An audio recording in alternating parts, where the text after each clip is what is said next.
This story begins with what was a very ordinary day, but suddenly a siren started to sound in the subway. The passengers inside were initially puzzled as to what was happening, looking at the red light. The main character decided that they were filming a movie here because the creature standing in front of him looked like a doll. In front of him was a real goblin, holding an axe in his hands. That day he saw hell, because this monster was not alone, and with his relatives he attacked people. Everyone around him was screaming and begging for help, but the guy's first decision was to call the police. The rest watched in panic as the goblins killed innocent people right before their eyes. Three monsters crowded around one man, continuing to beat the lifeless body with their weapons. The main character could not calm down because he knew what would happen next. Almost everyone on that bus won't survive a minute because it was a real massacre. In addition, children and adults, without any exception, 80% of the population of Seoul will be destroyed. The only question that arose was whether he would be able to survive here, because unfortunately, the value of his talent as a player was zero. People like him were called mediocre players, because in such a situation he was powerless. All his life, this guy was a very ordinary person who was most worried about exams. Even his friends were in no hurry to encourage him and advised him to forget about preparation and look for a job. This guy's name is Kim Hyuk-jin. He is 30 years old and has been trying to pass the civil service exam for 7 years. He is an ordinary man with no talent as a player. 10 years ago, when the gates opened in Seoul, terrible events swept through the city. A handful of survivors awakened and began to call themselves players. He also had a dream of becoming a player, but he gave it up. While eating lunch in the dining room, Hyuk-jin listened to the conversations of other people who were discussing God Tae-woong's latest battle. They would be the same if they had talent, but all they have to do is take the civil service exam. Suddenly, they noticed Hyuk-jin, who had taken the test in the past and collected 67 talent panels. This became a Korean record, but at the moment, everyone calls him a dead genius. They discovered his talents too late, which was a great misfortune for the guy. Usually talent panels close at around 20 years old, and he's already 30, so you could say he's lost his future. Hyuk-jin learned that he had no chance of becoming a player 7 years ago. As a last chance, he took the test again. These are government-sponsored tests that determine the presence or absence of talent. As you progress, you can see the total number of talents and evaluate the ones you have unlocked. And he only has one left. For him, this result was worse than a complete lack of talent. But at that time, he did not understand anything. That time, the head of the Players Association's Human Resources Department came to see him personally. At that time, Hyuk-jin didn't understand why he came to personally hand over the results to him and wished him good luck on the exam. The guy graduated from high school and wasn't good at anything in particular, but he hoped to become a civil servant player. But failure after failure awaited him. The life of talented players is very different from the life of an ordinary person. He had one talent bar, but he wasn't awakened, so it was obvious he had little left to do. Therefore, empty hopes of becoming a player are too much of a luxury for him. While in his house, the guy heard his neighbors talking loudly, but it didn't distract him. On April 27, 2018, a cataclysm began in Jongno, Seoul, and now he was watching a video discussion of the beginning of the cataclysm. The lesson begins with the pristine fog in Seoul, which resulted in 145,000 deaths out of 150,000 affected. In fact, the entire area was close to total destruction, because it was difficult even to stand on your feet. The person who spoke about this was Ma Sang-hyun. He played a big role in the beginning of the cataclysm, becoming a world-famous player. Whether it was then or now, he could say one thing with absolute certainty. Effort is more important than talent. Ma Sang-hyun is a living example there, and he encouraged everyone to become even stronger. However, Hyuk-jin decided not to think about such useless things because he didn't want to get stuck on something that couldn't be changed. If he had talents, he could have awakened as a player, received an offer from a guardian, and made his life worth living. He often has the thought that he is the only one to blame for everything, and now he is paying for it. His mother died of illness, and his older sister wanted to escape poverty and got a job at a semiconductor factory. But she only managed to get leukemia, so Hyuk-jin decided to succeed for the sake of his family. He has no talent, no money, no connections, and to top it all off, he failed the exam 3 times. But he began to often remember the words that they discovered his talents too late.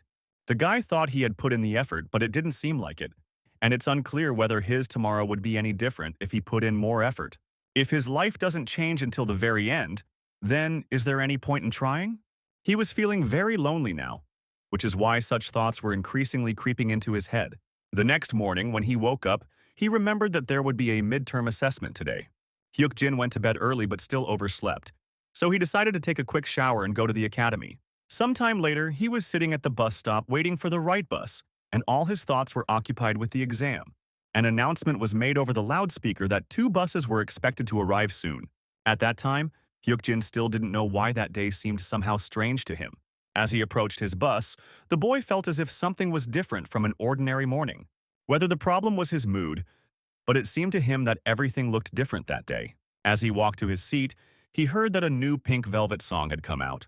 Hyuk-jin didn't pay any attention to it, but was surprised that this old idol group was popular again. During the trip, he decided to review his notes again, settling on the cataclysm. While studying the recordings, the guy tried not to be distracted by the chatter of other passengers. When he reached the chapter with the primordial fog, Hyuk-jin was distracted by the surprised voices of people. Everyone was discussing with interest the thick fog that appeared literally out of nowhere. The forecast didn't say anything about it, and at that very moment a stench spread throughout the entire bus. It was obvious that something was wrong, and in addition to the foul smell, everyone received an emergency message on their phone. A very thick fog has appeared in the city, which could cause accidents on the roads. Hyuk-jin initially thought it couldn't be, but then he realized that this event happened 10 years ago. Remembering everything that had happened to him this morning, the guy realized that now was the day the cataclysm began. The mind refused to acknowledge this until the very end, because right now it was at the epicenter of the coming horror. A thick and eerie fog enveloped the entire Jongno area, including Gwanghwamun. Besides this, there was a stench everywhere that was almost impossible to escape. Hyuk-jin looked down at his notes again, comparing them with what was happening outside. If this is true and he is taking the bus to Jongno, then 145 out of 150,000 people will soon die. He was willing to bet 97% that he would die, since the chances of survival were catastrophically small. The guy tried to soberly realize that he had returned to the past and knew what would happen next.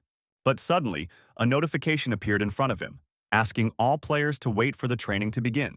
It was 10 years ago that the first training of players began in Yongno, Seoul. Monsters suddenly poured out of the dungeons, leading to a brutal war with no chance of resistance. The week-long cataclysm, later referred to as a training or open beta, killed nearly 150,000 people. The chance of survival was about 3%. It was one of the worst days in human history. However, later people appeared who were called players, and they quickly suppressed the monsters. Guides for specific locations began to appear, and virtual dungeons were created to practice strategies. The world began to recover from the cataclysm, and Hyuk-jin memorized many raid records and completed virtual dungeons hundreds of times. He couldn't become a real player, but he still continued to memorize raid tactics because that's where he could be the best. After the cataclysm began, notifications appeared. The guy knew about them only in theory, but now he sees them for himself. Now he was almost certain that he had returned to the past, when suddenly he felt the bus crash into something. People began to panic more, not understanding what was happening outside. But the one who was most worried was Hyuk-jin, who tried to calm himself down, because this had happened in the past. It seems the others didn't receive the notification, which means he's the only player here, and he needs to use all the information he can to survive. Suddenly, another notification appeared, in which a hidden observer wanted to give him an open beta bonus. Hyuk-jin was genuinely surprised because he hadn't done anything, and bonuses were only given to famous players. Guardians are creatures that watch over players, and the fate of each player is determined by the bonuses or privileges the Guardians decide to bestow. They are in a dimension that is one level above the players, so they use nicknames to communicate with them. The open beta bonus that Hyuk-jin received was the eyes of a cold-blooded observer. At that very moment, it was as if he himself had become an outside observer of what was happening and was watching everything from a third-person perspective. The quest training was supposed to start in 10 seconds, but other people didn't even know about it. The driver asked the passengers to get on their own because the fog was too thick, and Hyuk-jin asked everyone to lie down on the floor. Suddenly, he noticed that the unknown observer was interested in him, which was quite unusual. As the countdown reached 0, mid-level administrators began to appear. People watched with shock and surprise as the girl emerged from the gate, looking like an angel. Her name was Senya, and she was now addressing the players who were now entering training. They need to survive in the training zone for 7 days. They cannot leave the zone, and the number of survivors will determine the further difficulty. Hyuk-jin was sure he had returned to the beginning of the cataclysm, while the others asked Senya to explain what was happening here. People who were overcome with panic were not in the mood for such jokes. However, the girl only explained that during training, they need to use all their strength to survive. This explanation was not enough for them when suddenly a man hit the windshield of the bus, splattering it with blood. While others tried to call the police, Hyuk-jin realized that this was a strategy of the monsters to create fear. The system announced that screams and movements had been detected, and the goblin army was becoming agitated. The first group of goblins approaches. The goblin troops begin their invasion of the Jongno region. One of the passengers noticed with horror a monster watching him from the other side of the window. Others had already climbed onto the roof of the bus, and people wanted to get out as quickly as possible, asking for the door to be opened. However, those who were most afraid did not want the door to be opened. There will be a massacre outside. They need to take shelter here, and they need to think about their chances of survival later. The strategy against goblin attacks was worth 10 years of fighting. Fighting directly was a death sentence. And in 10 years, they won't be much of a threat, but it's unlikely that they'll be defeated in training. The goblins are several times stronger than a normal human, and they will soon break into the bus. Suddenly, there was a loud noise, and one of the goblins managed to break through the door with a huge sledgehammer. The passengers decided it was time to flee, but Hyuk-jin repeated that they should lie down and stay put. They were too scared, but they had to listen to the boys if they wanted to live. But the others did not share his idea, as they did not want to stay here when such things were happening outside. The guy realized that it was too late and they weren't going to listen to anyone anymore. Hyuk-jin noticed that an unknown observer was watching his actions with interest, and the status window and inventory opened for him. The current characteristics appeared before his eyes, and they were surprisingly large. He heard that even the King of Fists had an average of 9 during his training, while he had the lowest score of 10. However, there was no time to be surprised, as the goblins continued to break into the bus. Within moments, they had already broken through, quickly approaching the first victim. The boy didn't even have time to cry out for help before 3 goblins lowered their weapons on him. People were dying one after another, and one of the monsters approached Hyuk-jin, who was lying on the floor, and began poking him with a club. Lying on the ground, the boy activated the effect of the Eye of the Cold-Blooded Observer. During the training, there are conditionally safe zones, one of which is located inside the bus. To complete the safe zone, you must remain in place and not move. He was afraid that he might move and break the conditions, but he was able to endure it calmly. Most likely, it was the bonus that the guard gave him. That was what saved his life this time. The guy didn't know why they gave it to him. It would be easier to hold out. If his future knowledge is correct, the goblin's first attack will last about 10 minutes. They spent the first 5 minutes searching and trying to get on the bus, so be patient. It won't be that long. But suddenly one of the monsters came up to him and grabbed him by the head, rising from the floor. Hyuk-jin felt a tongue on his cheek, urging himself to endure it and not move. Suddenly, a new notification appeared in which the brave Lion King wanted to give him a chance. The boy was surprised to recognize another guard who had sent him the strength-enhancing elixir. An unusual bottle appeared in his hands, and the brave Lion King began to expect courage from him. Strength Boost Elixir. A gift from the Lion King, an open beta perk, lasts 10 minutes, temporarily increasing strength by 6. Hyuk-jin looked at the elixir with delight, which was already the second bonus he had received. The player gains 2 stat points when they level up, and this elixir is equal to 3 level ups. If he decides to fight the goblins, he will have enough power to win. The guard also expected courage from him, thereby literally calling on him to fight. There were only a few dozen seconds left until the end. He could survive if he didn't do anything reckless. But suddenly, the brave Lion King asked for a deal from a mid-ranking administrator. Senya suddenly appeared in front of the boy, announcing that the guard had requested a change to the conditions of the training zone. Hyuk-jin didn't like this because among the many guards, the brave Lion King is notorious. He imposes on players a reckless spirit of passion, reveling in the cruelty and suffering of others. Now he was literally doing everything to spur the guy on into a senseless battle. Given his character, he will definitely want to remove the safe zone. Senya made a deal with him, so the safe zone will be cancelled in 30 seconds. But if the guard forcibly changes the training settings, then the player should receive appropriate compensation. The guy decided that they were asking him to shut up and be content with the elixir, which wasn't quite according to the rules. They can't just ignore the rules, especially when his life is at stake. The unknown observer was surprised by his words, but the brave Lion King remained silent. Senya was surprised that he mentioned the laws, since they only learned about them 7 years after their studies. She tried to find out how he knew about this, since it had not been mentioned anywhere recently. However, this didn't matter now, because players weren't obliged to explain their game. They had already spent 10 seconds on this conversation, and that was a significant amount of time. She spent 10 seconds of it in the safe zone and needs to make up for it. Sania continued to look at him in surprise, but this player was absolutely right. According to the laws, the actions in safe zone will be extended for 10 seconds after the end of their conversation. The change in training settings will also be compensated, and therefore the guy received an iron sword and lubricant for it. Unfortunately, that was all his compensation for changing the script. But he decided to be content with this, because he managed to get at least something to defend himself against the monsters. It was even necessary to mention the laws to gain a few tens of seconds, and the first attack of the goblins was over. Hyuk-jin watched carefully as the monsters walked away from the bus. Their conversation allowed him to wait until the wave ended, and he was able to survive, avoiding the battles. The brave Lion King was deeply disappointed, but the boy only insulted him mentally. Then he noticed the bodies of fallen people in front of him, which made him feel sick. Hyuk-jin had to pull himself together and focus on survival, because training was a whole week of hell. If he wants to last as long as possible, he must first find food and water. He studied here for 3 years, so he remembered the local geography very well, but he needs to move quickly.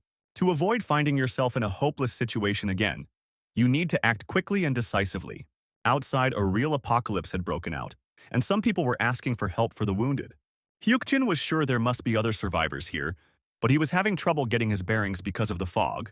In fact, the bus was the only landmark, so it was best to avoid confrontations. He feels calm even though he is surrounded by corpses. Perhaps it was all down to skill. Suddenly, the guy noticed a hand sticking out from under the car and decided that he almost stepped on one. But suddenly, a female voice was heard from there, asking him to help her. On the other hand, he noticed a goblin, although they should have disappeared after the first wave. Suddenly, the goblin rose to his feet and grabbed the girl's leg, holding a sharp knife to it. The girl begged for help because she really wanted to see her mother.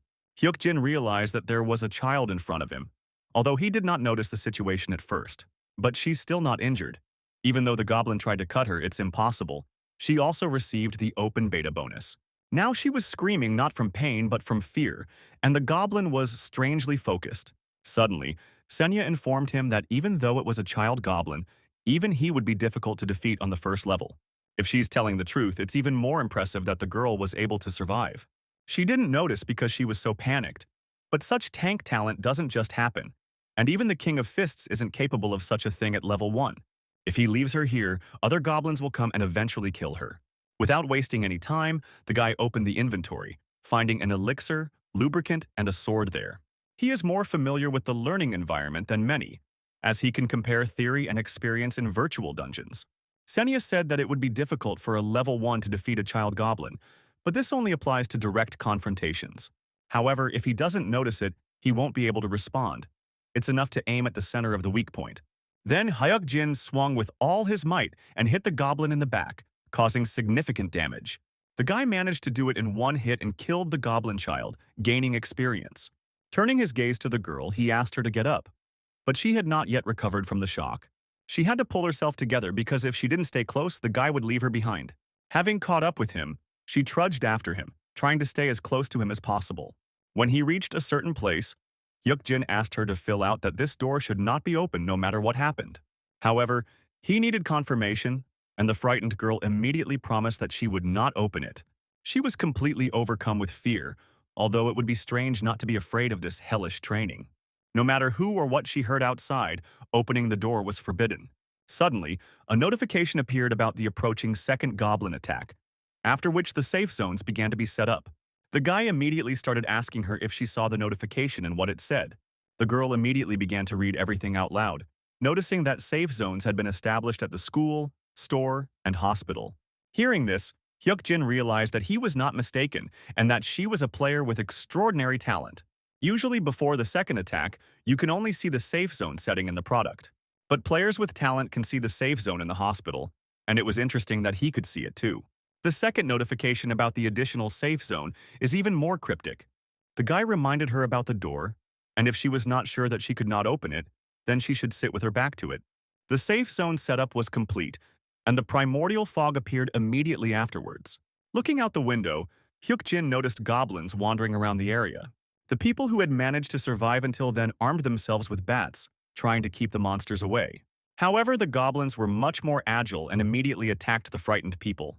The players immediately noticed a 24-hour store, which was a safe zone. They immediately rushed to the door, but noticed that it was closed and they loudly asked Hyuk-jin to open it.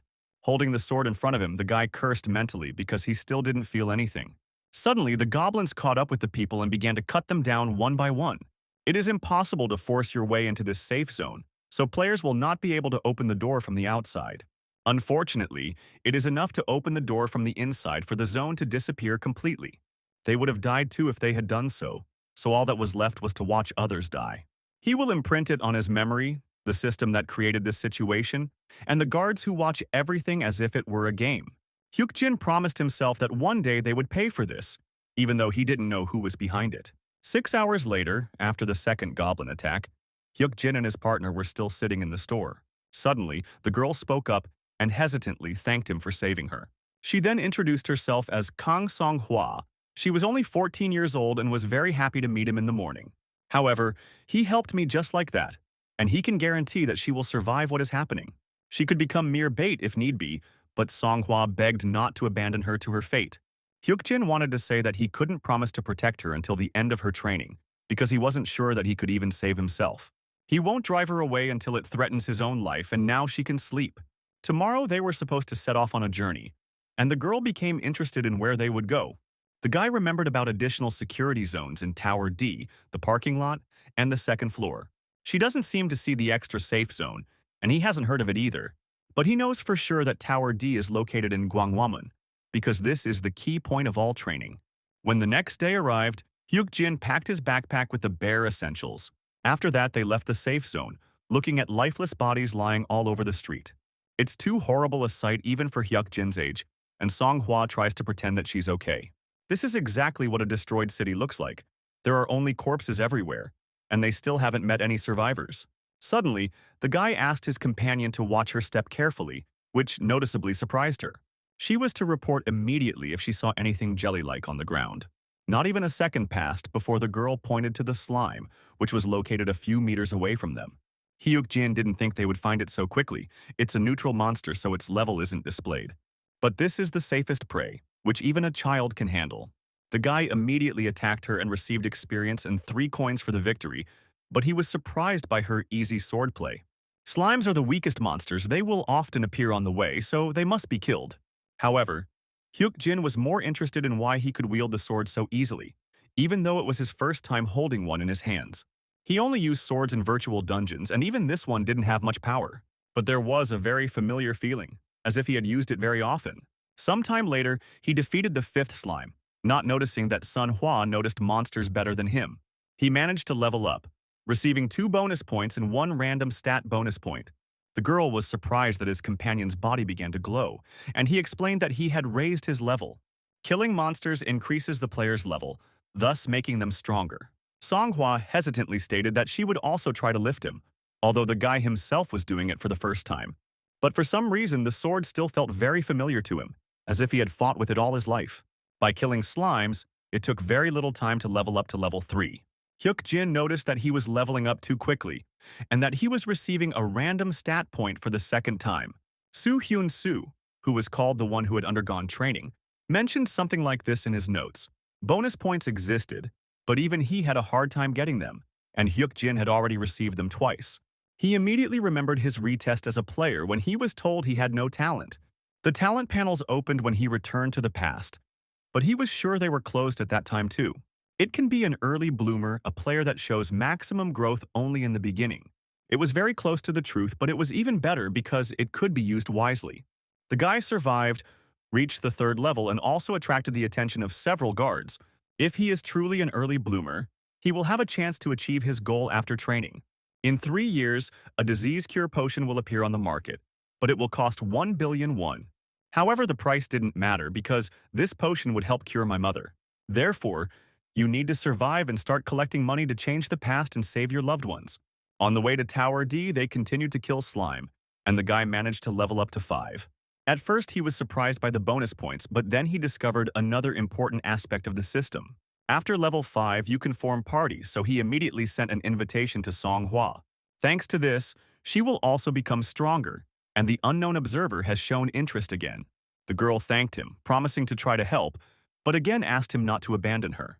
Of course, he felt sorry for her, but he was already busy taking care of himself, but he tried not to show it.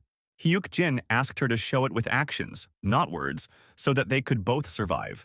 However, that monster is waiting for them in Tower D, and he won't be able to protect Song-hwa in the fight with it. Protecting someone at level 5 even sounds ridiculous, and in his case, he's not even sure about his own safety. For some time they did not encounter any monsters at all, which is why they covered quite a long distance. But suddenly, Song-hwa pointed to a monster she had never seen before. It was a level 3 city fox. It looks like a neutral monster, but it has a passive ability that provokes nearby monsters to attack. It would have been better to quietly bypass him, but Song-hwa paid close attention to the ability of provocation. At that very moment, several city foxes surrounded her and began to hiss threateningly. The monsters immediately attacked her, and Hyuk-jin was surprised by her area of effect aggro ability. Sun-hwa takes almost no damage, but the foxes will only become more numerous. You need to aim for the neck and quickly kill everyone, and while the girl was provoking them, the guy was chopping them with a sword. After this battle, Hyuk-jin leveled up to 8, and Song-hwa looked very battered. Suddenly, Senya appeared next to the guy asking about his level. At first, when I told her the number, I didn't believe the administrator, but the guy suggested scanning it and finding out. An unknown observer was surprised by his growth rate, and several anonymous guards were impressed. The speed was really high. Hyuk-jin himself thinks it's strange. Opening the status window, he confirmed that the stats of a level 8 character shouldn't look like this. His height is unusual, but it's a good opportunity that he's going to give me.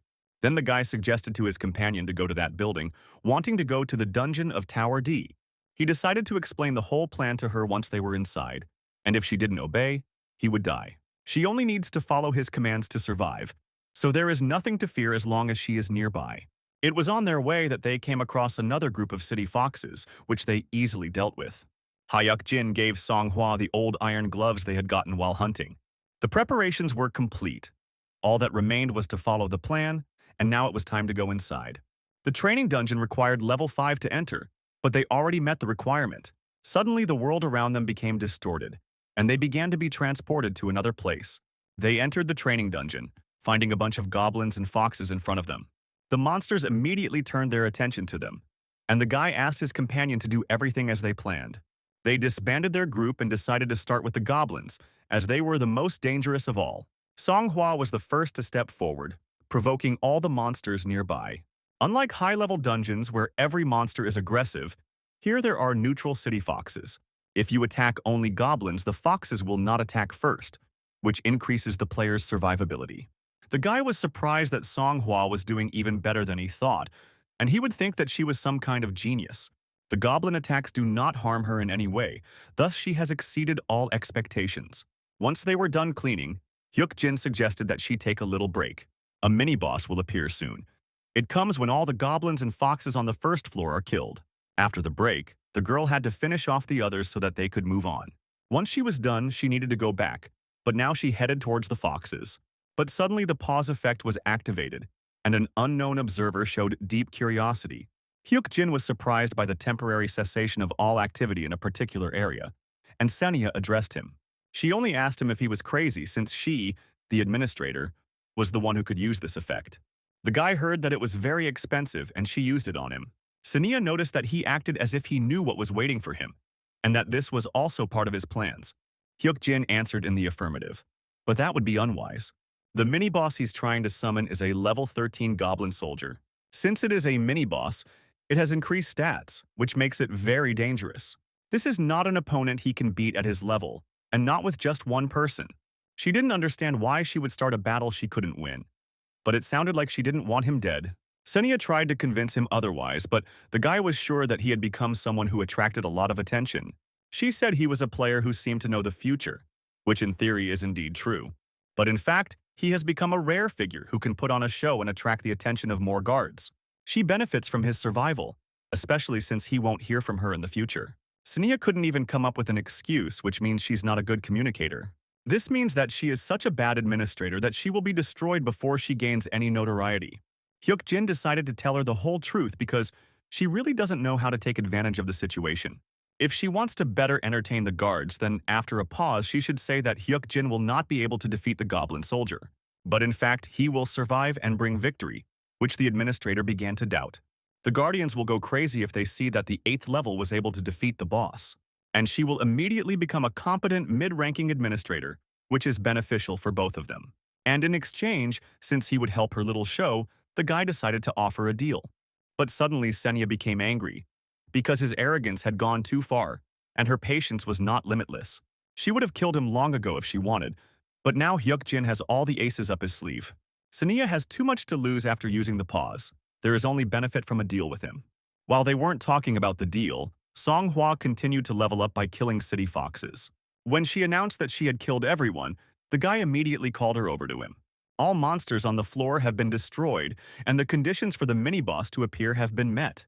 After this notification, a goblin soldier appeared and a boss monster zone began to be created.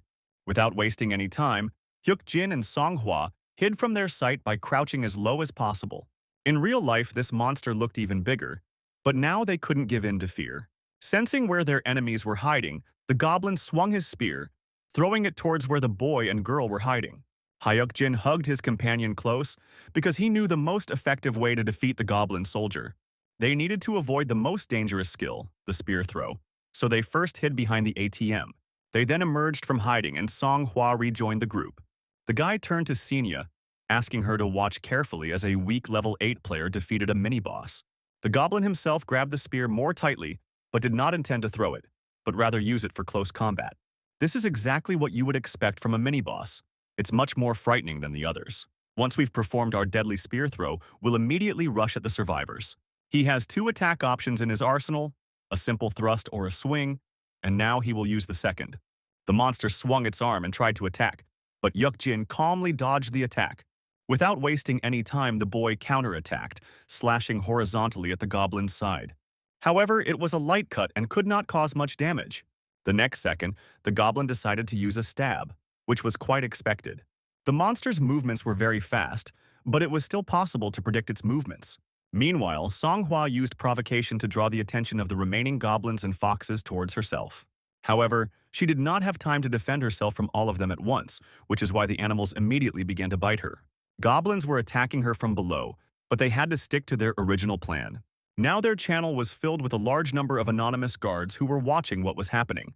They were confused as to whether the guy was really level 8 and how such a player was trying to defeat the training mini-boss. Senya herself found it hard to believe, because his movements didn't look like those of a level 8 person. Hyuk-jin may be hiding his true level because his movements are different from those of ordinary players. But with such success, he won't be able to win even if he gives it his all. Weak attacks won't kill the mini-boss, but they will drain the guy and he won't be able to do anything. But when the buyer swung at him again, Hyuk-jin loudly signaled to Songhua. The girl instantly waved her hand, after which she killed an ordinary goblin and received experience for it. She then began to deal with the remaining monsters to raise her level. Some of the experience also reached Hyuk-jin, which is why his level is now 9. Thanks to this, he regained his strength, but the durability of the rusty iron sword began to decrease. Leveling up not only gives you stat points but also restores your health, removing all negative effects. He can use this trick due to the low level of the zone and the rapid increase of his own levels. If Songhua shares his experience while the goblin is distracted by him, they will have a chance. The guy will be able to stop stronger, heal wounds, and replenish stamina. And now there was a chance to exploit the goblin's weakness, a blow to the back of the neck. Hyuk-jin opened the status window, deciding to take a look at his current amount of experience. As Songhua dealt with the monsters, her experience bar quickly filled up, signaling a level up. But suddenly the guy noticed something about the goblin, which he had to accept with his body. As soon as he dropped to one knee, his level reached 10, allowing him to regain his strength. The guy managed to get to his feet, after which he made a sharp lunge, attacking the goblin in the neck. It wasn't over yet. As Hyuk-jin spun around, plunging his rusty blade into his opponent's neck. After this attack, the rusty sword finally broke, but a notification reported the death of the mini-boss. They immediately began to gain experience, but a limitation was placed on the training zone. The recommended number of players for a mini-boss raid is 5, so the system considered its victory a solo run. The learning zone level cap has been removed, and leveling up is now possible again. They fulfilled one of the hidden figures conditions, causing Hyuk-jin to guess that there was a hidden boss here. At this time, in the Gwanghwamun area, angry wolves were roaming the streets. One of the players decided to face them directly, fighting with his bare hands and winning. The people who watched him were delighted, because the beasts were of the 8th level. Everyone was surprised that the guy killed them with one blow and asked him not to be modest. It was already clear to them that Su Hyun-soo was the strongest in the training area, which made the boy feel embarrassed. Suddenly, he noticed a boy and a girl who were standing at some distance from them. Hyun-soo was surprised by the other survivors, and then decided to call them over to him by waving his hands. A little earlier, one thought kept popping into Hyuk-jin's head. Did he really have no talent? But he immediately threw it away, because taking into account the fact that he defeated the mini-boss, this is impossible. He knows some events of the future, but even this was no guarantee that the dungeon would be easy. The unknown observer was amazed by his concentration, and the guy didn't really raise what his limits were. In addition, he received the attention of the guard of the woman with the scales, who also showed interest. A woman with Libra is a guardian whose character is close to absolute goodness. Unlike the Lion King, it prioritizes the safety and well-being of its players, generously sponsoring them. She always provides reasonable support and compensation, a guardian who has earned the love of many players. But it's unclear why she showed interest in him. Maybe traveling with Song Hwa Nim looks like he saved an abandoned child. Suddenly, Senya appeared in front of the guy and opened a small portal in front of her. After that, she turned to Hyuk-jin and presented him with a reward for defeating the mini-boss, which was an iron sword. It was twice as good as the rusty one, and at that very moment, Song Hwa decided to ask where they would go now. Now they had to go to Cheonggyecheon to kill as many city wolves there as possible. Normal wolves are around level 7, the leader is 9, so they can easily deal with them. Song Hwa was curious about how he knew all this, but Hyuk-jin explained that he heard it from someone, but Senya did not believe his words. He originally planned to stay in the safe zone until the King of Fists attacked the 2nd floor of Tower D. Completing this dungeon affects the entire training area, but they only cleared the 1st floor. This will ensure that all survivors will be able to survive until the end of the tutorial, as long as they remain in safe zones. However, his new goal goes beyond simple survival, and raising money for his family doesn't seem so out of reach. Whether it is a talent from the skills acquired in training or one that has always been with him, and he uses every opportunity. And now, when Hyun-soo met them in person, he was surprised that they were able to survive. Hyuk-jin didn't expect that they would meet so soon, but he personally recognized the guy, even though it was his first time seeing him. Hyun-soo will later be among the top 8 famous players in Korea, but right now, he looks a little simpler. He has already managed to save so many people, so it was not without reason that he was given the title of having completed training.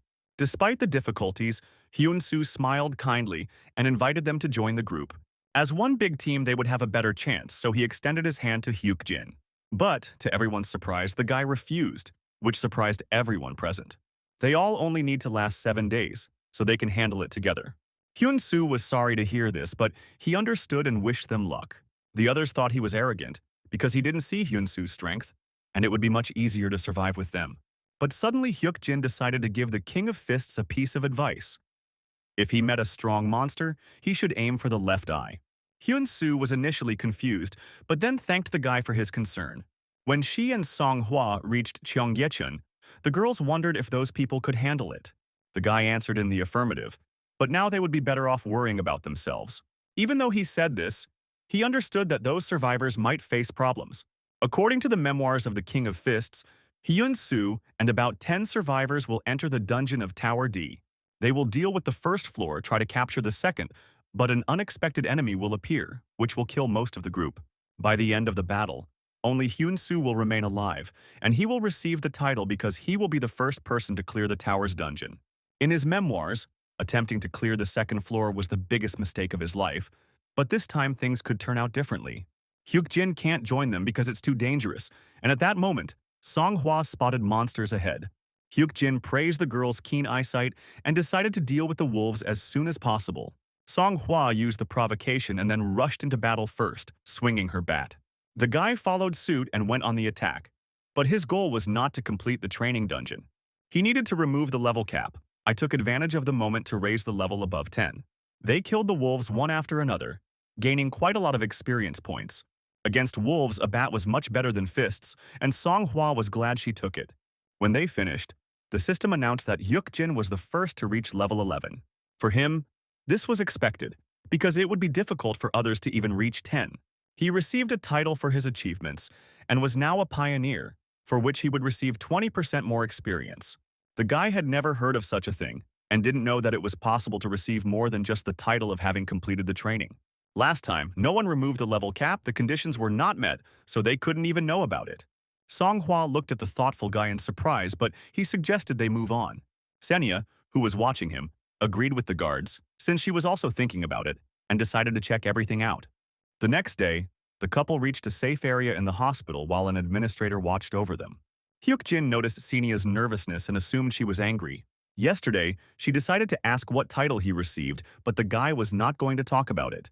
The Guardians can't know the players' titles unless you're told, so they keep putting pressure on Senya. And it's probably hard, but he has no reason to talk. It's better to keep the guards interested. They have to go to Cheonggyecheon today and tomorrow too, so as not to fall behind the plan. At the same time, near Gwanghwamun, Hyunsu decided to say something to his group. They have already heard that there is a dungeon nearby and they don't know what danger might lurk inside. But after the world changed, risk began to yield greater reward, which could make their lives easier in the future. If they agree, they can go together, but he cannot make this decision for everyone. One of the men immediately decided to go with him. He had already helped him a lot. The others agreed with him, because together it would definitely be better. Then the King of Fists loudly announced that they would start tomorrow, and now they must prepare for the raid. Meanwhile, in Cheonggyecheon, Hyuk-jin and Songhua continued to deal with the city wolves. Using his new sword, the boy destroyed the beasts one after another, gaining even more experience. The girl noticed that they began to cope faster. This is because they repeated it many times. They've been hunting wolves for 2 days now, and Hyuk-jin reached level 12 without even blinking an eye. Now they kill them faster than they appear, and besides, they got a lot of items and coins. Turning her head, Songhua noticed with surprise that a wolf had appeared on the other side. Heading towards it, Hyuk-jin assumed that this was the last one in this area. He dealt with it with ease, but suddenly a notification appeared that all the conditions of the hidden figure had been met. The guy cursed, because he tried to avoid any danger, but now something new was brewing. Suddenly, a portal appeared in front of him, from which the Wolf King, a lycanthrope, began to emerge. Hyuk-jin became visibly nervous and then loudly ordered Songhua to run away. While they were running away, the girl wanted to question the guy, but he didn't have time to explain. A lycanthrope had already emerged from the portal, who was many times stronger than the wolves they had defeated. The monster immediately howled. But this was no ordinary fight, and one of his abilities. The enemy's bodies were inflicted with a howl effect, causing their bodies to become instantly paralyzed. Songhua immediately fell to the floor, but Hyuk-jin, who remained standing, ordered her to hide behind the car. He had guessed that there might be a hidden figure in the training, but he never thought he would meet a lycanthrope. If we compare only physical abilities, he is on par with the second-floor monsters, but perhaps even stronger. Hyuk-jin can't see his level because his is too low. Typically, the level of such a monster is between 20 to 25. This is not an enemy that should appear in the tutorial. Now the guy didn't know what to do, because the difference in levels was too big. It was also too late to run away, so he decided to drink a potion to increase his strength, taking a great risk. We'll have to use the strategy of the great adventurer Jackson. As soon as the bottle was empty, Hyuk-jin ordered the lycanthrope to attack, and he immediately rushed forward. Songhua, as ordered, hid behind the car but was worried about Hyuk-jin. But this monster had no visible level, and it was definitely different from the ones they were hunting. The guy understood that if the level was not displayed, it meant that he would not be able to defeat it. This is exactly what the system was saying, showing the huge difference between their strength. There are about 10 levels between them. It is literally impossible to destroy these monsters in battle. He recalled being told in one of the videos that they wouldn't encounter anything like that at the low level. The best they can do at their level is not to approach or to run away. If a fight is inevitable, there is only one solution left to survive against the lycanthrope. It was a method worth trying even at the risk of one's life. Hyuk-jin took some good quality lubricant from the inventory to use for sharpening the blades. He knew in advance that the lycanthrope's first attack was a jump, which he now used. Without wasting any time, the guy deftly dodged, simultaneously opening a bottle of lubricant. After landing, there will be an almost instant attack that is difficult to dodge. When the muscles tense, you need to pour oil into the point where a shadow appears under your feet. The wolf staggered as he placed his paw on the grease, and Hyuk-jin took advantage of the opportunity to pounce on him. His strength increased thanks to the elixir, causing her to decide to attack the monster's chest with her fist. Jackson advised in his video to use size against him. By any means and effort, it was necessary to throw him into the water, if there was any nearby. Hyuk-jin did just that, throwing the lycanthrope into the river near which they were fighting. Song Hua was surprised to notice that the monster had become smaller, not understanding how this was possible. Water always acts on them in a similar way, and now its strength has become less. The girl decided that the guy was studying some martial arts, but in fact he didn't have time for it. If he were truly strong in fights, he would have managed without tricks, but now that's not the most important thing. Then Hyuk Jin himself entered the water, raising his sword above his head, pointing the blade at the wolf. With one movement, he pierced the monster's chest, and the system announced the lycanthrope's death. It turned out to be easier to deal with him than the guy expected, and his level rose to 13. He was so strong that Hyuk Jin immediately leveled up, but the system didn't stop there. His level continued to rise, reaching 15, as he defeated the hidden figure. He also received the title of Excellent Hunter, in addition to 3 levels in a row. Some of the guards were impressed by his actions and decided to sponsor him with coins. However, the brave Lion King mocked his dirty methods, but Hyuk Jin did not pay attention. Having reached the shore, the guy called Senya to him to try something. The administrator immediately appeared in front of him, as if she had been expecting his summons. Looking at him, the woman personally confirmed that he was currently level 15. So now he will begin explaining the item store, and Hyuk Jin only confirmed his guess. In the item shop, you can spend coins to buy special items. Since it is in the training zone, the store will also be set to training, and only 4 items will be available. It was still training, but even 4 would be quite enough. Over the course of his time, he managed to collect 7,942 coins, so he can make a stock of various potions. Suddenly, Senya decided to ask if he had a real name. The guy didn't understand why he had to answer such a personal question. The administrator turned her head away and trembled, trying to justify herself by saying that she was not curious. Then she decided to find out if he would check another award. But he decided to check everything personally, and she did not need to know about it. Senya thought he would open the status window and show her, but Hyuk Jin decided to keep the mystical atmosphere. The title of Excellent Hunter gave him additional damage, movement speed, and also the Hunter Strike skill. This title is given to low-level, unintelligent monsters, which can be very useful in training. After the check, the guy turned to Song Hua, advising her to get ready to leave. Now their path lay in the dungeon of Tower D, second floor, where they defeated the goblin. The girl remembered Hyuk Jin mentioning that the second floor was much more dangerous. The guy confirmed this, because there is a monster there that is much stronger than the goblin soldier. Meanwhile, in the tower itself, Hyun-soo was surrounded by the bodies of his fallen comrades. He stood in a fighting stance in front of the huge goblin, not understanding how it was possible to defeat him. He understood that it would all be over if he fell, so he had to attack again. The boy tried to put all his strength into his fist, but the goblin easily blocked the attack. However, this was not the end. The monster swung his hand and hit the guy in the chest, throwing him back. Hyun-soo couldn't believe that the monster was still intact after so many attacks, and it was like he was fighting a wall. They will definitely die if he does nothing, but it feels like he is impossible to defeat.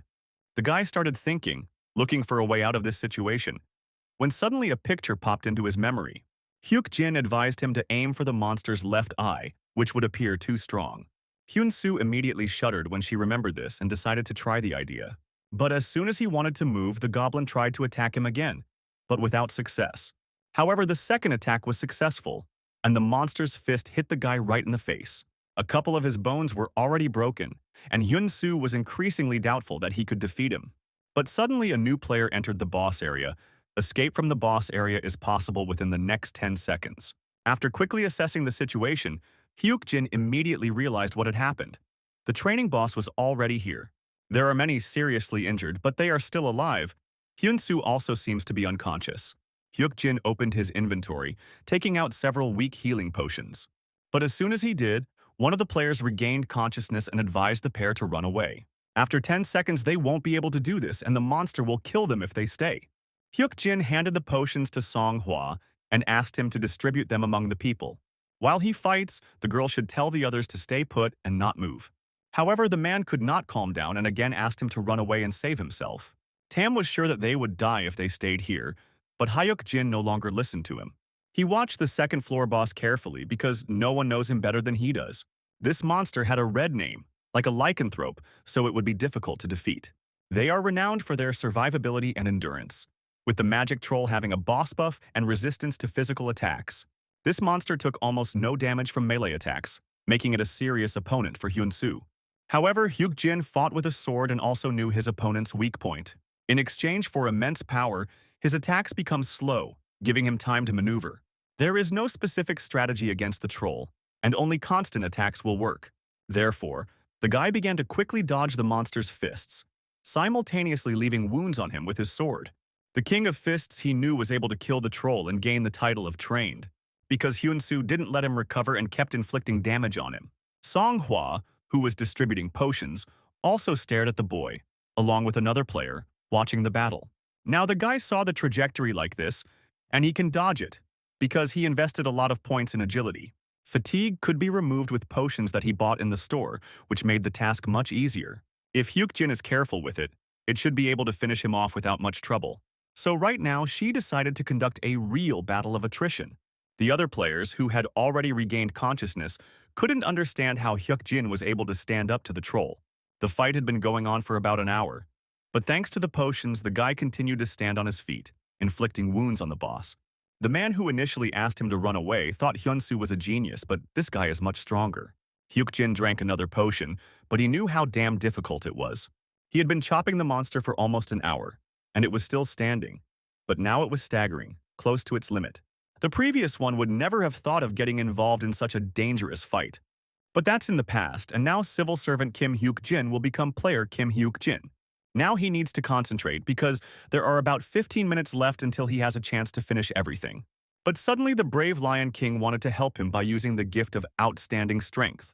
The power of the next attack increases by 100%, but Hyuk-jin didn't like that he decided to do it now. It was too late, but the guy still tried to aim for his left eye. Now the damage counting was useless, and the Lion King had ruined his entire plan.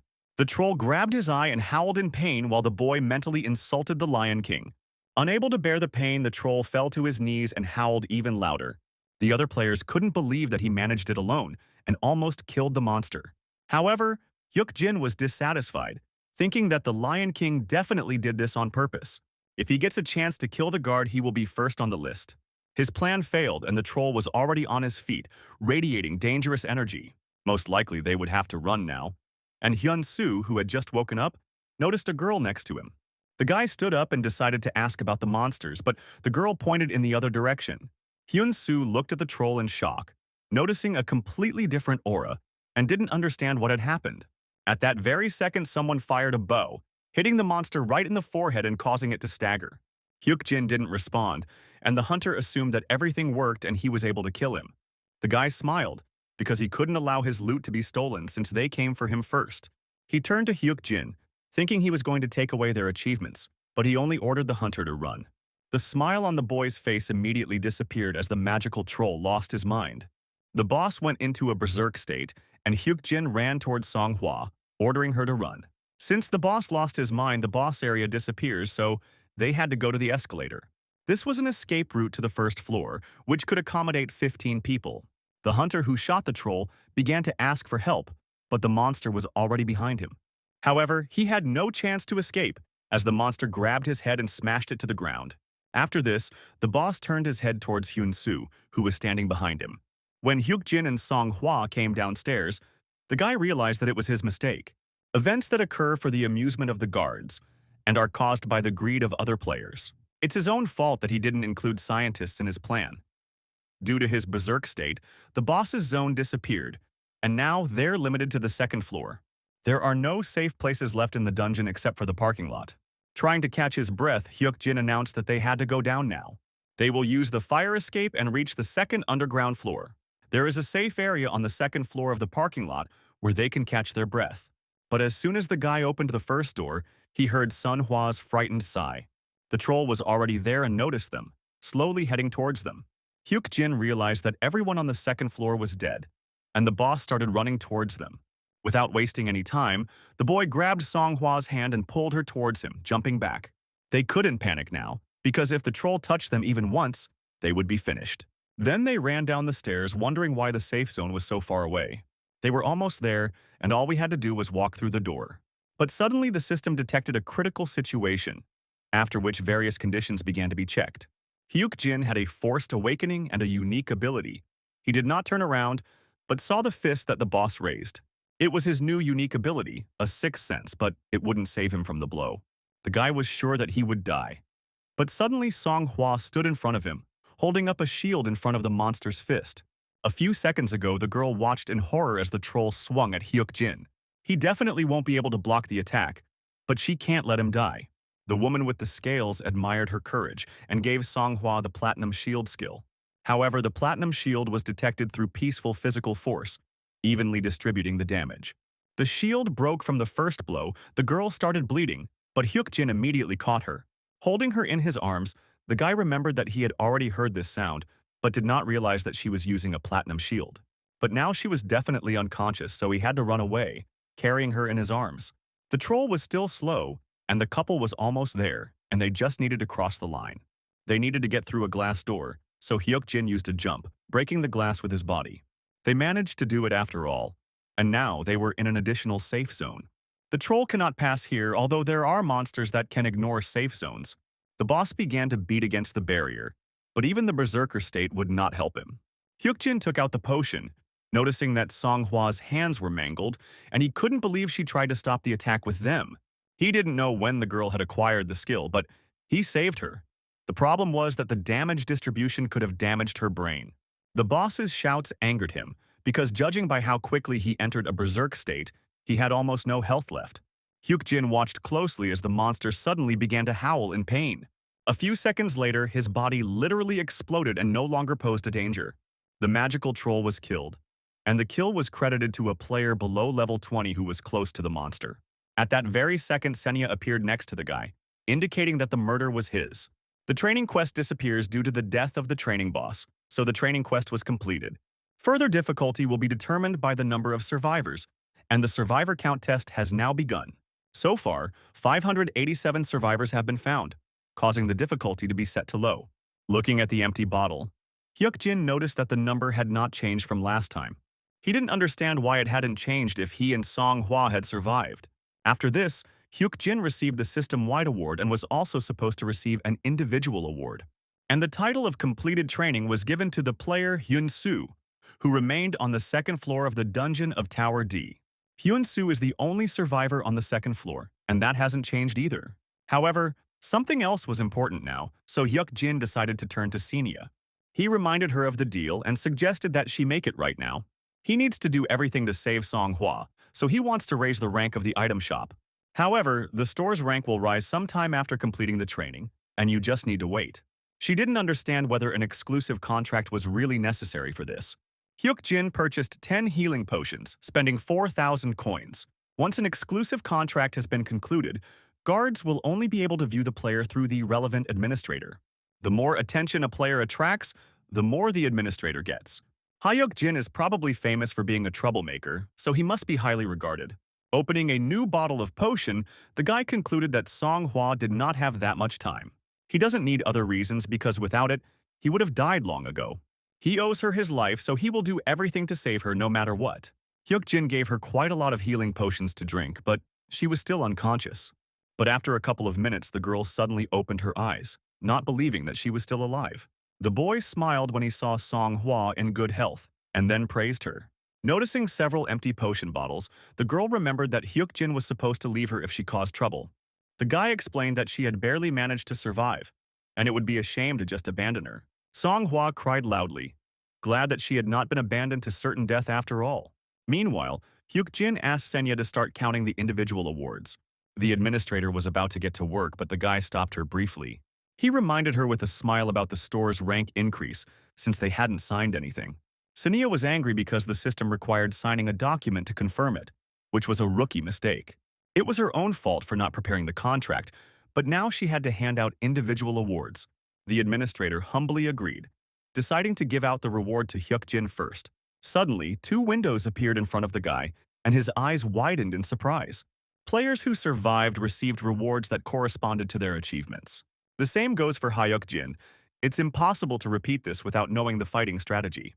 Because of his influence, the teaching had changed greatly, and he hoped that the rewards would also be different. His delight knew no bounds when he discovered 3 additional skill points. The guy immediately decided to distribute them, simultaneously checking his status window. Suddenly, he discovered that the title had changed slightly, and he was now a great player. Senya explained that the Excellent Hunter's rank had been increased and suggested looking at the effects. But he agreed, but decided to see it himself, which the administrator did not like very much. Excellent Player is a special title that can only be obtained in the training area after defeating the boss.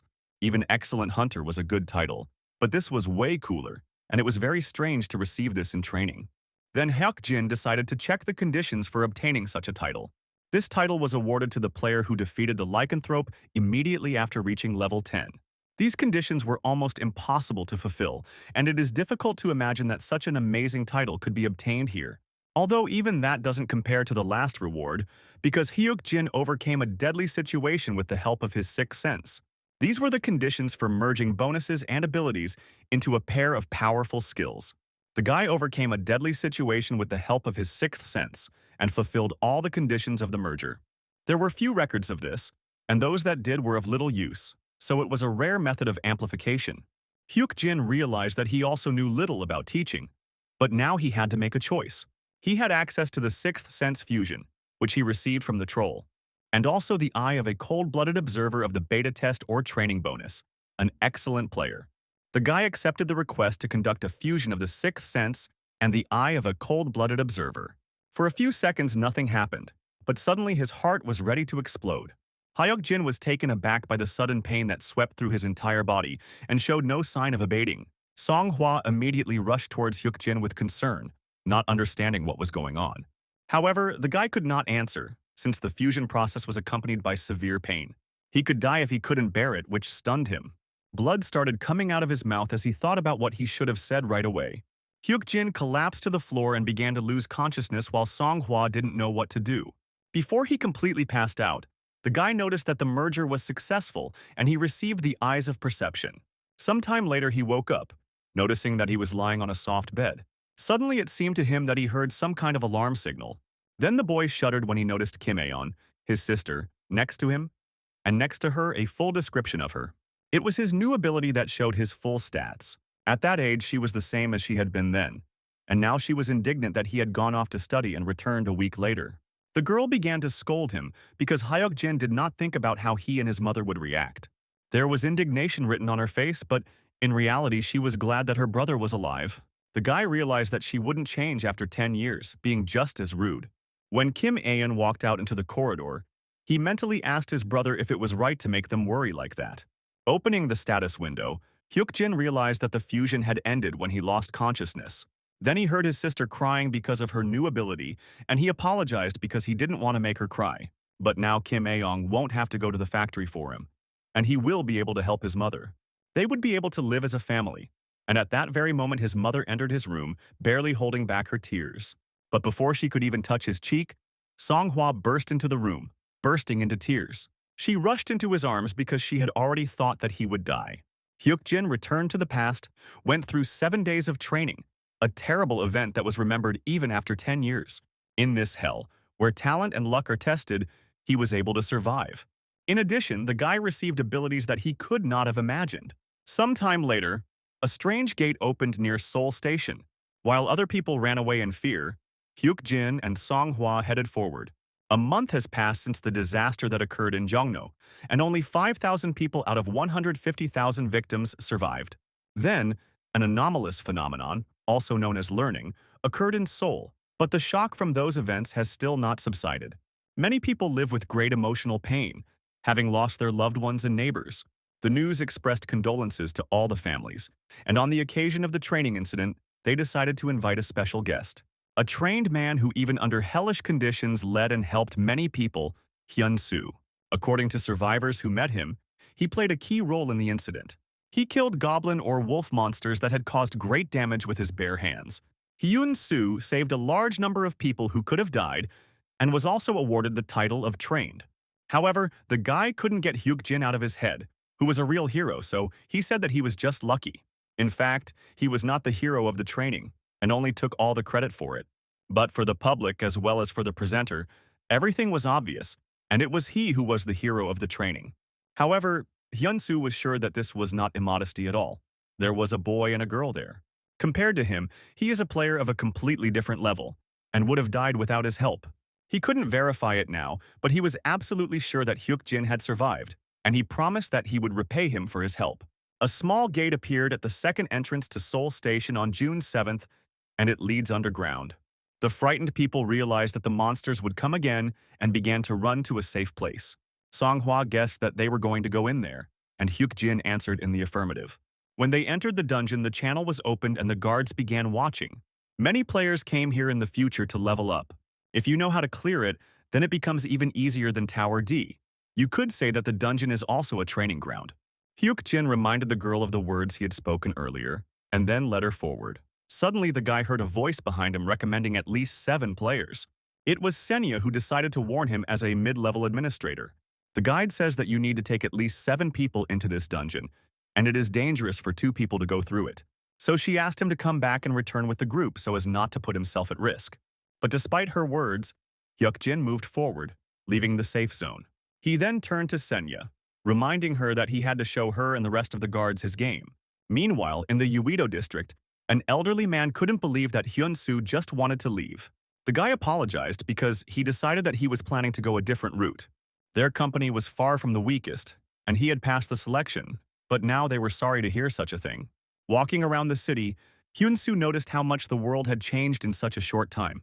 Weak slime-type monsters appear even outside the dungeons, which frightens ordinary citizens. Player items have already been appreciated and have started to sell. The fastest way to adapt is to follow the player's path. Suddenly, he heard a guy telling his girlfriend that he better get out of there as quickly as possible. The same gates as in Jongno appeared at the station, and this information immediately made Hyun-soo nervous. Apparently, the Seoul Station dungeon has opened, the first dungeon after the training. Neptune, a mid-level administrator, suggested the guy try to complete this dungeon, reminding him about the team of 7 people. Suddenly, he noticed that 2 had already entered, so they needed to find 4 more.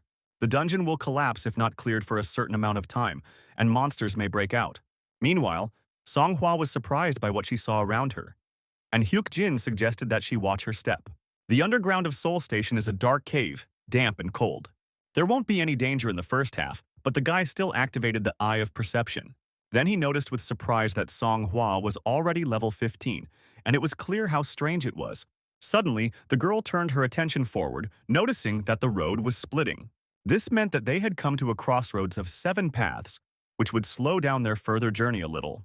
Each of the 7 roads leads to caves where you can get different items, which is why it is recommended to take 7 players.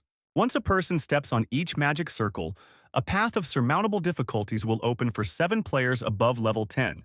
Whichever path you choose, the probability of dying is very high, because there are only 2 of them.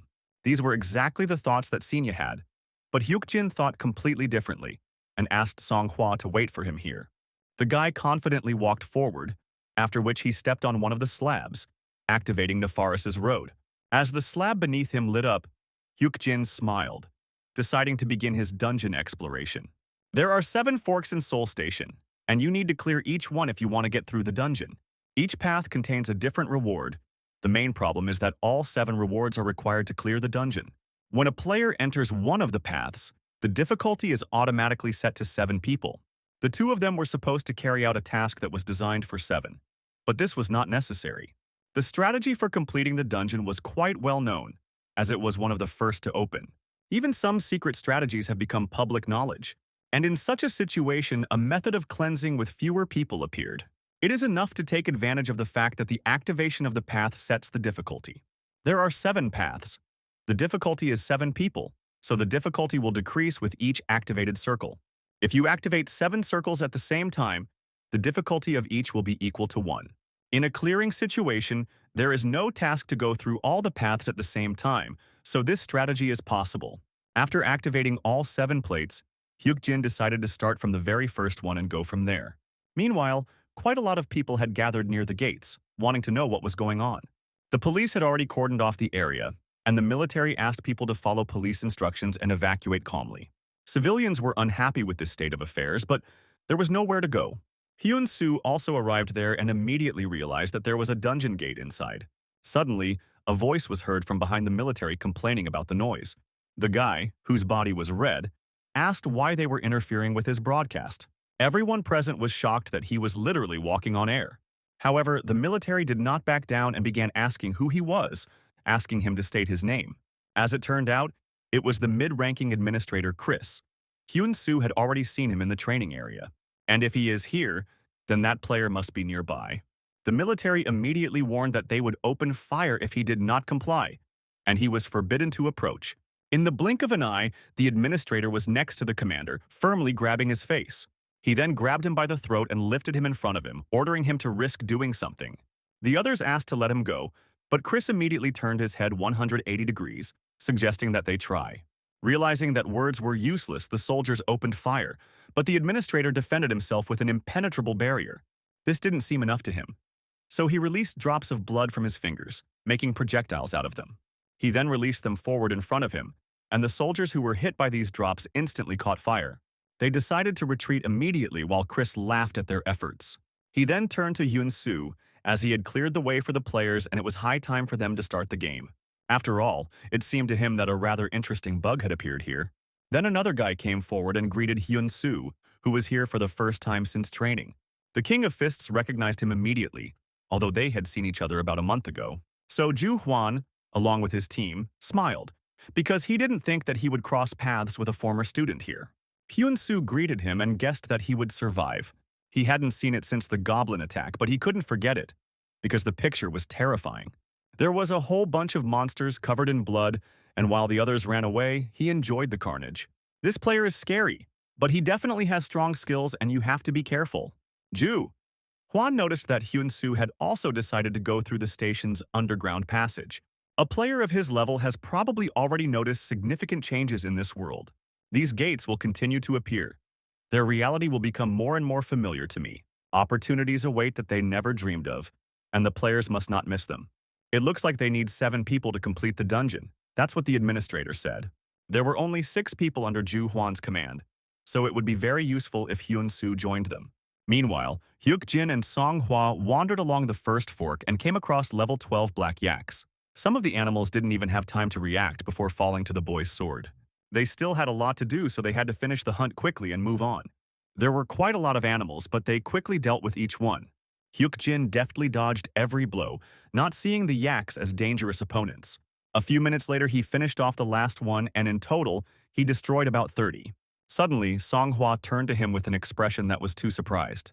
She began to copy his movements, after which the yaks fell down dead. She wondered if everyone could do this, as she had met other players. But this was the first time she had seen such movements. Hyuk-jin noticed that Senya also pricked up her ears, but then did not give any direct answer. He couldn't say anything when they had so many guardian spectators, so he suggested that the girl practice. Some of the guards liked his answer, but the woman with the scales was pleased. Song-hwa should train like she doesn't want to regret anything. If she gives it her all, she can do the same. The girl didn't quite understand the meaning of his words, but if he said so, then it must be true. Suddenly, she shifted her gaze, informing Hyuk-jin that something was flying near them. The guy also noticed the ring, because he had been waiting for it to appear for a long time.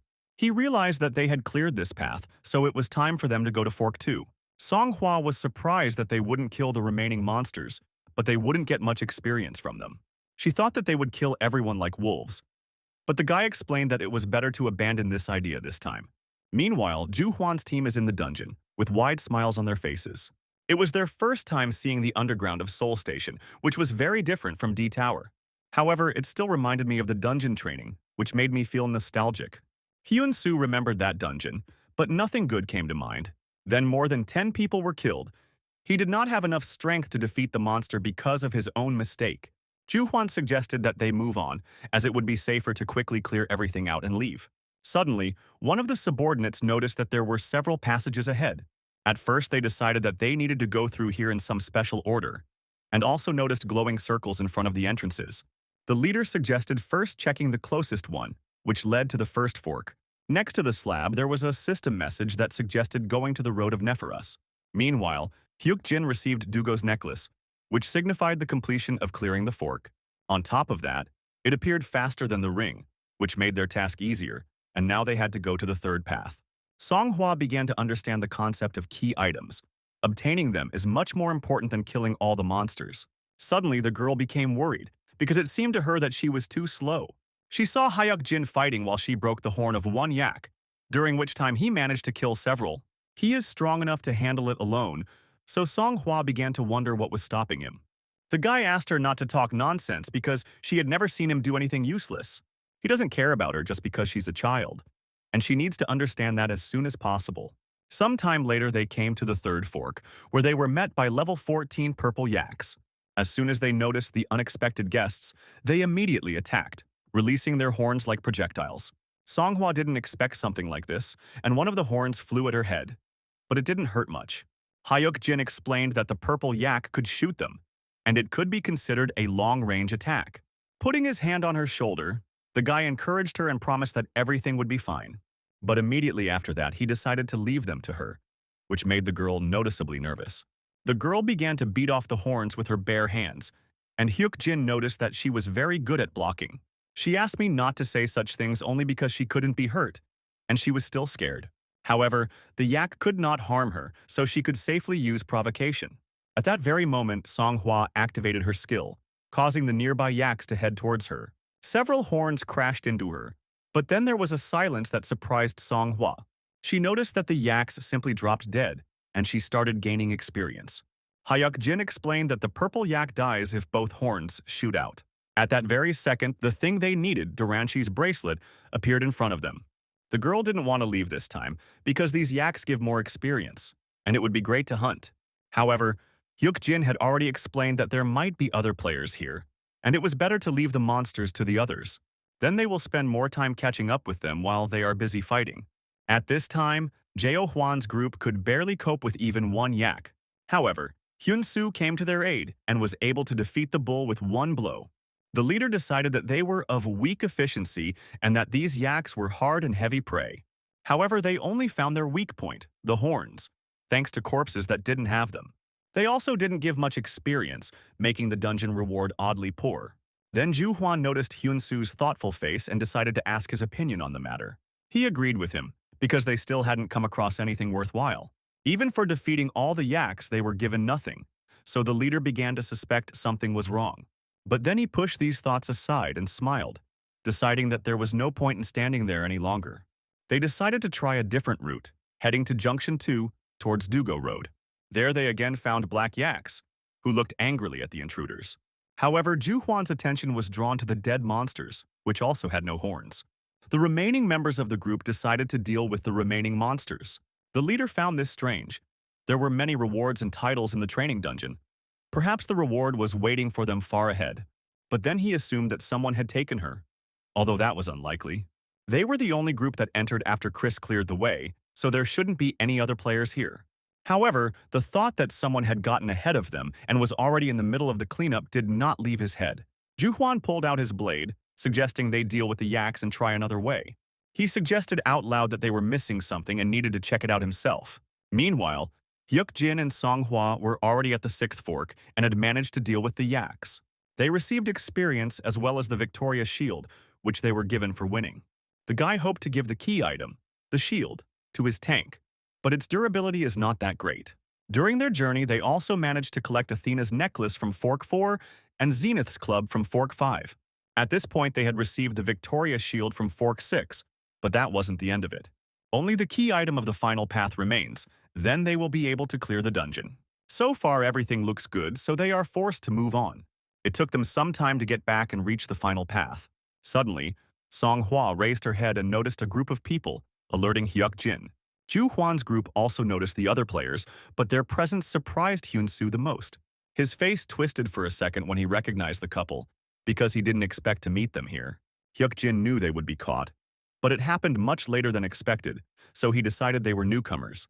Ju Hwan, seeing them, immediately smiled, realizing who exactly had taken their loot. Hyuk Jin immediately realized that this was the group that entered after them, and surprisingly, Hyun-soo was somehow connected to them. Looking at him, the guy decided to open the status window to check his information. The guy didn't expect to see contradictions because someone had a broad and limited outlook at the same time. However, this was more important now because Ju Hwan was heading towards them. He smiled as he called Hyuk Jin and Songhua his new friends. They had already passed by the monsters they had killed and decided that it was their work. Hyuk Jin nodded. He went back 10 years, so Hwang looks a little younger, but it's not hard to recognize him. Later, an organization of evil players will emerge that will be known as the Nightmare. The Demon King's army had enough power to compete with the 8 heroes. The evil they committed was often beyond description, and infamous ringleaders were always at the forefront. Jo Hwan is the self-proclaimed leader of the names who is famous for his evil nature. Hyuk Jin expected to meet one of them, but not so soon, and he noticed how quickly they were moving. The smiling guy was surprised that they cleared this entire area together. There were quite enough of them, and the results speak for themselves, because they had time to see their work.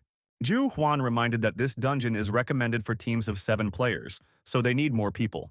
However, he will know if they cannot move forward, so there is no point in talking about it. One of Ju Huan's subordinates started to complain, but the leader had a good suggestion. This team is all quite experienced players compared to the other survivors of the training. They can clear the dungeon together since they've already met. This will be faster and safer for Hyuk Jin and his companion. Then they could share the reward for completing the game and thus help each other. But the dungeon didn't belong to anyone anyway, so Ju Huan hoped for a wise decision. He was surprised when he heard Hyuk Jin's consent, but he had one condition. The key item of the 7th path must be sold to him, otherwise there is no point in it. Sometime later, they all came to Junction 7, the Lakatula Road. They killed purple yaks and gained quite a lot of experience, since absolutely everyone fought. Ju Huan's subordinates worked very well as a team, luring the monsters one by one and killing them. Song Hwa noticed that they were doing things much faster together, but something was wrong. Hyuk Jin moves noticeably slower, and not as effectively as he did with her alone. He used to cope well on his own, but now he looks exhausted. Ju Huan wondered what kind of trump card this guy was hiding to protect the path so quickly. But everything looks simpler, even if you forget about fatigue. His skills do not look special. Suddenly, Lakatula's earrings appeared next to them, the very key item the guy had spoken of. They were useless, provided almost nothing, and their strength was below the plinth. The leader handed the earrings to Hyuk Jin, not understanding why he needed them. They are needed to complete the quest, which are received by the first players who enter the dungeon. They collected 7 items so he could complete it, and then the guy paid Ju Huan. The leader was surprised to receive 500 coins, because to get that amount you need to kill about 40 black yaks. It looked like it would be a lot easier to clean them out than he thought, but he kept smiling. Then he offered to help them get through the dungeon, to which Hyuk Jin naively agreed. The leader addressed his subordinates while Song Hwa walked up to her partner. She decided to ask him directly if everything was okay, since he was not fighting at full strength right now. She thought he was more tired than usual, but Hyuk Jin asked her not to worry. The guy opened the window of Ju Huan's characteristics, not seeing anything good or kind there. And he can see his vile intentions with the eyes of perception. In the past, he was the same as he is after 10 years. Then the guy decided to see how long he could pretend and not show his rotten essence. Sometime later, the entire group arrived at Mandra Square, where they were greeted by a huge statue. At that very moment, the stone statue of Mandra began to open its eyes, emitting blue light. This area appears after the 7 paths are cleared. It was called the Final Destination. This name came about because no one knew how to complete the Mandra statue quest. Suddenly the statue spoke, declaring that only the worthy could remain and asking them to leave. But if they stay, they will not be able to escape the punishment that has been prepared for them. However, Hyuk Jin stepped forward to prove his worth because he had not come this far to give up. The statue looked at him, noticing that the aura in his heart was shining with white light, and asked him to prove it. At that very moment, a window opened in front of him, showing a statue with missing elements. It was a test from the Mandra statue, and he needed to pass the test to complete the dungeon. If the test fails, the subject's heart will be destroyed, so care must be taken. During the first part of the test, Hyuk Jin opened his inventory and retrieved 7 of the items he had obtained. He donated all the jewelry, filling in all the missing elements on the body of the statue. She spoke again because the guy was proving himself worthy, and then asked him to answer the question of his name. Hyuk Jin remembered one video that talked about Mandra, and this statue is the ranch guard. And his mission is simple. He is located near the 7 Forks pasture, where yaks graze. The ranch owner hid something inside the dungeon. I am a guard waiting for his return. There is a hidden reward in this dungeon, so it's best to not give your real name. So Hyuk Jin replied that he was his master, the one who gave him new life, and his name was Rancher. The statue visibly shuddered, while the others did not understand why the guy decided to say that. To everyone's surprise, the statue bowed, greeting its owner, and the boy found the correct answer and completed the quest. Hyuk Jin was pleased and would now be able to receive the reward, while the watching guards were surprised and interested. Song Hwa smiled broadly as she looked at her elder, while Ju Huan's subordinates were genuinely surprised. Hyun Soo was worried that something bad would happen, but Hyuk Jin was definitely special. Meanwhile, the statue showed him 3 items, asking him to choose one. It was the hidden reward of the dungeon. Hyuk-jin knew that the place would appear next, so he was already prepared to choose an item. But suddenly, Ju-hwan appeared behind him and noticed that the boy had received a special award. However, he hasn't seen anything yet, and he will have to wait about a minute. The leader sighed calmly, suggesting that he deal with what he had planned. Without wasting time, Hyuk-jin used the eye of perception to follow the dubious player. At this time, Ju-hwan's gaze fell on Songhwa, and a smile appeared on his face. Hyuk-jin felt his gaze too well and realized that he was aiming at the girl. He revealed his true nature when he thought he wasn't looking, at which time the guy decided to choose a reward. He chose Mandra's gloves, which the statue immediately handed over to its owner. These gloves are particularly resistant to poison and protect the wearer from a variety of infections. Mandra hoped that they would be useful on his journey, after which the quest was completed. Suddenly, the next quest began. 2 paths, where you had to find a way to get through the last intersection of Seoul Station. The dungeon raid is almost complete, and after that, it will be time to go home. However, they weren't finished yet, so Hyuk-jin asked Songhwa not to relax and stay close. But suddenly they stopped when they heard Ju-hwan's voice asking them to wait for them. He was disappointed because they didn't consider them a team and were going to leave them here. It looks like they have to follow orders, but they didn't agree to that. They need to split into 2 teams, so they need to do it wisely. Hyuk-jin agreed, deciding to clear one path with Songhwa, since the 2 of them would be enough. Ju-hwan praised his self-confidence, but didn't understand why they were so confident that 2 would be enough. While he admitted that feeling confident even in a new place is great, it could all end badly. Hyuk-jin noticed that his words made sense, while Hyun-soo began to become visibly nervous. However, the hero continued to remain calm, wondering how they would share. They would have been better off thinking about balanced groups. In their case, 2 groups of 3 and 4 people.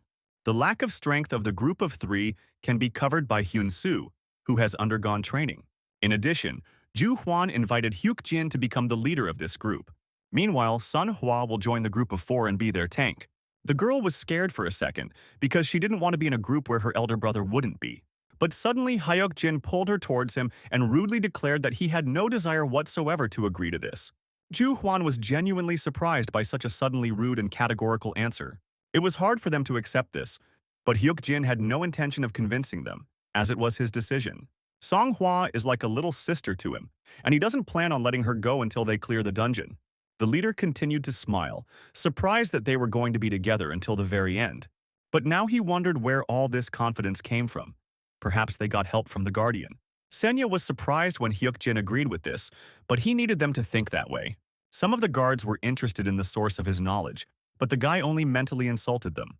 Ju-hwan understood why Hyuk-jin was so confident, so he agreed not to take Songhwa with him. He then invited Hyun-soo to go with them, explaining that it would be fine if they separated like that. Hyuk-jin had no objections to this, so the King of Fists had no reason to refuse.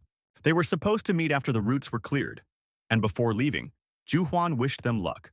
When Hyuk-jin and his group entered the first path, the system explained that there was a clearing clue at the end of the road. Since less than 5 people entered, a temporary safe zone was established. Suddenly, Hyun-soo turned to Hyuk-jin, recognizing the one who appeared on the 2nd floor of the tower and fought the troll. It seemed like they had met even before, near Cheonggyecheon, although he might not have recognized him after just a couple of meetings. However, he was always with the child, but they did not tell him anything, so he thought that he was mistaken, but now he is sure. The guy was surprised that he was recognized, and then asked him why he remembered that. Clenching his hand into a fist, Hyun-soo suddenly bowed and thanked him for saving him. He also added that Hyuk-jin is his hero, and he would have died by now if he hadn't taken the troll with him. The guy decided to remain silent because he was simply trying to escape in order to survive. However, Hyun-soo would not forget this favor, so he asked to be given the opportunity to repay. His status indicated that he was honest, and Hyuk-jin would never have thought that he would receive the favor of the King of Fists. After this, Hyun-soo asked permission to call him elder, even though they were the same age. However, the body was not aged, but because he saved it, and Hyuk-jin had no choice but to agree. For some time, they wandered along a long corridor, which was lit by torches on both sides. A couple of minutes later, they arrived at their destination, noticing the dungeon-clearing crystal. Hyuk-jin guessed that he would be whole, so there was nothing he could do now. He suggested to his comrades that they sit down and rest, which left them dumbfounded. They have one tedious task ahead of them, but the temporary safe zone is still working, so everything is fine. Hyun-soo can deal with the crystal later, but now it's better to accumulate strength for the attack. Suddenly, the King of Fists frowned. Let me remind you that you can address him informally. At that very moment, Song Hwa spoke up, not knowing what to call Hyun Soo, since she was Hyuk Jin's younger sister. The guy asked her to call him whatever she wanted, which genuinely surprised the girl. It was quite difficult for Hyuk Jin to get used to this kind of treatment, but he had no choice. Then Song Hwa decided to call Hyun Soo uncle, which he didn't like very much, and the elder handed her a thermos. However, the King of the Fists wondered whether the destruction of this crystal would really tire them out that much. Clearing this crystal is directly related to clearing the entire dungeon. Since this is the final battle, there may be traps waiting for them. It can be said that they must be ready for anything, and therefore their strength must be at its limit. Hyuk Jin already knew that there would be several problems ahead that they would face. Suddenly, a system notification appeared saying that new players had entered. Due to the fact that the number of players is more than 5, the temporary safe zone disappears. Hyuk Jin immediately understood what was going on and asked them to get up because they would have to fight those guys. Ju Hwan walked with his group and smiled, noticing that they still hadn't cleared this path. He thought that Hyuk Jin would do it much faster because he was so confident, but now he is disappointed. However, he could be disappointed as much as he wanted, because in fact, the guy was waiting for him. It was obvious that Ju Hwan would do something like that, but this only made his interlocutor laugh. He noticed that Hyuk Jin was acting like a know-it-all again, but he was stupid until the very end, after which he attacked him. Ju Hwan asked him to show at least a little modesty if he knew that he would die at his hand. However, the hero doubted until the very end that Hwang would be able to kill him, relying only on his own strength. The opponent began to perform a series of strikes with his blade, but Hyuk Jin successfully defended himself. Ju Hwan wondered where all his confidence had gone since he had only started blocking and dodging. When he was able to damage the hero, he seemed pathetic to him, because that was all he was capable of. Hyun Soo and Song Hwa began to worry about him, but Hwan's subordinates reminded them that they were not alone here. After that, one of them swung his sword, pointing it at the King of Fists. However, the fact that he returned does not justify his fame, because before they often met those who knew how to fight. But they couldn't last even 5 minutes against the group, even though they hadn't done this for about a month. They then offered to spare Hyun Soo's life if he gave up the girl or could continue to swing his fists. Ju Hwan became bored because his opponent was only defending himself, and then asked if he had any more tricks left. They're about on par against monsters, but Hyuk Jin is useless against other players. Meanwhile, the Whispering Devil was enjoying the insults the boy had just heard. Ju Hwan assumed he was unlucky, but his opponent told him he had ways to counter the players. Hyuk Jin picked up the thermos from the floor, adding that he hadn't mastered the shadow attack. Nothing special. The smiling guy suggested that he continue to show off, as it would be easier to finish him off. Hyuk Jin then decided to ask one last question. Would he try to kill them if he didn't hand over Song Hwa to them? Before, Ju Hwan could have just let him go, but now he will kill him and take her. After these words, he rushed into the attack, a crazy smile widening on his face. But suddenly, Hyuk Jin himself rushed forward, hitting his opponent right in the stomach.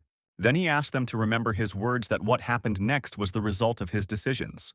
An hour earlier, one of Ju Hwan's subordinates asked if they would be coming in. The administrator has blocked the entrance to the dungeon, so they need to clear it quickly. The leader asked him to understand that they could no longer continue this performance. Even then, he promised to rip that guy's head off and take the child. They decided to attack after you finish. If it takes too long, then they will go in and kill them. They didn't go on their way, so they will be less tired, and Hyuk Jin won't be able to do anything. Others remarked that he knew how to fight, but Ju Hwan assured them that his yak hunting did not look dangerous. His stats weren't much better than theirs, and the only one to worry about was Hyun Soo. However, the smile disappeared from Hwang's face as Hyuk Jin began to go on the attack. Having briefly broken the distance, he realized that his opponent's fighting style had changed. He assumed that the guy's characteristics had increased sharply, and at that very second one of his subordinates wanted to cover for him. Hyun Soo wanted to stop him, but another opponent suddenly jumped out at him, swinging his sword. Unexpectedly, Song Hwa came to his aid, activating a platinum shield and taking the sword blow on herself. Hwang's subordinate was surprised that this small thing blocked the attack. At the same time, the girl called Hyun Soo to her, who used a powerful fist skill to attack the enemy. The rest of the comrades asked the archer to quickly help Ju Hwan and then return to them. Meanwhile, Hyuk Jin exchanged blows with his opponent, sensing the trajectory of each attack, and sharply tilted his head. The archer was shocked that the boy was able to dodge the arrow flying from his blind spot. Go Jang-han was their archer for Ju Huan's team, and he was the main pillar of all their group's surprise attacks. In some ways, he is more dangerous than Huang himself, because he can help from a great distance. But he needed someone to protect him. But now he was all alone, which was very convenient for Hyun-soo. Jian-han was frightened when he saw the King of Fists behind him, and then insulted him. Hyun-soo, flexing his fists, replied that it was not he who was here trying to kidnap the little girl. The archer loudly asked the leader for help, but the leader had his own problems at the moment. Looking at his defeated team, Ju Huan couldn't believe that it would end like this. Their plan failed, although they should have won, but he did not understand where he had miscalculated. Looking at Hyuk Jin, he was sure that he wasn't that skilled and looked like he had stats around level 10. But now he is definitely even stronger than Hyun-soo, whom he considered the strongest until now. Ju Huan tried to calm himself down and find an opportunity to counterattack. Hyuk Jin may be stronger in stats, but he doesn't know his skills, so he decided to test what his carelessness would lead to. But as soon as he decided to use his number, his opponent poured water from a thermos on him. At first, Ju Huan didn't understand anything and thought it was some kind of attack, but the water was room temperature. He looked at the guy. He couldn't believe that he was holding the thermos just for this. Huang thought he was making fun of him at first, but Hyuk Jin smiled and asked him to look back. At that very second, someone's paws began to appear from the walls, and then huge bees crawled out towards them. There were quite a lot of them, but they were in no hurry to attack, circling around them. The other players didn't understand what these things were, pressing their backs against each other. These were bees and monsters that suddenly attacked the archer who was the first to be hit. They then began to circle around Ju Huan, who Hyuk Jin poured honey water on. This is enough to provoke a reaction, because the raid event that occurs on two paths is an attack of bees. Despite the name, they are not that easy to deal with. The individual level is around 18, not very high. But they attack in packs of thousands of individuals. If there is no one in the group with a fire attack, then it is better to avoid them. And there is only one strategy for this, so Hyuk Jin ordered his group to quickly lie down on the ground. Songhwa and Hyun-soo immediately obeyed, plopping down on the floor as the bees circled over the rest of the players. You can gain advantages because they do not notice targets that are below a certain height.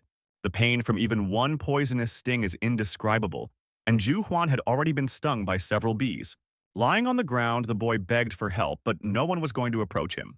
When it was all over, Hyuk Jin looked at Huang's body, which looked withered.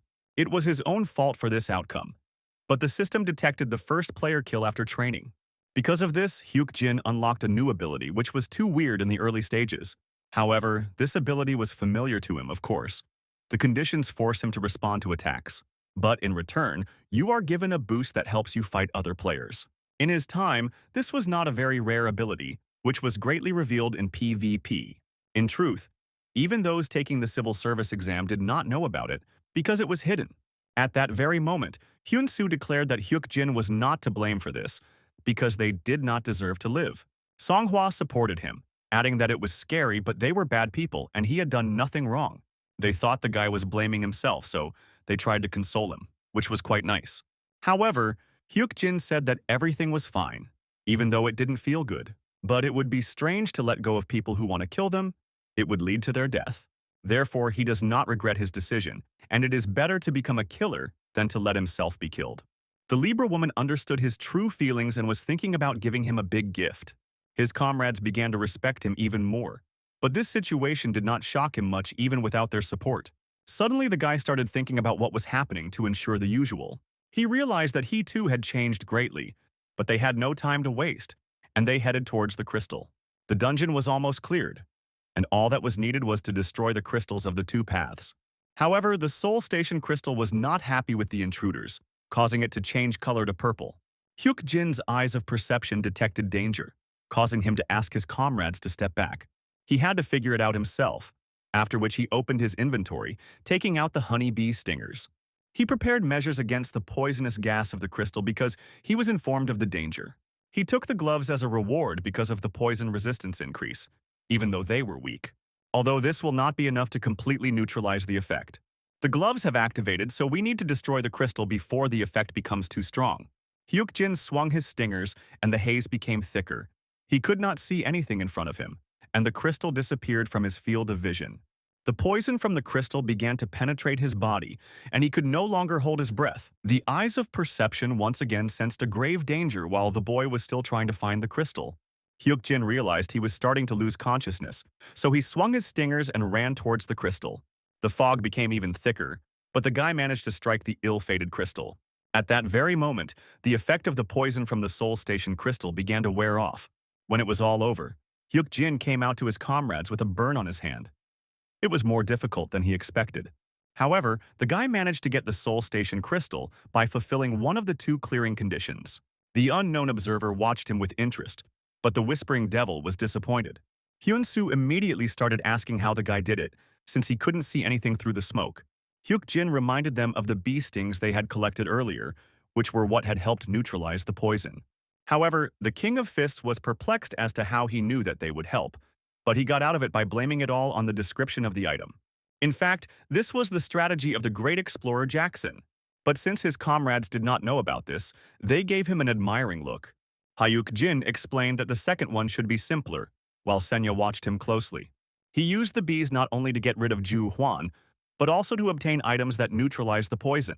Their channel is filled with a large number of anonymous guardians, and the strategy is so obvious that it does not need any explanation. While Hyuk-jin was dealing with the second crystal, the true master of the Heavenly Demon Mountain entered the channel. In the end, the guy got the Soul Station crystal, and the conditions for clearing the dungeon were met. The dungeon was successfully cleared, and the breach was immediately sealed. At that very moment, Senya, who was supposed to receive the award, came down to the group. Hyuk-jin guessed that it must be something special since she came in person. Bonus stat points will be awarded to all players in the group that completed the dungeon. Hyuk-jin could choose a personal reward, 3 of which were given to choose from. The unknown observer was interested in his choice, but it was the most significant award. Gold was a direct source of enrichment, but it was not so easy to cash it out. 3.75 kilograms is about 200 million, which is not a very large amount compared to the upcoming story dungeon. An ordinary person would choose gold without any doubts. It is money he could not even dream of. But in the early stages, players' rights were not protected by law, so players had to give a significant portion to the state. Even the gold was confiscated, because it was an item from an unknown world that could pose a danger. And he will be very lucky if the state does not take everything away when he tries to cash in the gold. In the end, Hyuk-jin chose the Type B recovery elixir. The unknown observer became curious. The woman with the scales doubted his choice, and the Whispering Devil was pleased. The dungeon breakthrough was sealed, so they were forced to leave the place. Sometime later, Hyuk-jin asked his sister what she thought about moving. She wondered where he got the money from, but he explained that he had been putting aside a little, about 100 million. The guy could understand her doubts. 100 million is not just a lot. Their entire family never had that much. The elixir he chose was very effective against a specific disease. He took it and went to meet one person, just like Ju Huan did in the original past. The man was rich enough to pay a large sum for the item. In addition, he suffered from diseases that this elixir could cure. The buyer met 2 conditions. Last time, Ju Huan received about 1 billion won, which brought him great success. If everything goes as it did last time, the deal will be successful. This will not only give him money, but also connections with influential people, which Hyuk-jin is really hoping for. Suddenly, Kim Ah-yeon noticed Chairman Sun Shin on the news, which attracted her brother's attention. She thought that Sung Gi-yeol was a bald old man, but in reality he looked completely different. She assumed he was wearing a wig, but Hyuk-jin knew it was real hair. He personally saw how they grew after taking the elixir, and the disease disappeared. Another name is an effective remedy against baldness.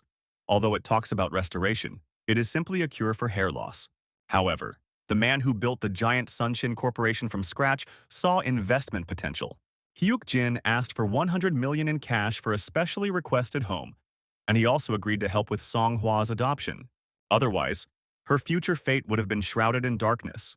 But her mother immediately realized that she was a smart and cheerful girl. Hyuk-jin smiled and again offered to move to his sister, since he had bought them a new house. His family would be able to live in a good place and have less stress with work. But Kim Aeon agreed with indifference. While the guy suggested that everyone return home early today, his sister watched the gates in surprise. Hyuk-jin wanted to add something else, but then he immediately turned his gaze to the window, noticing the gate and the girl in front of it. This gate appeared almost immediately after the previous one opened, and next to it he recognized Shin Yeon-so. The guy immediately pressed the button and stopped the bus, and explained to his sister that he had urgent business. At this time, only one gate could appear near the Hongjae area, the first public clearing of the dungeon by the Sword Empress. It was described very briefly, and the records of it became dark, not because it was anything special. It was all because of Shin Yeon-seo, the Sword Empress, the strongest PvP player who completed it first. Approaching her, Hyuk-jin asked if she was going to go in, and the girl was surprised that he also saw the gate. He explained that he was also a player, noting that this lively and sweet atmosphere was different from the two-faced killer that they called her. Yeon-seo wondered if he knew anything about the thing, and the guy complained again about the strange short description of its status. Hyuk-jin explained to her that this thing was called a gate, and monsters would come out of it if the dungeon was not cleared in time. This hasn't happened yet because the other dungeons have already been cleared, but even the training that has been completed indicated the possibility of a breakthrough. There hadn't been a single breakthrough in this time, because he could have used his knowledge to clear the gate immediately after it appeared. The station's dungeon has been breached several times in the past, with many players giving their lives to understand the clearing strategy. This time, everything changed because of his intervention, but soon there will be so many gates that he won't be able to clear them all alone. Hyuk-jin asked if she was going to go in, but she still hesitated. Then the guy suggested that she create a group and try to clear the dungeon together. This proposal surprised Yeon-seo, and she became curious about his level. As it turned out, she wasn't the only one because she was also level 19, and her level was rising quickly. Having agreed, the girl decided to try sending him an invitation herself. Then she decided to find out how old he was, but when she heard the answer, it seemed to her that he was older. Mentally, he was 30, but his body looked like he was 20, so Yeon-seo suggested they talk without formalities. Hyuk-jin suggested that they discuss this once they got out of the dungeon alive. When they entered the instant gate, the boy didn't think he would run into them on his way back from Songshin. But this was a chance to see the dungeon that the Sword Empress had gone through right after her training. Meanwhile, Kim Ayeon, who had quietly followed her brother, dropped the bag in shock, not understanding where it had disappeared to.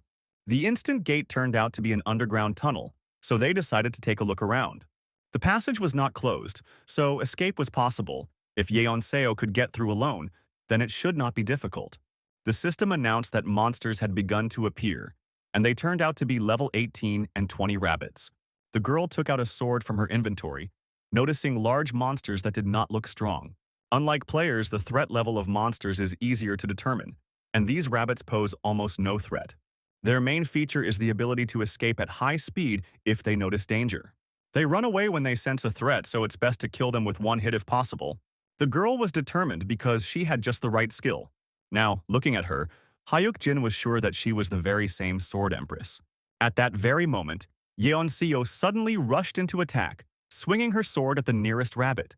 The rabbit monster was instantly killed, for which they received experience and 26 coins. Hyuk-jin saw her unique ability for the first time and didn't think she would learn to use it so quickly. The atmosphere changed immediately after the fight started, and now this girl looked completely different. A moment ago, she looked like an ordinary student who couldn't harm anyone. But now she looks like the fight fanatic she will become in 10 years. Having cut down one monster, the guy didn't think that there would be rabbits behind these gates. It is hard to kill due to its speed, but its attack and defense are weak, monsters that are known among players for one feature. He might be able to get that item if he's lucky, but those rabbits didn't drop anything. Yeon-seo suggested that he had already been there, but he denied it.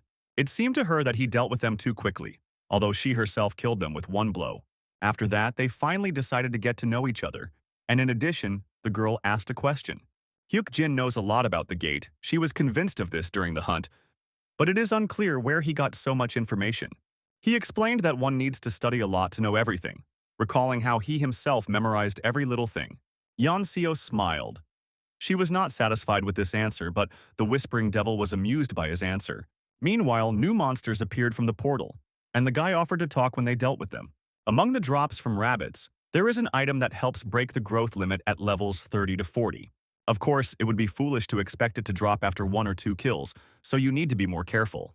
Hyuk-jin decided not to back down until he got it and would kill as many rabbits as needed. Suddenly, Senya heard a familiar voice calling Hyuk-jin an amazing player. It was Roa, who looked like a fairy, who was wondering if Senya was broadcasting with him. The girl doubted that he was level 19, because there weren't many players who could keep up with Yeon-seo.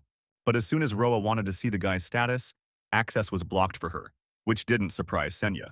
He set up the rights to view personal information, not only closed the status window, but even deleted the name from the player rating table. The fairy assumed that Senya had told him everything, but she hadn't broken any laws and hadn't said anything she shouldn't have. Roa saw the players using the system, but Hyuk-jin used it to hide everything. She then suggested that the guy was making a good income and asked to broadcast it as well. But to her surprise, Senya explained that this was also impossible, since she had signed an exclusive contract. This can be done 3 times, but she has already wasted 1 attempt so quickly. Senya simply replied that it was none of her business, while the guy continued to deal with the rabbits. One of them dropped a high-quality iron sword, which he immediately gave to Yeon-so. She should have used this sword if it was better than her previous one. The girl was surprised that he was giving it to her so easily. Hyuk-jin knew that she treated them better, so Yeon-seo immediately accepted the gift. Then she promised that the next item would go to him, to which the guy agreed. However, he doesn't need weapons. He has a general idea of the monsters that will appear in 10 years. His weapons are still sufficient, so a high-quality iron sword can be given away. When more monsters appeared, Hyuk-jin was annoyed that the item he needed hadn't dropped yet. Then suddenly, after one of the kills, he received an item, the best reward that could be obtained from this dungeon. It was Legolas's ring, a ring of health absorption, obtained by smelting topaz with mystical power. As soon as he received it, his gaze immediately turned to the clearing crystal, which appeared unexpectedly quickly. There were several rabbits near the crystal, but they did not pose any threat. It seems that killing a small number of monsters is enough, although not all gates are so simple. Yeon-seo decided that something was wrong, but the guy calmed her down and suggested that she take care of the rabbits. Hyuk-jin received a ring. But that's not enough. It's the only piece of equipment that doesn't have to be limited to just one. There are still 9 fingers left, so it's too early to stop and we need to kill all the monsters. It may take several hours, but his goal is to collect all the rings.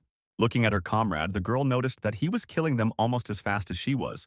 There was also so much knowledge, as if he had already been in this gate, which made her wonder who he was.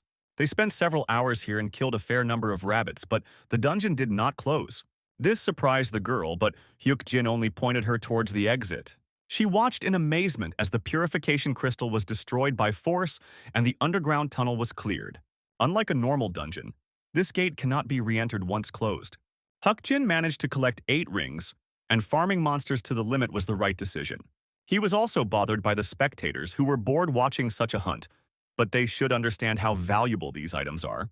It had taken him a long time, and although it was time to go home, he didn't know how he would explain his delay to his sister. After that, he and Yeon-seo headed towards the portal that was supposed to take them back to the city. But when they got out, the girl noticed that something had changed, and there were no people around. At that very moment, Roa greeted all the guards, thanking them for deciding to visit her channel. The true master of the Heavenly Demon Mountain requested the installation of a PvP zone, so from now on it is open. Hyuk-jin knew that Roa was the host of Yeon-seo's broadcast, an administrator like Senya, but a fairy. They have 2 people who attract attention, a genius swordswoman and an unknown player. It is impossible to die in the PvP zone, and all damage received disappears after the end of the battle. So the fairy asked the guards to vote for the player they believed would win. She knows how to control the guards' attention, which is why she will become one of the most popular mid-ranking administrators. On the other hand, there is a presenter who lacks even basic conversational skills. Yeon-seo looked at the guys in bewilderment, not knowing why everything turned out this way. She doubted that they wouldn't die, but even in the worst case, any wounds would be healed after disabling the PvP zone. Hyuk-jin is a little shocked, because he didn't think that he would be asked to fight in PvP when there is no guardian on his side. Some of the guards were surprised by his words. The woman with the scales expressed bewilderment, and the whispering devil was astonished. Roa was surprised that the boy didn't know about the guard's choice, realizing that Senya hadn't told him anything. However, the fairy decided not to interfere and suggested that they start the fight as soon as possible. Hyuk-jin didn't want to rush, deciding to discuss a few things before starting. The guard who requested the PvP zone, the guy wants to say a few words to the true master of the Heavenly Demonic Mountain. He wondered if such a noble guard would encourage betrayal, since he had fought shoulder to shoulder with Yeon-seo. This is a guardian with millions of followers, someone who has climbed to the top, a heavenly demon. However, Hyuk-jin knew that in the future, he wanted to become Yeon-seo's guardian. His character is no better than the Lion King, a warlike maniac, but he considers himself a true warrior. He is a pure fighter who stands against injustice, but he is so arrogant that his words will definitely be reacted to. The true master of the Heavenly Demon Mountain temporarily gave him the skill of one-hit kill, just like the girl. From his point of view, Yanseo is much stronger than him, and now the guy is not even sure of his victory. The master considers him weak, because he doesn't even have such a banal skill. This proud warrior thinks that everyone he hasn't personally taught is weak. Hyuk-jin didn't think they would have to fight right after clearing the gate, but the guard is curious to know the winner. But, to the guy's surprise, Yanseo was also interested in which of them would emerge victorious. He gave her the sword under the pretext that she would make better use of it. However, the girl managed to notice that he was also an unusual warrior. He dealt with monsters almost as quickly. And not only that, he has knowledge about the gates and their internal structure. The guy even showed her how to get out of there, even though it was dark. So Yanseo decided that he knew everything. She wondered how far he would go if he fought seriously. Since they now have the same skills, this is a great opportunity to test it. This guard was perfect for her now, so Hyuk-jin held the sword in front of him and asked her to take a risk. The Lion King asked for things to begin quickly, while the Demon Mountain Master silently watched the duel. The girl was the first to rush into battle, closing the distance at high speed. Their blades touched, and at that moment, Hyuk-jin activated his perception eyes to see her every attack. He saw that the girl was aiming at his side, or it only looked that way, but in reality she was aiming at his neck. Looking at their battle, Roa couldn't believe that such a PvP battle could be shown at their level. Hyuk-jin predicted her every attack with his eyes of perception. But he can't counterattack because he's way behind in sword techniques. In this case, he has only one option left, which he intends to use. Yanseo immediately realized that he had no training in swordsmanship, which was evident from his technique. She decided that he simply had a good sense of smell, but now she decided to attack seriously, since she had been holding back a little before. They wouldn't die, but they would probably feel more pain from their wounds, so she didn't want to lose. Hyuk-jin realized that she was collecting information about his skills. To her, it looked like they were about the same level, and now it was important not to miss her funeral blow so as not to lose so easily. The guy tried to dodge, but Yanseo feinted again and wounded him in the side. The girl suggested that now was the perfect moment for the finishing attack, but when she lunged, she was surprised to find that the blade had embedded itself in the wood. Then she realized that the guy was hiding his speed, and Hyuk-jin was using a new temporary skill. His speed greatly surprised the girl. The guy's blade was already a centimeter from her throat, but he suddenly began to withdraw the blade, not wanting to deliver the decisive blow. It was enough for him that he won, and the girl agreed with this. The system also considered him the winner of the first PvP zone. Hyuk-jin thought they were being used earlier, and in addition, the first opponent received the title. Along with this, he received the skill of instant movement, which allowed him to get close to the opponent very quickly. It was a truly powerful movement technique that did not consume mana. There were many rumors about how it was given to the Sword Empress, apparently for winning the first PvP zone. The girl asked what he was thinking about, because you have to stick your chest out proudly when you win. However, this could be called stealing her skill, but it all happened by accident, and he won it fairly. The guards were surprised by his victory, and 4 of them watched with genuine interest. However, the Lion King ridiculed his pathetic tricks and continued to hate him, but for some reason he still visits the channel. At the same second, the PvP zone was disabled, returning everything to its previous state. The wound on Hyuk-jin's side healed in an instant, which made the boy very happy. Yanseo suggested that he not leave so quickly, after which she took her phone out of her pocket. She suggested that he write down her number so that they could meet up sometime for a trip to the dungeon. The girl explained this by saying that she liked him, and therefore she was not against playing together. Hyuk-jin thought it was too straightforward of her, but suddenly the eye of perception detected danger. He understood that he would not be able to come back from this. He would have to take the blow. As it turned out, the blow belonged to Kim Aeon. She slapped him on the back with all her strength, thus expressing her displeasure. He didn't explain anything and simply disappeared, vanished into thin air, and she spent several hours looking for him. Looking at this picture, Yanseo became curious about who it was, and Hyuk-jin introduced his sister to her. Sometime later, when the guy returned home, he realized that they would soon leave this place. It will take about 3 days to pack his things, but now his family will be able to live in comfortable conditions. It seems his family didn't even believe the house documents. It will take them longer to come to terms with this. If he can change anything, it will be the future of his family, but everything else is going almost as he remembers. On May 11th, 2018, the disaster began, killing more than 20 million people in training zones scattered around the world. Global conglomerate Sanshin calls player-related items new artifacts. They claim that they will direct all efforts and resources into business related to this topic. So far, all events coincide with his records. If nothing changes in the future, on June 16th, in 3 days, dungeons and gates will begin to appear all over the country.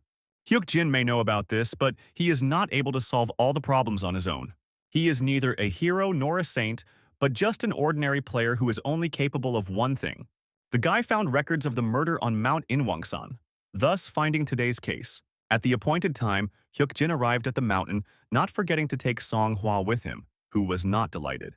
They needed to catch a monster that was somewhere nearby, but the girl thought he was talking about slimes. Slime is too weak to be considered a monster, so it was not the topic of discussion. Song-hwa realized that he was in a different place, and the guy clarified that they were looking for a lycanthrope, which scared the girl. Tourists who traveled to the mountain said that what happened in Yongno is now being repeated all over the planet. It was hard for them to even think about it because they had even heard that mid-ranking administrators were killing people. Bullets don't work on these administrators, so the police can't do anything. One of them decided to catch a slime and sell it, but she was immediately dissuaded from this idea. The woman has been alive for 50 years, but this is the first time she has seen such dramatic changes in the world around her. Suddenly they stopped, noticing something unknown running past. The woman saw nothing, but suddenly turned around, hearing someone's footsteps behind her. All three of them gasped in surprise when they noticed the guy running towards them. Hyuk-jin immediately stopped and calmed them down, as it would be dangerous if they started screaming. However, the women, on the contrary, began to panic even more, deciding to call the police after seeing the guy with a knife. One of them turned around sharply and noticed with horror a creature that looked like a huge wolf. They screamed loudly and started running away, looking back in fear. However, one of the women was so frightened that her legs stopped obeying her and she fell. Hyuk-jin, who had been following the bloodlust he felt after approaching the mountain, immediately stood next to her. Lycanthrope appeared as expected. This will be his first fight without tricks.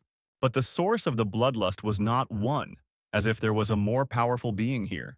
While the boy was trying to figure out where it was, a huge wolf jumped on him trying to attack. Hyuk-jin deftly dodged the attack, simultaneously activating his instant movement skill. After this, he changed his title, increased his speed, and attacked the opponent who was behind him. This guy was able to pierce the skin of a level 27 six-tailed fox that was here, along with a lycanthrope. Hyuk-jin didn't expect to see him, not understanding why he appeared so early. This is a very strong monster that belongs to the spirits, a cunning animal that uses camouflage in sudden attacks. Of course, he knows everything about him, but he remained in questions about why he appeared here. Meanwhile, the lycanthrope caught up with one of the women and tore off her arm, causing her to howl in pain. Song-hwa immediately came to her aid, using provocation to draw the wolf's attention to herself. This isn't the first time she's fought this monster, but the elder is left alone while she's here. The girl began to think about what Hyuk-jin would do in her place. At that moment, the lycanthrope howled loudly. The body fell under the effect of the howl. This skill was there last time too. The body was shaking so much that she just wanted to hide. However, this time everything will be different, and the abnormal status had no effect. Song-hwa was confident that she was now the hunter and began to defend herself with a platinum shield. Hyuk-jin knew that she could withstand the monster's attacks, so she just needed to grab onto it tightly. The girl did not let go of his paw, thereby angering the werewolf even more. The monster wanted to attack with all its might, but a guy suddenly came to her aid, plunging his sword into the wolf's throat. However, that wasn't the end. Song-hwa rushed forward, punching the monster in the chest. After this, the lycanthrope was finally defeated and now lay lifeless on the ground. The girl received 30 coins of experience for defeating the training zone predator. This time it was easier than the boy thought, but the six-tailed fox interrupted them at the most inopportune moment. Then he turned his attention to the frightened women who were lying on the ground and shaking with fear. Due to the sudden appearance of a powerful monster, casualties could not be avoided. Hyuk-jin walked towards the woman whose arm had been torn off by the lycanthrope. He wished her rest in peace and recalled that the last time the government reported that they had managed to eliminate the culprit. She is a true killer. The six-tailed fox remained untouched. The current level of development did not allow to catch a spiritual-type monster. They were in a hurry to announce their success, but the fox is cunning and knows how to choose the right moment to escape. However, with the wound that the guy managed to inflict on him, the monster cannot escape. At the same time, the fox sat down in front of the frightened woman, who loudly asked for help. Hyuk-jin guessed that he was nearby, so he grabbed his sword and headed towards him. He needs human flesh to heal his wounds, or rather, his internal organs. However, the guy couldn't let this happen, so he stood in front of the woman to protect her. The fox attacked tourists fleeing from the lycanthrope. Judging by the woman's wound, it was obvious that he was trying to get to the insides. However, there was no time to eat them, or it only seems that way, and most likely he is looking at a double technique. If this were the main body, then there would be nothing left of the woman except space for him in that time. Looking at the monster in front of him, the boy began to wonder where the real fox was. After examining the area, Hyuk-jin determined that the real body was near the 11 o'clock tree. It seems he didn't understand what the guy was feeling with his eyes of perception, otherwise he would have run away long ago. He'll have to pretend he doesn't know anything if he wants to catch the real body. He then asked Song-hwa to use provocation on the double. As she walked forward, the girl slowed down slightly, noticing that the provocation had not worked completely. However, Hyuk-jin asked her not to stop until she had his full attention. They had to deal with him, but she absolutely had to trust him. Song-hwa used provocation again, and the fox rushed at her with its mouth wide open. It's part of his real body, not an illusion, so the characteristics are split between the two foxes. A weak clone wouldn't be able to break through Song-hwa's defense. Hyuk-jin would have killed him right away if that could solve everything. But a real fox will get scared and run away, so you need to act carefully. Then the guy decided to take out a beginner's dagger from his inventory, which he immediately equipped. Now this was the only available option to defeat such an opponent. He needs to aim at the real body and attack with a dagger throw from a distance. The Lion King was interested in his throwing skill, and the master of the demonic mountain mocked him. But when the dagger reached its target, Song-hwa was surprised to notice that the six-tailed fox standing in front of her had disappeared. She didn't understand what the elder did, but she heard a sound like an arrow being fired. Meanwhile, the dagger hit the real fox straight in the chest, causing him to fall to the ground. Hyuk-jin finished him off with his sword, and the guards watching him immediately changed their minds. Then he got his hands on an item that was given for killing a six-tailed fox. It was his tail. The chances were not 0, but it actually fell out. It will come in handy in some dungeons. The guy's level rose to 26, and at that very moment he heard the sound of a helicopter above him. Someone called the police, so it's best not to attract attention without a good reason and leave. Suddenly, Senya appeared behind him and asked about his level, but the guy suggested that she see for herself. When the administrator saw his level, Hyuk-jin noticed that her wings began to shake. It was obvious that she was excited, but on top of that there was a pause effect. The woman with the scales used the pause, but there are also notifications from other guards that the guy should have checked. Several windows with offers from various guards appeared in front of Hyuk-jin. He decided to check the notification from the Lion King first, wondering why he suddenly started to like him. Next comes a woman with scales and a whispering devil. Two guards with opposing values. A rare rank weapon that was previously equipped by Typhoon Cho Sung-hyun, the Aten Sword. A consumable that accelerates growth but changes one's inclinations towards evil. A devil fruit. The last sentence he noticed was from the master of the demonic mountain, who decided to impart the heavenly demonic art to him. The unknown observer did not suggest anything. He first observes the training, but does not take any steps. The other guards have made serious offers. They are trying to influence him to choose one of them in the future. They want to demonstrate that they can offer a lot, including the power of pause, and it is understandable why Senya is shaking so much. She had to notify the guards that he had reached level 25, because the guards would want to make contact. By now, she's probably being inundated with messages that she should have warned everyone earlier. She can't put two words together, even though she wants to, so Hyuk-jin decided to approach her himself. Now he understands what is going on in general terms, and she is in a difficult situation because of this announcement. She saw the proposal for him, and she wouldn't be able to work properly if she angered all the guards. Turning her head away, the administrator asked who he was and what he wanted. Without wasting any time, the guy asked for 3,000 coins, but Senya immediately tried to reduce this figure to 2,000. However, she was not in a position to dictate terms, because some guards were not to be trifled with. The girl offered 2,700 coins, but they were in the same boat, so the guy asked for exactly that amount. If she is not satisfied with the conditions for partners, then he can say the price for strangers. After these words, Senya agreed.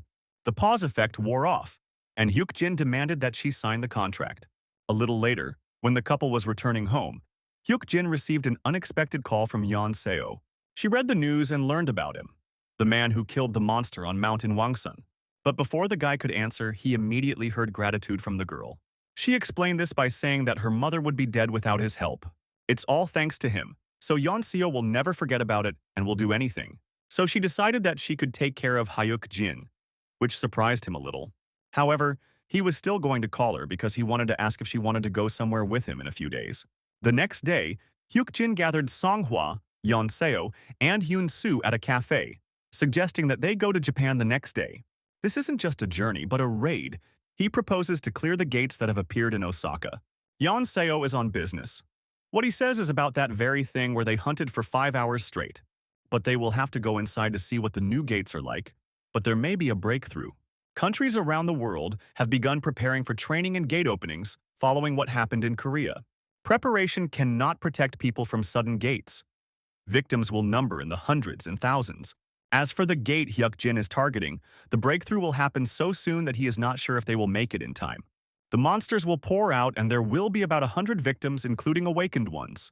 If a trained team gets there early, they will be able to reduce the number of casualties, as was the case in Inwonsan. They can refuse, and the guy will not force them to do so, since they will not be going there to have fun at all. But he is ready to take on all the costs of tickets and other expenses, and they just need to take their passport, clothes, and come to the airport tomorrow. Yeonseo just sighed, because she couldn't believe that the call was about work. She should have guessed when the guy suddenly invited her on a trip, and not just for one day. Then the girl looked at him carefully and asked where he got this information. Hyuk Jin stated that this was a prophetic dream. He could learn about some important events through dreams. He never talked about it because it was much more profitable to hide this information. Yeonseo was surprised and doubted that this was even possible, but the guy assured her that anything was possible now.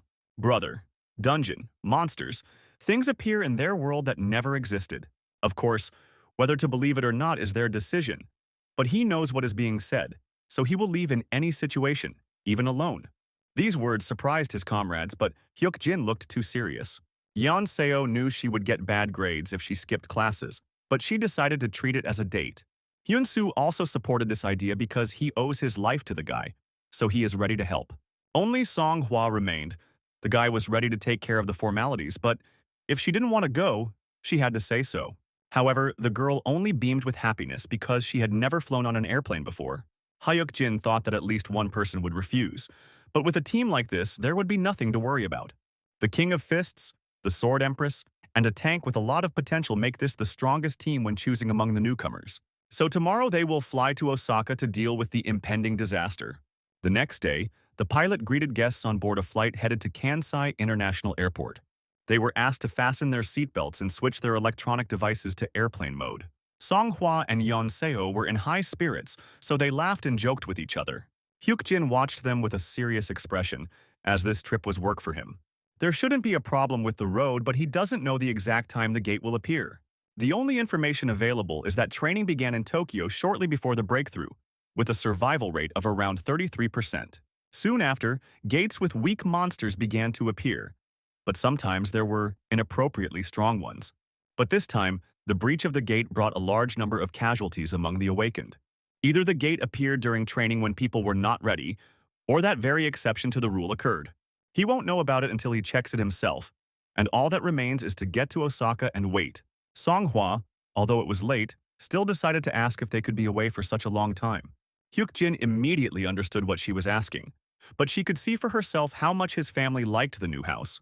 As soon as Kim Aeon entered the apartment, she immediately asked her brother suspiciously what he had managed to do. Of course, at first glance they didn't like it, but in their hearts they were happy. Songhwa immediately felt relieved, deciding to take him at his word. At this time, the pilot announced that the plane would soon take off and everyone needed to make sure their seatbelts were fastened. Sometime later, they were already walking around Dotonbori, which is in Japan. This is where the gate will appear. Last time they were not cleared, after which a breakthrough occurred. Hyuk Jin would like to find them immediately to avoid a breakthrough, but it would be a good idea to arrive at the scene even after the monsters have appeared to minimize the damage.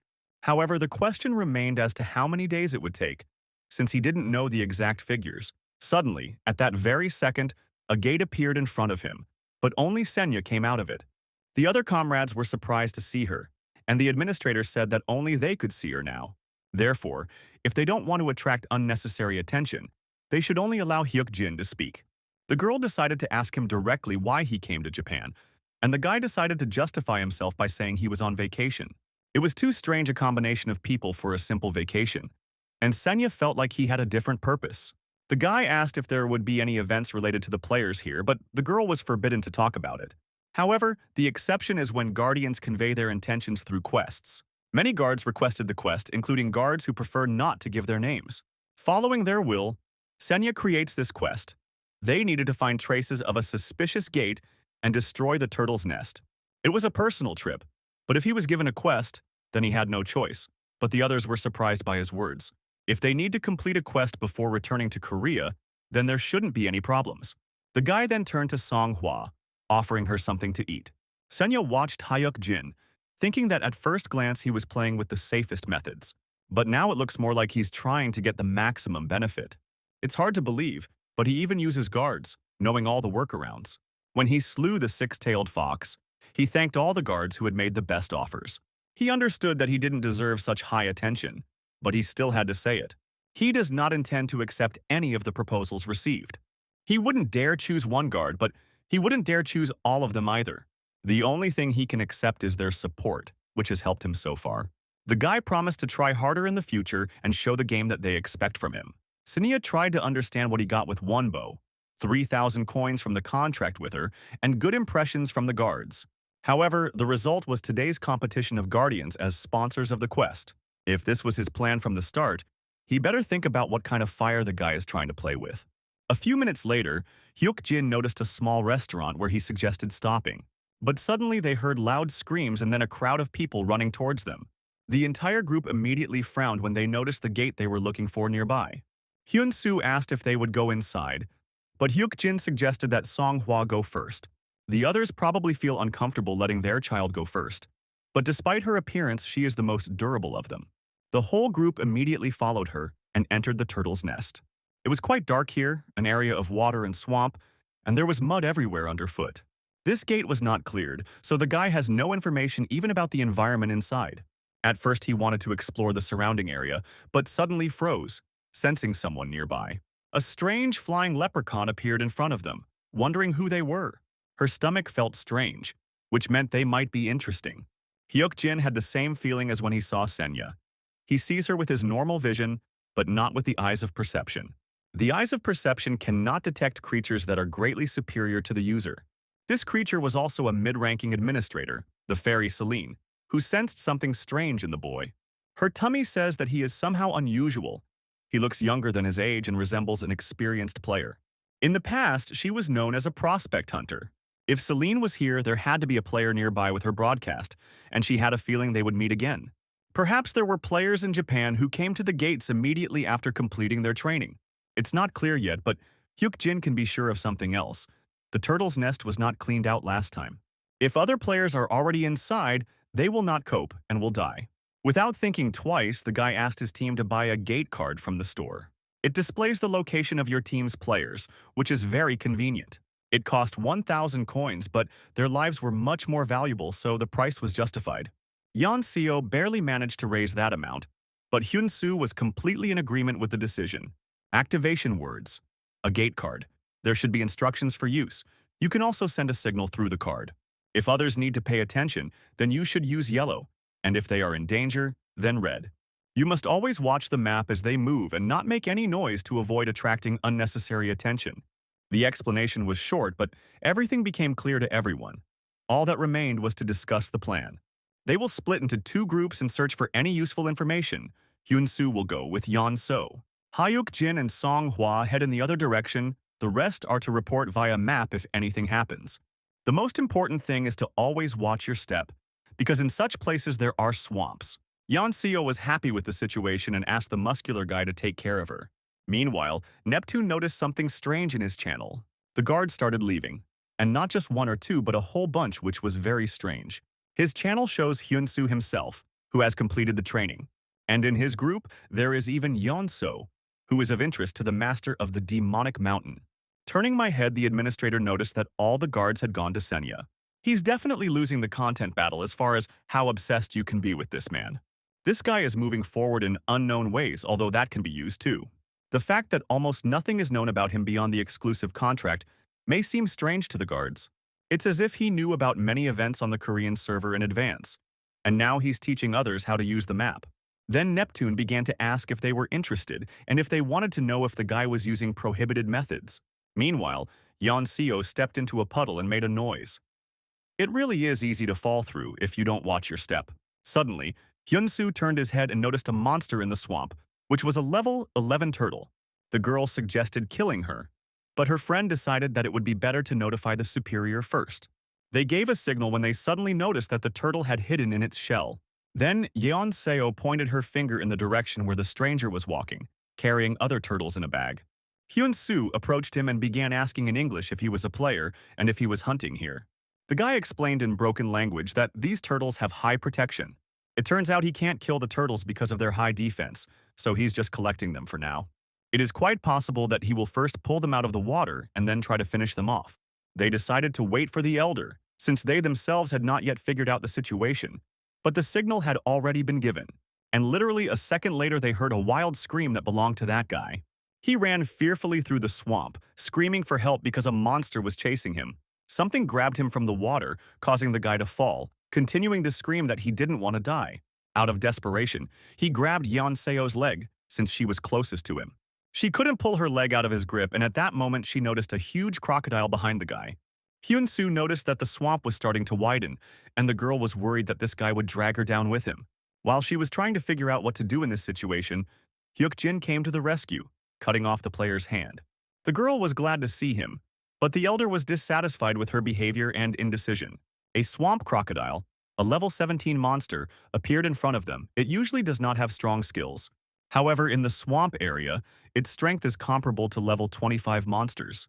It's much more difficult to defeat him here. The swamp serves as his protection, so hunting without strong penetration is impossible. Hyuk-jin gave the command to Song-hwa. He would go ahead and she should carefully follow him.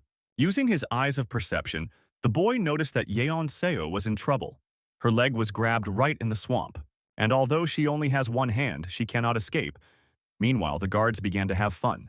But when Hyuk-jin came to her aid, her mind was clouded. If she had been there, she would have definitely died.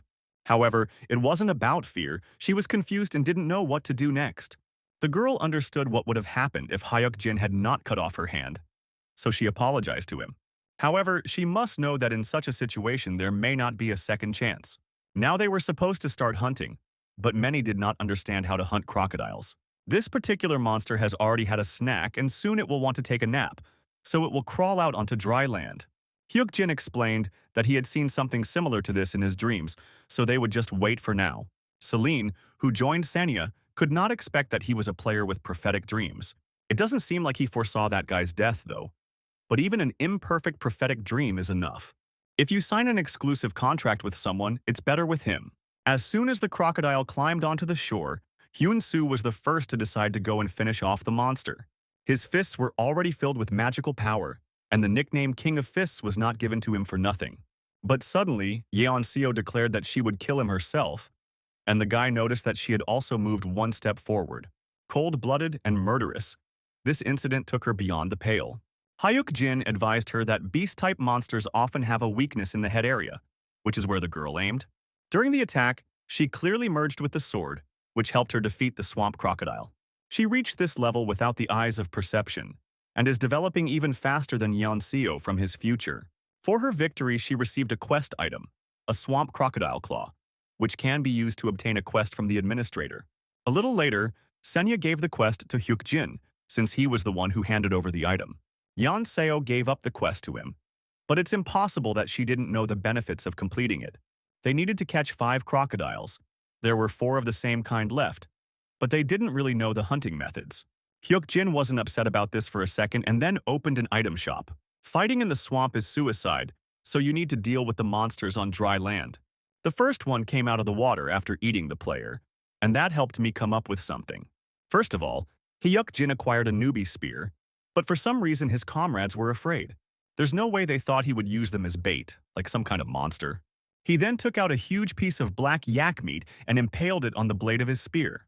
He got it in the dungeon of Seoul Station, but he didn't think he would need the meat so soon. Hyun-soo immediately guessed that it was crocodile bait, even though it was his first time hunting them. Yeon-seo doubted they could lure him out with this, but Hyuk-jin only asked him not to relax. One of the crocodiles took the bait and pounced on the meat, opening its mouth wide.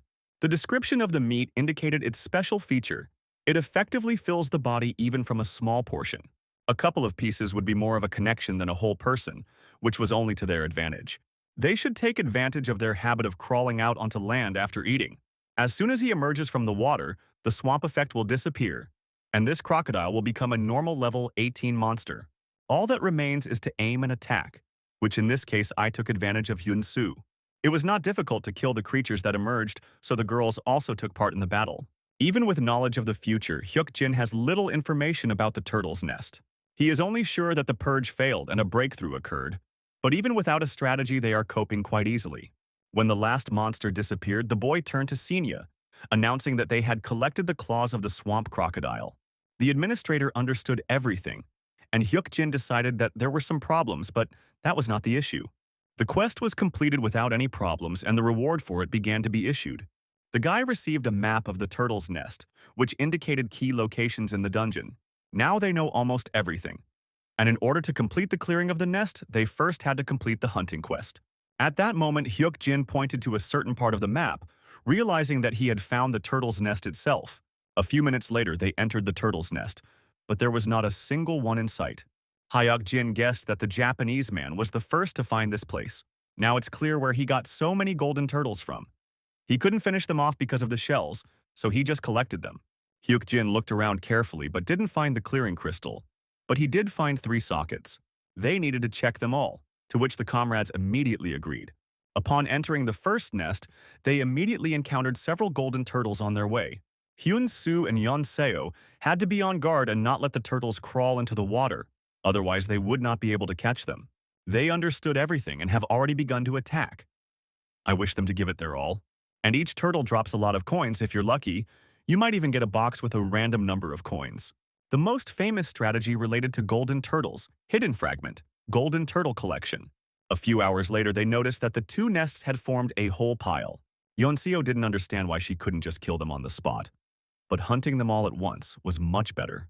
In the future, it would be an exaggeration to call this trick hidden, because they will know everything. The conditions are to collect more than 40 golden turtles in one place. After some time, a farm will appear from the slaughterhouse for these turtles. Suddenly, Hyuk-jin noticed that he was the first to discover the Golden Turtle Collection, for which he received 2 titles. Now he will be able to start the scenario associated with it by linking the 3 fragments. During the scenario, a hidden boss will appear, a poisonous golden turtle whose level is over 30. He can't handle it without high poison resistance. Even though he has Mandra's gloves, this task is not mandatory. Meanwhile, Yeon-seo reported that she received a notification about the increased drop rate. She is pleased with the experience she has gained, but she will not be greedy about the gold, dividing it among everyone. The girl still continued to consider it a date, which seemed a little strange to Hyuk-jin. Hyun-soo also came to help him, and was not looking for a reward. Song-hwa was of the same opinion. After listening to them, the guy decided to ask if anyone had a large blunt weapon. Hyun-soo gave him a huge hammer. It was a bit heavy, you couldn't hit the moving monsters. But it's easy to hit someone chained to the ground, so now they will collect coins, and Hyuk-jin will only take 70,000. The team had to divide the rest equally between themselves, and this stunned them. Yeon-seo thanked him as she watched the boy begin to take the turtles out of the bag. Hyuk-jin didn't plan to take everything from the start, so they need to be motivated too. He thought that he would have to keep this team for a while, and then he swung his hammer. The turtle's shell cracked, and the boy won, receiving experience points and 241 coins. He started to destroy the turtles one by one, when suddenly he got a box with a random number of coins. While drinking the recovery potion, Hyuk-jin decided to open the next hidden fragment if he found 7 boxes. It will be difficult, but you need to try to collect them before the turtles run out. So the guy swung the hammer again and with renewed vigor began to crush the shells. Yeon-seo was surprised that the elder was faster than her, and his strength stat was clearly higher than Hyun-soo. If his strength is higher than his, then his agility may also be higher than Yeon-seo's. He definitely surpasses them in level. After a long time, Hyuk-jin was finally able to obtain the 7th box of coins. The golden turtles alone dropped 20,000 coins, but the goal is still 50,000 away. The first 2 boxes yielded a total of 7,800 coins, which wasn't very much.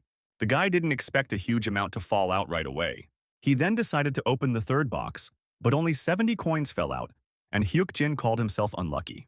He only had 4 boxes of coins left, and he asked that everything be the same as before. 11,700 coins fell out of 3 boxes, which is far from ideal. He opened 7 coin boxes in a row, and the hidden piece of the jackpot quest was fulfilled. The condition was met for the first time, so he was asked to go through the scenario, linking the hidden fragments to the title. Hyuk-jin asked Senia to share information about the rewards he had received in order to attract the attention of the guards. The guards began to worry when he received a double box of coins, for which he exchanged the 7th box. This box, which doubles the balance of coins, is beneficial to use when you have collected a lot of coins. They work together. It was hard for everyone, and every risk was life for the sake of others. So he plans to use the box and give them 3,000 coins each, thinking it would be fair. Senia, I noticed that the connection between the pioneer and the hidden fragment is limited to 3 uses, so it would be better to use it now to distribute everything fairly, but he just needs to collect 70,000 coins. He agreed to the bundle, after which the box of coins changed into a double box of coins. The current balance of coins is 43,219, and then this amount doubled to 86,438 coins. Hyuk-jin even exceeded the planned amount, so he sent 3,000 to each of the team without any problems. The woman with the scales donated 500 coins to him, which seemed a bit small to the guy for such a prestigious constellation. After this, the elder gave the order to Hyun-soo to destroy the clearing crystal to close the dungeon. The turtle nest gate was cleared, after which the reward for clearing the gate began to be given out, and all players received 500 coins, as well as a scroll to return to the Tower of Beginners. While they were in the Japanese gate, a newbie tower was created, which is good because they could have encountered the police on the way out. Meanwhile, Senia decided to give him the reward for cleaning out the turtle's nest, asking him to check it out. Hyuk-jin remembered that this was the very reason they were here, the task given to them by the guard who did not reveal his name. There were 7,000 coins inside, which made the guy look closely at the administrator. The guardian paid this amount for clearing the entry-level gates without revealing his name and handing over the reward through Senia.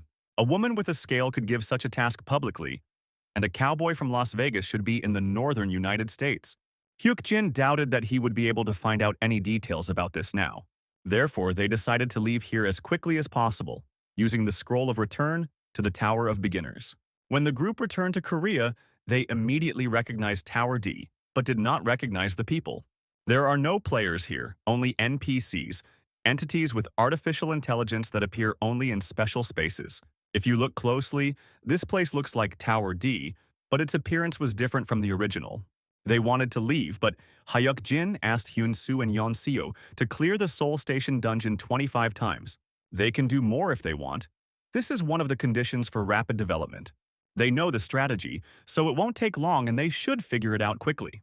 Songhwa asked what she should do because if she was good there, she could also pass the dungeon. However, the guy sent her home, and he himself promised that he would return at night. The girl immediately began to worry about her weak brother. But as soon as he said that he would buy her ice cream on the way back, Songhwa immediately blossomed. Then she turned and headed towards the exit, thinking only about ice cream. Hyuk-jin himself glanced at the escalator leading to the 2nd floor where he could go up. Senia thought that he was wasting coins, since there was no one on the 2nd floor at the moment. The guy knew about it, but now all that matters is that the floor was open. It's not easy to get to the 2nd floor of the tower. It seems like someone did it before him. And all because of the Demon King, a player whose name was unknown 10 years ago, the leader of a demonic army called Nightmare. He was always involved in the disasters that occurred after the cataclysm, and he was the first to open the 2nd floor of the newcomer's tower. 3 people can get this advantage. Perhaps the Demon King got ahead of him and opened the 2nd floor.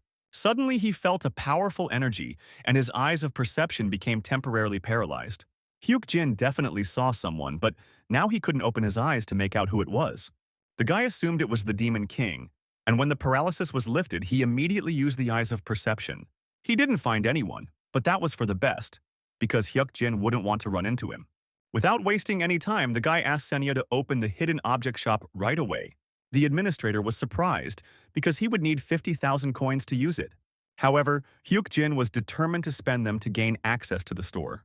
This method is not available to simple beginners, but the viewing time was 60 seconds. Not everyone has 50,000 coins, and no one will spend them to get access for 60 seconds. There was a sale as a perk, which is why he collected 70,000 coins. It took him exactly 20,000 to buy a high-level career change guide. Senya shuddered when she realized that he had collected the coins at a discount, deciding that prophetic dreams had helped him again. Neptune found it strange that the guy had gone so far. It was suspicious, and even prophetic dreams were difficult to explain it. The administrator thinks it's a glitch or some kind of error, so he sent Hyukjin a request to check for errors. Neptune again decided to clarify his name, after which he asked him to come closer. However, the hero did not dance to his tune and ordered the dwarf to drag himself here if he wanted to scan him. The administrator didn't like this treatment, but the guy continued to provoke him. At that very moment, Neptune waved his hand, aiming it straight at Hyukjin's chest. He used the power of a mid-level administrator, forced submission. When the boy fell to his knees, Neptune promised to finish him off if he continued to snap. For him, this man was considered pathetic, because he decided to joke, although he didn't even know the difference in strength. He decided that he was safe since he always had a calm administrator next to him. Hyukjin mentally suggested that he could be angry as much as he wanted, since he had many ways to resolve this issue. Having risen to his feet, the guy concluded that he would not be able to kill him. Neptune decided that he knew nothing and would remain inactive, completely subordinate to him. However, he was the first to attack him unfairly and the first to show disrespect, while Hyukjin only resisted. The administrator became even more angry because he had been watching him the whole time, and now it was too late to pretend to be an innocent player. Neptune wanted to punish the guy, but the Libra woman used a special ability, the principle of the presumption of innocence. The forced submission effect was cancelled, causing the boy to regain control of his body. The guards agreed with him, and the pressure on the body disappeared. The master of the Demon Mountain despises cowards, and therefore used a special ability, strength to the strong, weakness to the weak.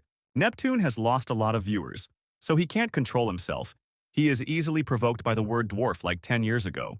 At that very moment, Hyukjin received a buff that helps him fight stronger enemies. Thanks to this, he can even see Neptune's status.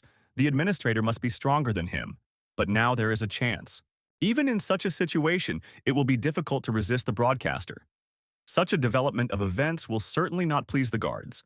Hyukjin had been aiming for this from the very beginning, but now the system analysis was complete. Neptune created all these unnecessary problems, and now this guy is finished.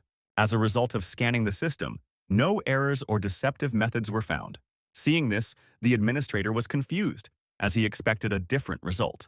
It is quite normal to object to something, but he pursued it without any evidence because he is weaker.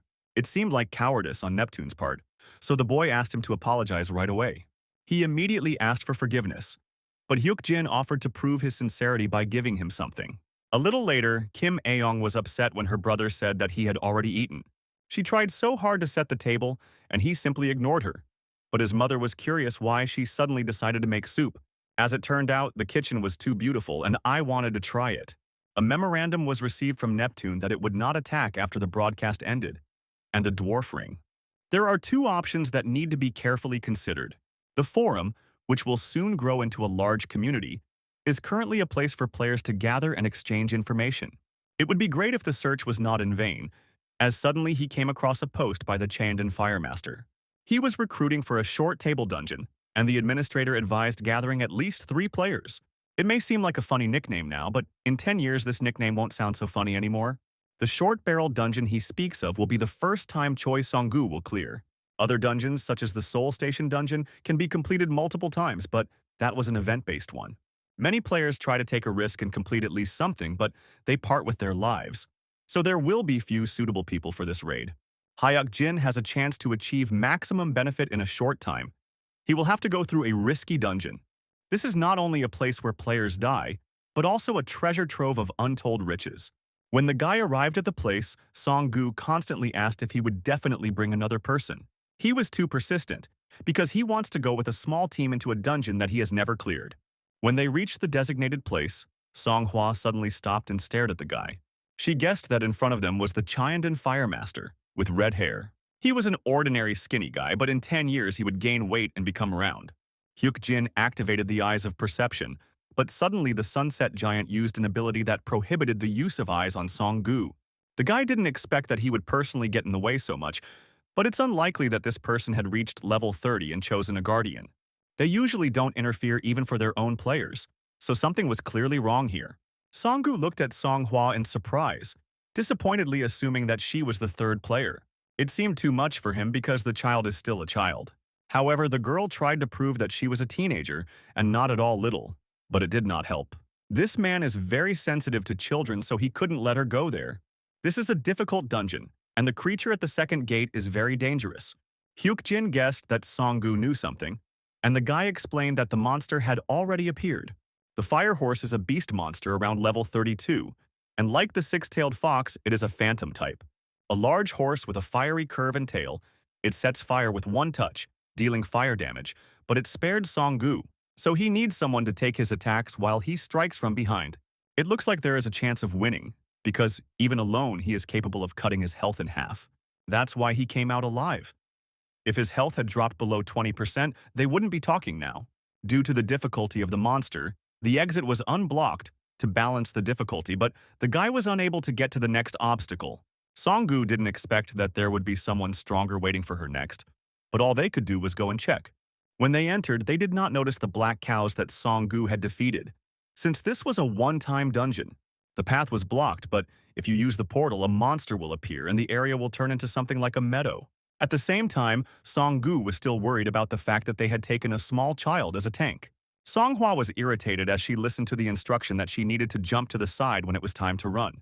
A couple of minutes later, they entered the meadow of the fire horse, in the dungeon of the short table. A level 35 fire horse was already waiting for them, but detailed information was unavailable due to the low level of the eyes of perception. While arming himself, Hyuk-jin announced that he and Songhwa would be in the lead, giving Jung-gu time to prepare. The guy had to attack from the side, because his goal was to reduce the horse's health to 40%. The horse turned its attention to Hyuk-jin, so Songhwa had to attack from behind. But beware of the hooves. After that, they rushed to attack and the guy decided to start by throwing a dagger. The girl hurried around the monster to attack it from behind, but this was not so easy. While the two of them were distracting the horse, Song-gu decided that there was nothing to worry about. He then began using the Fatal Flame skill, which increased his critical strike chance by 3%. The fire horse is a strong, early-level monster, but it is still a beast-type monster and has many weak points. Once the dagger is stuck there, it is susceptible to critical hits, and with each new hit, the chance only increases. The fire horse is resistant to fire attacks, but the chance is greatly increased by Song-gu's skill. When the monster's health dropped below 40%, it began to prepare for the ritual, and the flame that erupted began to burn fiercely. Song-gu was stunned when he saw what Hyuk-jin and Songhwa had pulled out from their inventory. To at least slightly weaken the horse's flames, they decided to use a fire extinguisher. The fire horse enters phantom mode when its health drops below 20% and begins performing a ritual to summon its master. The flames needed to be knocked down as much as possible to stop him, and now was a great chance to attack. Song-gu was supposed to finish off his remaining health, but he was unhappy that they had planned everything and decided to leave him out. The total critical hit chance was 36%, and this time the guy was able to land a critical hit. The horse's health began to drop lower and lower, while Hyuk-jin tried to deal additional damage with his sword. When they defeated the fire horse, Song-gu declared that the brother and sister were too cruel because they had taken the best for themselves. He was still glad that he had defeated the horse, which had taken him a long time, even though he hadn't thought to take a fire extinguisher. At that very moment, a joyful Songhwa approached Hyuk-jin and announced that the monster had dropped an item. It was fire water, a stimulant that awakens the magical power of the fire attribute. It was unclear why it fell out of the horse, but the boy decided to give it to Song-gu. He was surprised by such an unexpected gift, and Hyuk-jin suggested that he read the description of the item. At first, Song-gu did not believe that he would receive an increase in his abilities, as well as the patronage of the Sunset Giant. Hyuk-jin had never heard of the Sunset Giant before, but this guardian had made his choice, so he better have a drink. However, without them, he would not have defeated the horse. They fought so hard that his conscience began to torment him. Then they decided that the rights to the next award would belong to Hyuk-jin, but they would still discuss this. Hearing the agreement, the guy realized with a smile that Song-gu was now in their debt. When he drank the fire water, his chest literally burned and he felt warm. The secret of this dungeon has been revealed. It was created by the Sunset Giant for the sake of awakening Song-gu. It probably cost a lot of coins, but Song-gu himself said he would hand over the rights. The Whispering Devil enjoyed Hyuk-jin's game while he wondered what object was hidden next. Sometime later, they passed the second obstacle of the short table dungeon, and a third one was waiting for them ahead. They entered the Valley of Fire, where escape was impossible without fulfilling the conditions. They had to cross this valley. There was lava and fire everywhere, making the place incredibly hot even for Song-gu. It seems the Sunset Giant wants only the one for whom this dungeon was intended to survive. The rivers of fire were about 7 meters wide, which is too hot you can burn in the middle. This path is created for one who has drunk the fire water, and only Song-gu can pass it. This was clearly beyond Hyuk-jin and Song-hwa's capabilities, so the boy offered this task to a new comrade. However, he was categorically against it and wanted to go together. He was not going to leave the others to cross on his own. Hyuk-jin frowned, fully aware that by doing so he would be signing their death warrant. However, Song-gu did not want to abandon his people, and he did not intend to go until they found a way to do it together. But in reality, he and Song-hwa wouldn't be able to cope. They would only die faster, and Hyuk-jin didn't mean to abandon them. Instead, he asked the guy to clean up the place before something happened. The fire water gave him the protection of a special guard, so he will be able to clear this place. Suddenly, Song-gu's morale rose, and he asked to wait for him here until he finished quickly. He also thanked Hyuk-jin for assessing the situation so accurately and handing over the item to him. Song-hwa wondered if the elder was sure of his decision, but the boy decided to hope for the best. Hyuk-jin opened an item shop to buy a whispering stone. It allowed for a hidden conversation that was not audible to others for 3 minutes. The guy submitted a request to talk to Sunya, and she immediately accepted it. He asked her to pause the broadcast and transfer it to other players, since they would just be waiting anyway. However, the administrator stated that she would figure out how to conduct her broadcast herself. The guards are very interested in how he will cross the river, so she's not going to retreat. But even they will get bored if you show all the details, and you need to change the approach to the production. You can stop broadcasting now that they are in danger, and then continue with how they escape the fire, skipping the boring parts, making the performance more dramatic. Looking at him carefully, Senya assumed that he knew how to cross the river. Hyuk-jin simply asked him to stick to his plan and asked Song-hwa to climb on him if the fire spilled. Senya decided to end the broadcast after 30 seconds, not understanding how he could simultaneously respond with his voice and communicate through the stone. At the same time, the Valley of Fire began to move to devour living beings. As soon as their channel closed, Hyuk-jin grabbed Song-hwa's hand and pulled her towards him. Now the Sunset Giant can't see them, which allows the guy to use all his abilities. He decided to start with instant movement, even though it wasn't a warp skill. It could move from point to point, while instantaneous movement is a quick movement along a line. The only option was to endure the pain of the flames. Without any preparation, they would burn alive. However, the guy had Mandra armor, which was resistant to fire. He cleared the Soul Station dungeon several times and was ridiculed by the guards for his boring show. But he also had a dwarf ring, which he received as an apology from a mid-ranking administrator. It was also destroyed, but the guy still had the tail of the six-tailed fox. He was now under the influence of foxfire, which greatly increased his fire resistance. Hyuk-jin used absolutely every item and still managed to reach the shore. They successfully crossed the Valley of Fire, and those who pass through it receive a title. This title brought one closer to the attribute of fire, increasing resistance to it.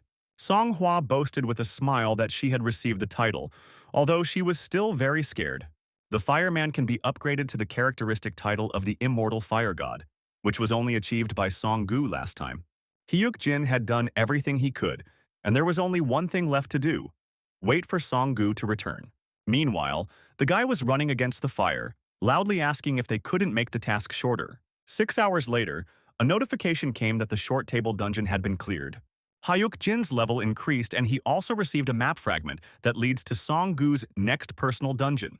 At that very second, they were transported outside the dungeon, where they noticed a practically naked guy. Song-gu literally cried and could not believe that his comrades were still alive.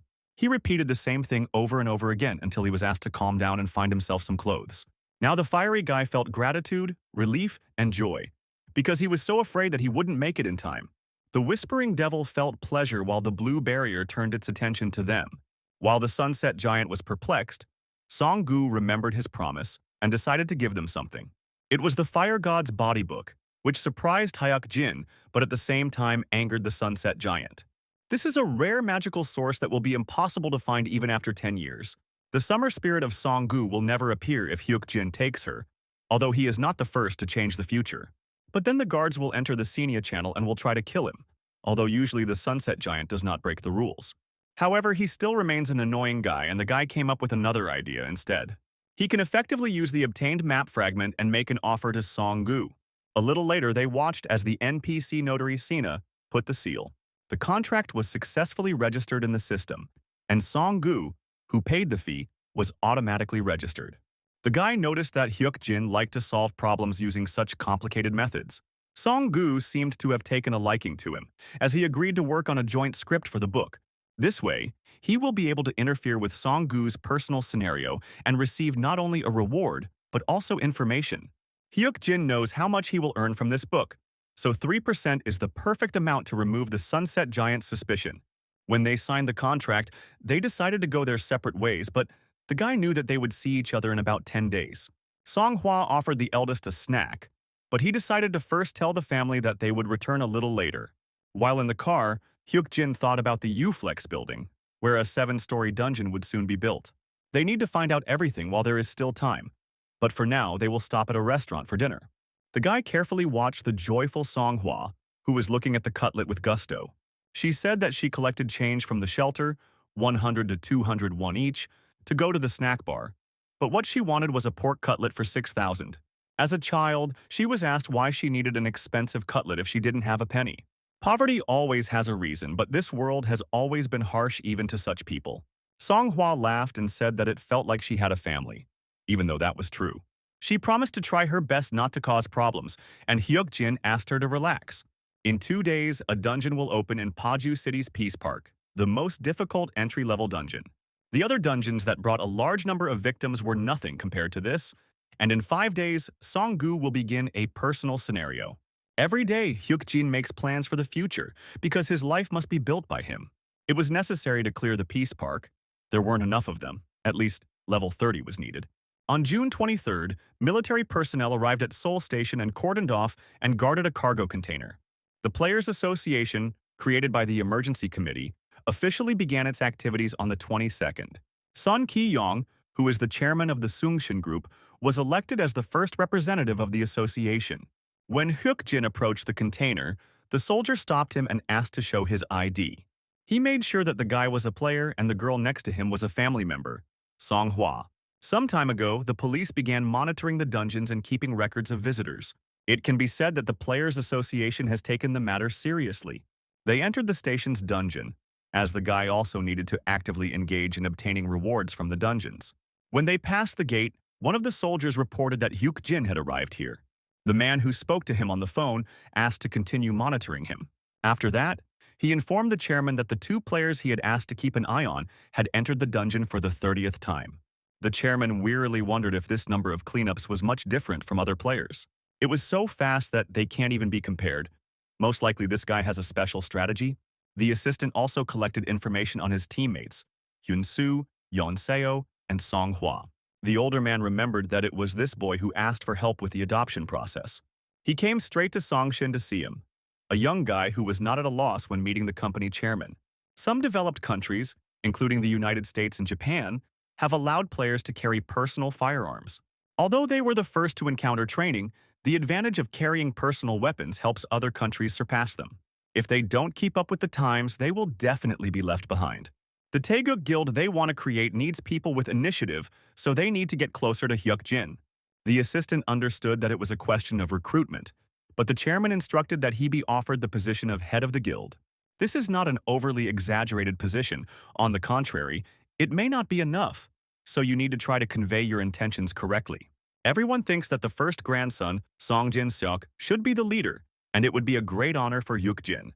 The chairman still remembered the guy's piercing gaze, as if he could see right through everything. It can become their renowned sword that will take Songshin 10 steps forward. The man mentally asked the boy to fight for Songshin, because he would become his hunting dog. Meanwhile, Hyuk-jin cleared the dungeon for the 30th time, and the hidden task was completed. Now he has the opportunity to link the title with the Pioneer's achievement. And he was offered to go through this scenario because in the future it would be widely known. But for him, a man with the title of Pioneer, everything changes dramatically, with a significant increase in difficulty and reward. Song-hwa noticed that she had also received a notification about the hidden section, and wondered if they would be going through it. However, the guy refused. The hidden zone appears when the average level of players reaches 30. Their levels, considered among the best, have barely crossed 20, so it's better not to be greedy. They will refuse the offer, come back tomorrow, and aim for the second floor. Hyun-soo and Yeon-seo, judging by their personalities, should have cleared the dungeon 25 times or a little more. The next day, they arrived as a team, preparing to enter the second basement level.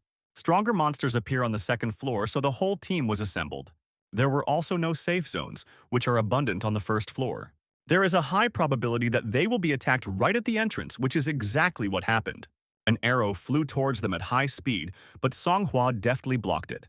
The platinum shield is developing rapidly and has already taken shape, and Songhwa is a natural-born genius. It is enough to warn about the approaching attack, and she will immediately block it. Their first sudden task was to deal with the orc archer who met them at the entrance. Many of the monsters that appeared immediately after training were vulnerable to simple weapons. But orcs have a resilience that protects them from firearms and ordinary blades. They are called true monsters, and there was not just one of them, but a dozen, archers hiding behind the backs of ordinary orcs. At this time, Songhwa blocked another arrow, and Hyun-soo became worried about her.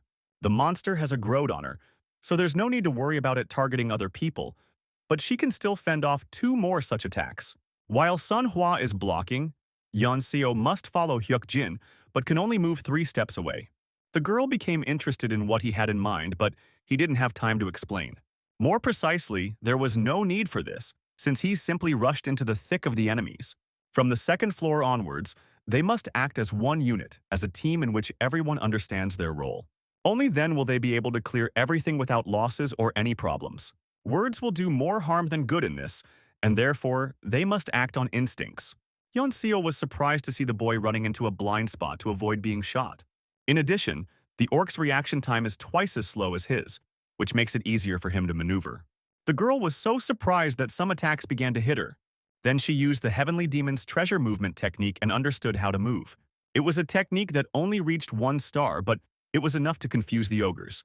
At that moment, Hyuk-jin noticed that the last arrow was Songhwa's limit. However, she had already fulfilled her role, and the guy successfully approached the archers.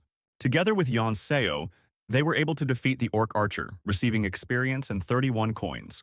They went around all the orcs and killed the archer. The second floor seemed much easier to the girl, but at that very moment Hyuk-jin loudly warned her, and she noticed an arrow flying towards her. The guy understood that she wouldn't make it in time, so he quickly ran up to her and kicked her away. He asked her to pull herself together, because he doubted that she had decided to die after killing 1 orc. Meanwhile, Songhwa convinced herself that she could block 1 more shot. The ogre archer had already drawn his bowstring, intending to pierce the tired girl's shield. Hyuk-jin and Yeon-seo had already run towards the crowd of orcs to deal with the rest. When they entered the second floor of the dungeon, the guy did not want to explain in detail what needed to be done. Here's a demonstration that he knows the conditions of the dungeon very well. Nothing good will come of it. Besides, his team members are not the ones who need it, because they understood everything without explanation. After some time, the conditions for completing the first task were met. They needed to destroy the crystal of the first barrier. Destroying the crystal was the goal for Hyun-soo, who was skilled with her fists. He was breaking through these orcs, but suddenly one of them swung a club, and the guy put his left hand out. But Hyun-soo ignored his opponent and then ran purposefully towards the crystal, breaking it. The monsters that followed him were confused about what had just happened. But then they stopped abruptly, and Yeon-seo let out a sigh of relief, having almost been hit. Then she turned to Hyuk-jin, apologizing for her stupid behavior recently. The guy advised her to quit if she continued to do this. The girl must understand that her actions alone can put the entire team in danger. During this time, Songhwa was actively drinking recovery potions to continue protecting her comrades. Looking at her and Hyun-soo, Yeon-seo realized that the 2 of them were coping with the tasks, but she was not. But she immediately asked herself to pull herself together. She promised that she would protect her loved ones when her mother suffered. She needed to pay Hyuk-jin and not cause trouble. The girl clearly wanted to become stronger, just like their leader, and the master of the demonic mountain noticed this. Yeon-seo, along with Hyuk-jin, noticed that the master was extending his hand to him. He offered them the title of Heavenly Demon, and the change of profession would happen automatically. This usually happens at level 30. After the conclusion, he tries to do it now through the title. It contains part of the Guardian's own name, a stunning title for a future Swordmaster, but he gives it to him. Great opportunities may arise. Swordmaster Yeon-seo was very strong. The Empress, the strongest PvP player. However, only the entire group of 8 heroes could resist the Demon King. This means that her class has limitations, and if he takes the title, he will set a limit for himself.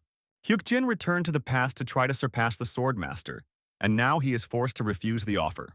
Yeonseo was surprised to notice that the guy was also offered some kind of title, but he refused. The girl was surprised, deciding that this was something bad, and she wanted to refuse, but the elder dissuaded her. He has a personal understanding of his potential and can use knowledge and intuition to make battles easier. If he recalled the recent battle, he would not have been able to go further without them nearby.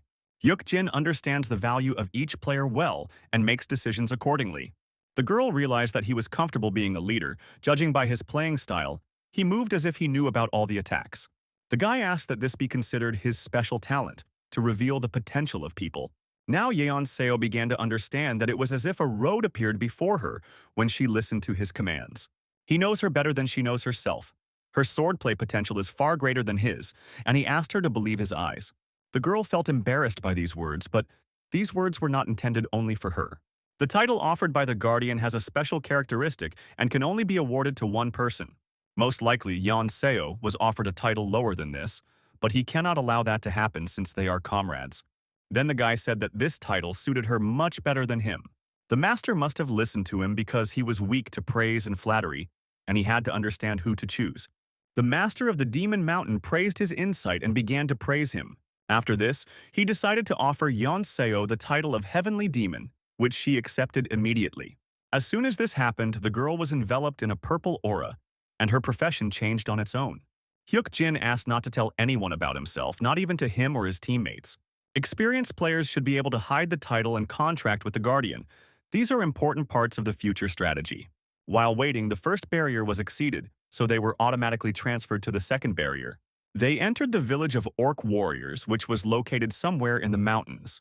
Hyunsoo assumed that they would have to fight them again. Suddenly, it was reported that the content of the second barrier scenario was changing slightly. Orcs no longer become petrified after destroying a clearing crystal. The leveling limit for Orc Warriors was also removed, which made the task more difficult. They also had to destroy 3 crystals within the allotted time, and this was not what Hyukjin remembered. At that very second, they noticed 2 orcs heading towards them. Several monsters noticed them, so Yeonseo asked the leader what they would do. The guy picked up an iron pipe from the ground, deciding to start with the basic method. They will search for crystals, trying not to interfere with their lessons, and must complete the task within 10 minutes. They won't be able to cope with the orc archer here, and they need to finish before he shows up.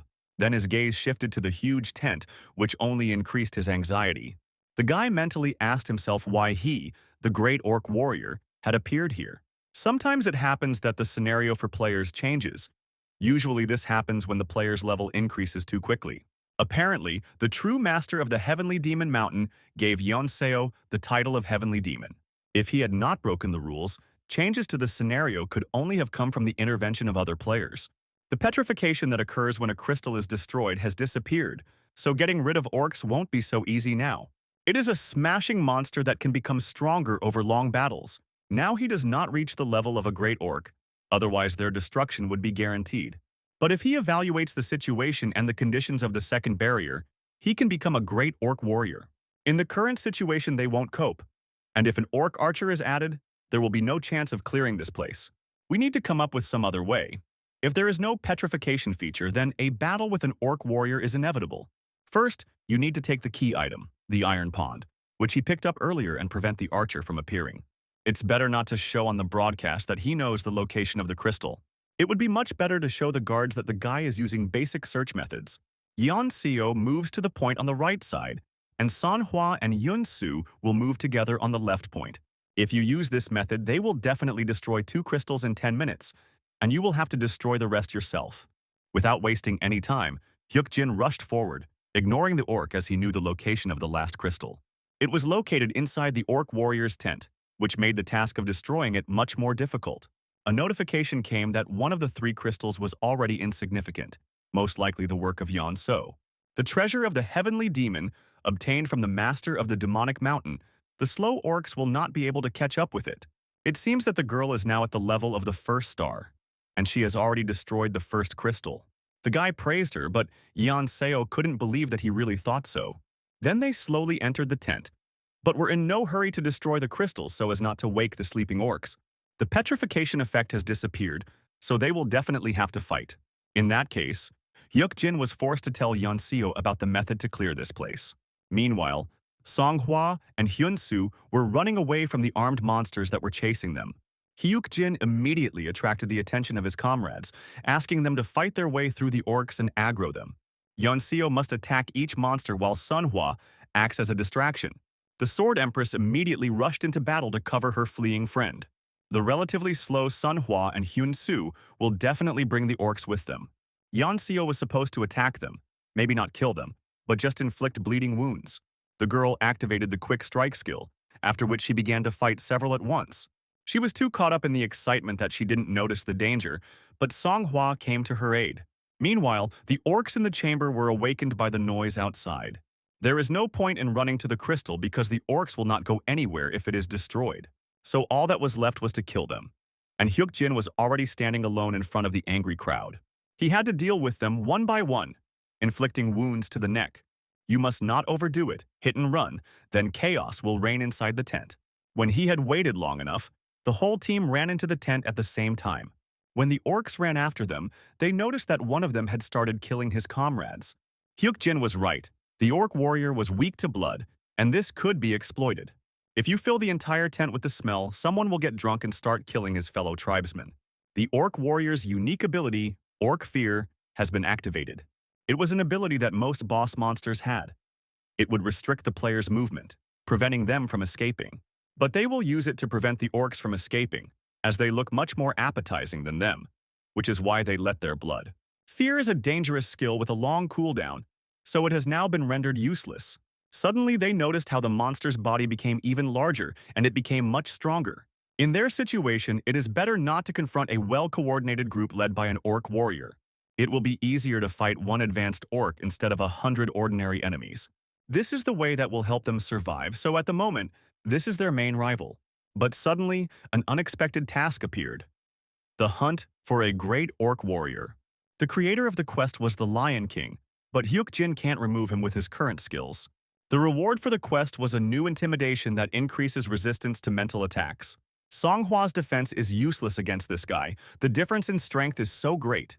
For a creature whose level is indicated by question marks, none of them will be able to block even one attack. Therefore, only Hyuk-jin can dodge with instant movement and get close to him. The plan to catch him will take some time, but it is quite possible to cope with him. Yeon-seo and Hyun-soo, who were watching the battle from the sidelines, were unsure if everything was all right. But the plan that the elders came up with must have some effect. Earlier, Hyuk-jin told the girl that the slow Song-hwa and Hyun-soo would definitely bring the orcs with them. Yeon-seo should attack them? You don't have to kill them. Just inflict bleeding wounds. Use this item on them. The girl didn't understand how she was supposed to do it, but everything was much simpler than she thought. The beast's fangs originally had a clear purpose, as they contained paralyzing poison. This is a trophy that was collected from a wolf pack in the training area. Fangs that caused fatal paralysis in people. All this time, Yeon-seo was stabbing the orcs with her fangs as she attacked them. In other words, even now their enemy, having devoured all of its bleeding relatives, has swallowed about 70 fangs. Of course, it is not possible to completely paralyze a great orc warrior with just fangs. But now he became much slower, which made it easy to dodge his attacks. When Hyuk-jin gave the command, Yeon-seo entered the battle, swinging her sword. She aimed for his side, but he blocked the attack, his body too strong. The monster only slowed down, but the difference in attack and defense power remained the same, and not only players understand this.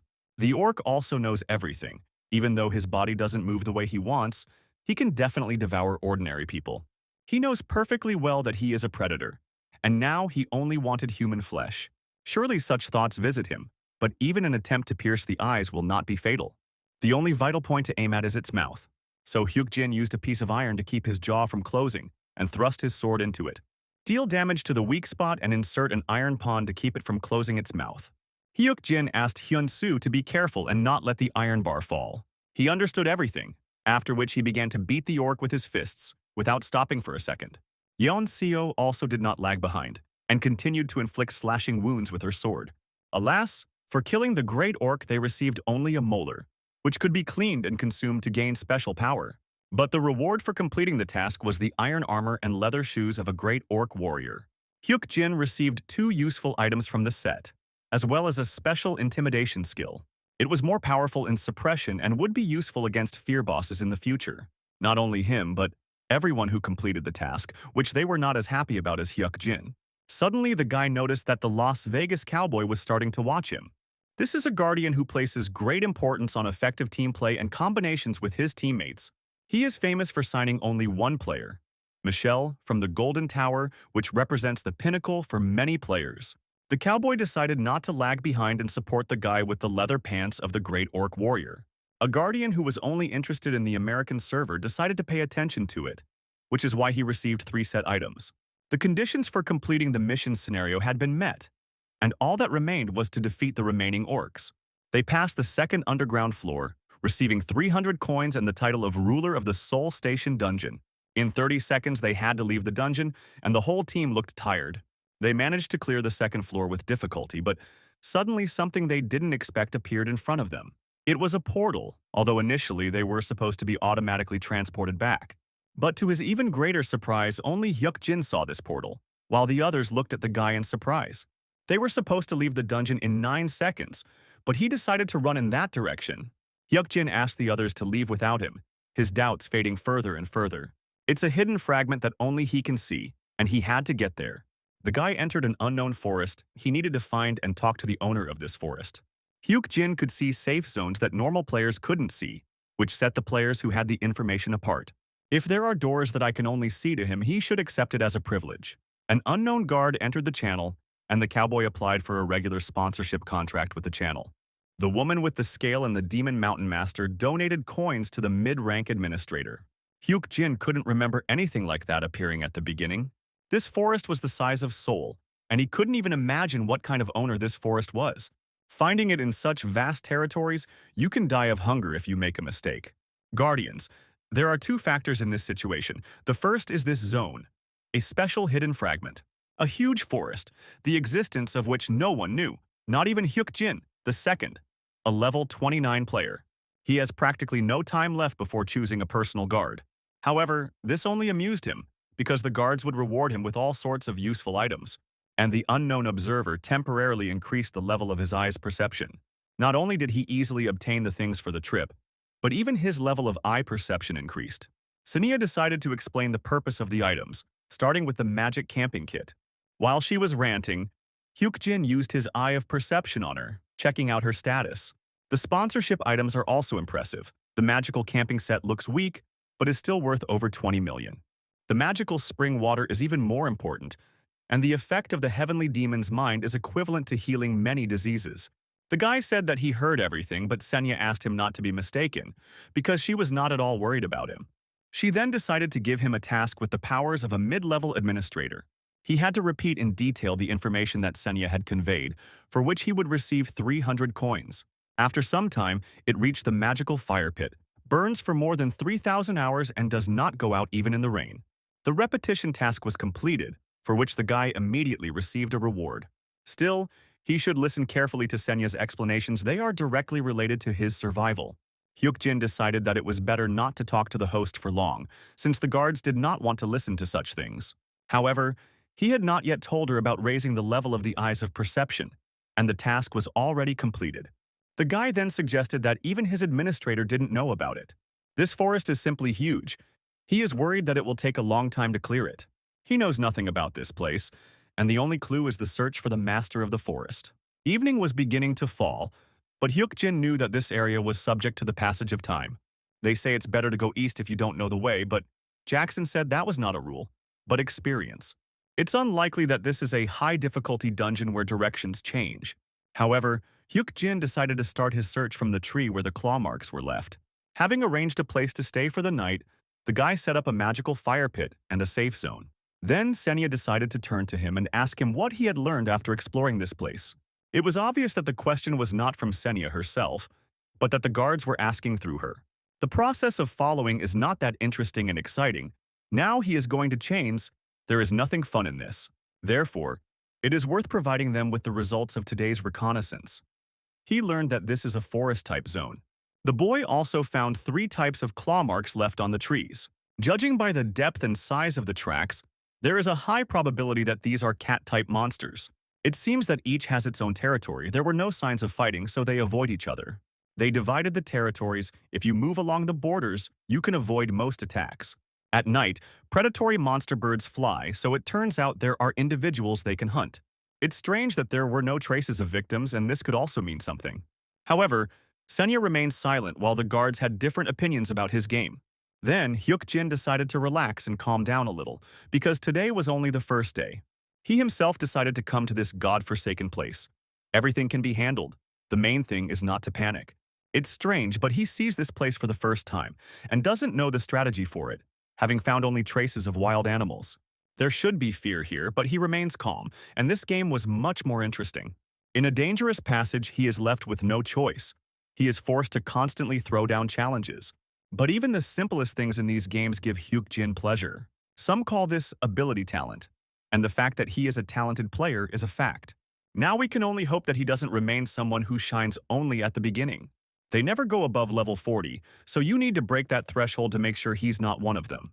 On the 4th day of exploration, Hyuk-jin walked around the burnt-out village of peasants, which was a safe zone. The houses were burnt out, but perhaps there were some clues left here. The guy noticed a house that wasn't badly damaged, so he decided to check it out first. He received a postcard from the headman of the peasants, which said that the owner of the forest was angry and brought his wrath upon them. Part of the letter was burnt, so Hyuk-jin could not read it completely, but he understood that the village was burned by the anger of the forest master. This appears to be the western village of Dot. There is another settlement at the eastern end. This meant that he could meet the master of the forest, which was a completely feasible task. Suddenly the guy sensed something, although he knew for sure that a safe zone had been established here. His eyes of perception tell him that something is watching him right now. Hyuk-jin clearly felt some kind of ominous aura around him. He had a strange feeling, so he couldn't relax even in the safe zone. He wanted to leave the village, but he reached a barrier that made it impossible for him to move anymore. Hyuk-jin decided to check the westernmost part of the village, but the way was blocked by a transparent wall. This means that this must be the end of the zone, or special conditions must be met to move. The cowboy decided to give him something. Sometimes he lures players with sweet offers that are hard to refuse. The only person to survive the bet was Mikkel, who was offered 100,000 coins by the cowboy to clear the forest for 3 days. Such a sum is a real lottery for the player, but it is a reward for success. The price for failure is not written. Then the guy decided to ask Senya what would happen after the mission failed. Later, when it came time to choose a guard, the contract would have to be signed with a cowboy, which surprised Hyuk-jin. He thought it would be something worse, but the administrator asked if he accepted the task. The guy refused without thinking, and the cowboy became curious about what he was thinking. He doesn't like gambling at all. Sometimes he bets on something with a small chance, but he won't always play like that. Clearing the zone in 3 days is pure luck. He needs at least some kind of card up his sleeve to have a chance of winning. That's why he refused to rely only on luck. It was like jumping into the mud, and the cowboy respected his decision. Refusing such an offer at level 29 made some guards laugh, but others were impressed. Now he is near the western village of Dot. Then he will follow the letter to the eastern village of Dante. It's a long journey, so we need to find food again to last for some time. Sometime later, Hyuk-jin caught a stocky boar, receiving experience and 17 coins. He learned a few things while searching for food and walking along forest paths. This stocky boar is a strong monster around level 25. It gives significantly less coins at its level, but it is still possible to hunt it. There are a few differences, however. They are usually alert to what is going on around them, especially when predators are nearby. But these boars were not afraid of anything at all. Only one conclusion comes to mind. For some reason, they are not afraid of predators. Perhaps boars are not generally attacked, but suddenly the guy received a fruit basket that fell out of the boar. He didn't hear any fruit baskets falling out of them. Maybe it was a hidden fragment that took care of survival, and also the constant surveillance that provokes his eyes of perception. It continues to watch him from the village itself, but even the enhanced skill does not help to determine who it is. Perhaps the so-called master of the forest is looking at him, but does not reveal himself. Hyuk-jin had gathered enough information that he felt like he was letting go of something important. Now he needs to hurry to Dante's village to find as many clues as possible. Suddenly he noticed a magical rope trap, not understanding where the expensive artifact came from. Sometime later, Hyuk-jin reached the second burnt village of the common people. There he found another note, which asked the elder for a sacrifice for the owner of the forest and also mentioned restrictions. After reading the contents, the guy assumed that it was about sacrifices. It seems that if this is not done, he will repeat the fate of the village. All the houses were burned down, but Hyuk-jin could not find any traces of the remaining people. Suddenly he noticed a well and immediately hurried to it to check. At the bottom of the well there was a character, a girl, who was on the verge of death. Without wasting any time, Hyuk-jin used the magical rope trap, hoping to get a big clue.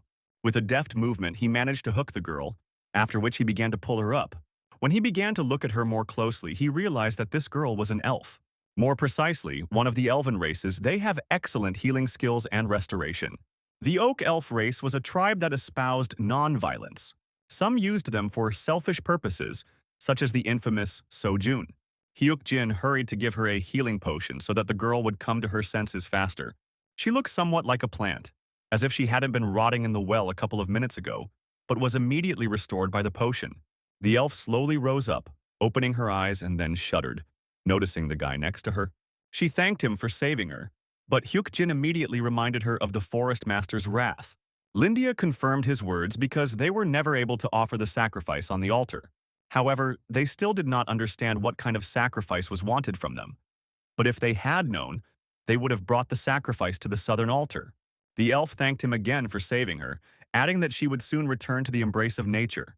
It was equivalent to human death, meaning the potion only revived her for a short time. She will return to the embrace of the earth that gave birth to her.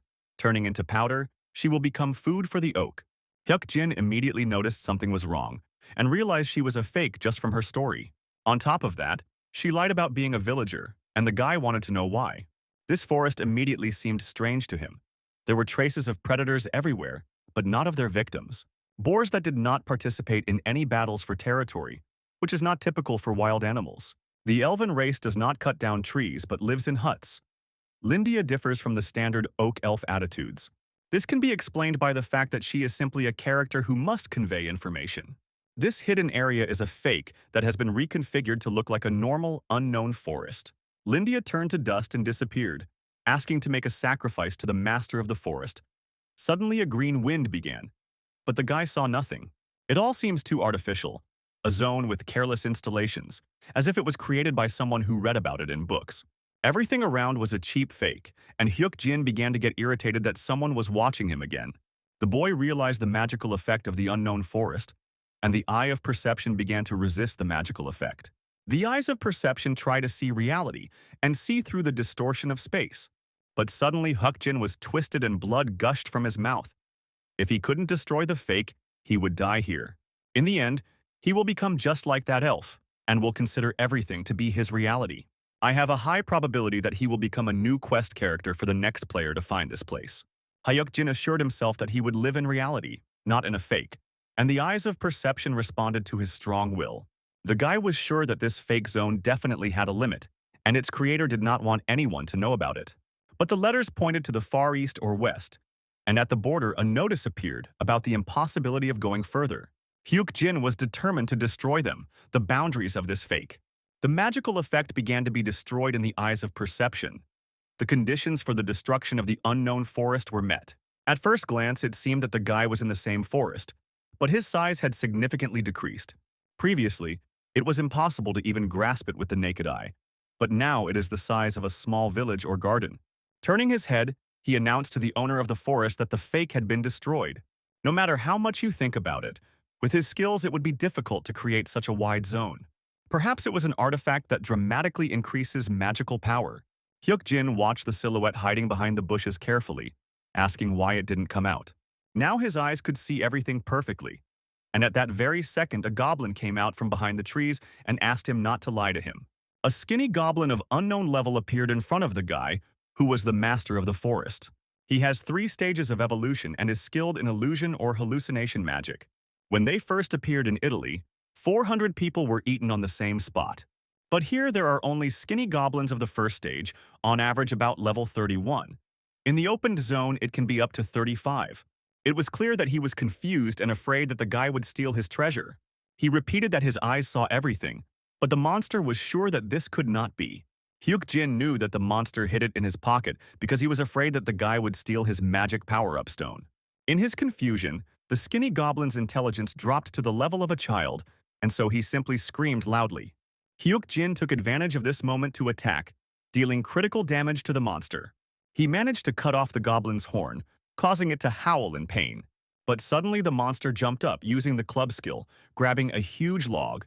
Hyuk-jin used the Orc Warrior Set's effect to nullify all damage, but this is only available once per day. If such a large technique were used, a gap would appear, into which the guy immediately attacked. He was able to defeat the skinny goblin, which meant the conditions for clearing the unknown forest were met. After this, the guy received 500 coins, a level-up point, goblin spirits, and the Eyes of Perception received a new attribute. Hyuk-jin decided to leave here when he received all the reward.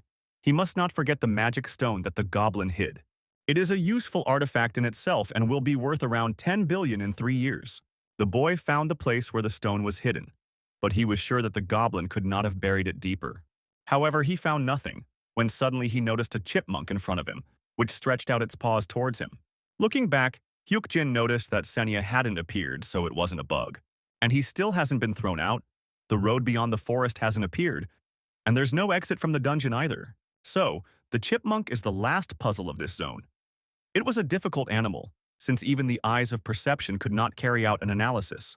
Suddenly, the guy noticed that he was being watched by guards from the Italian server, the Venetian merchant, the guard of Eliana, the Queen of Water. He is known for valuing deals and negotiations, and one must try to make a good deal.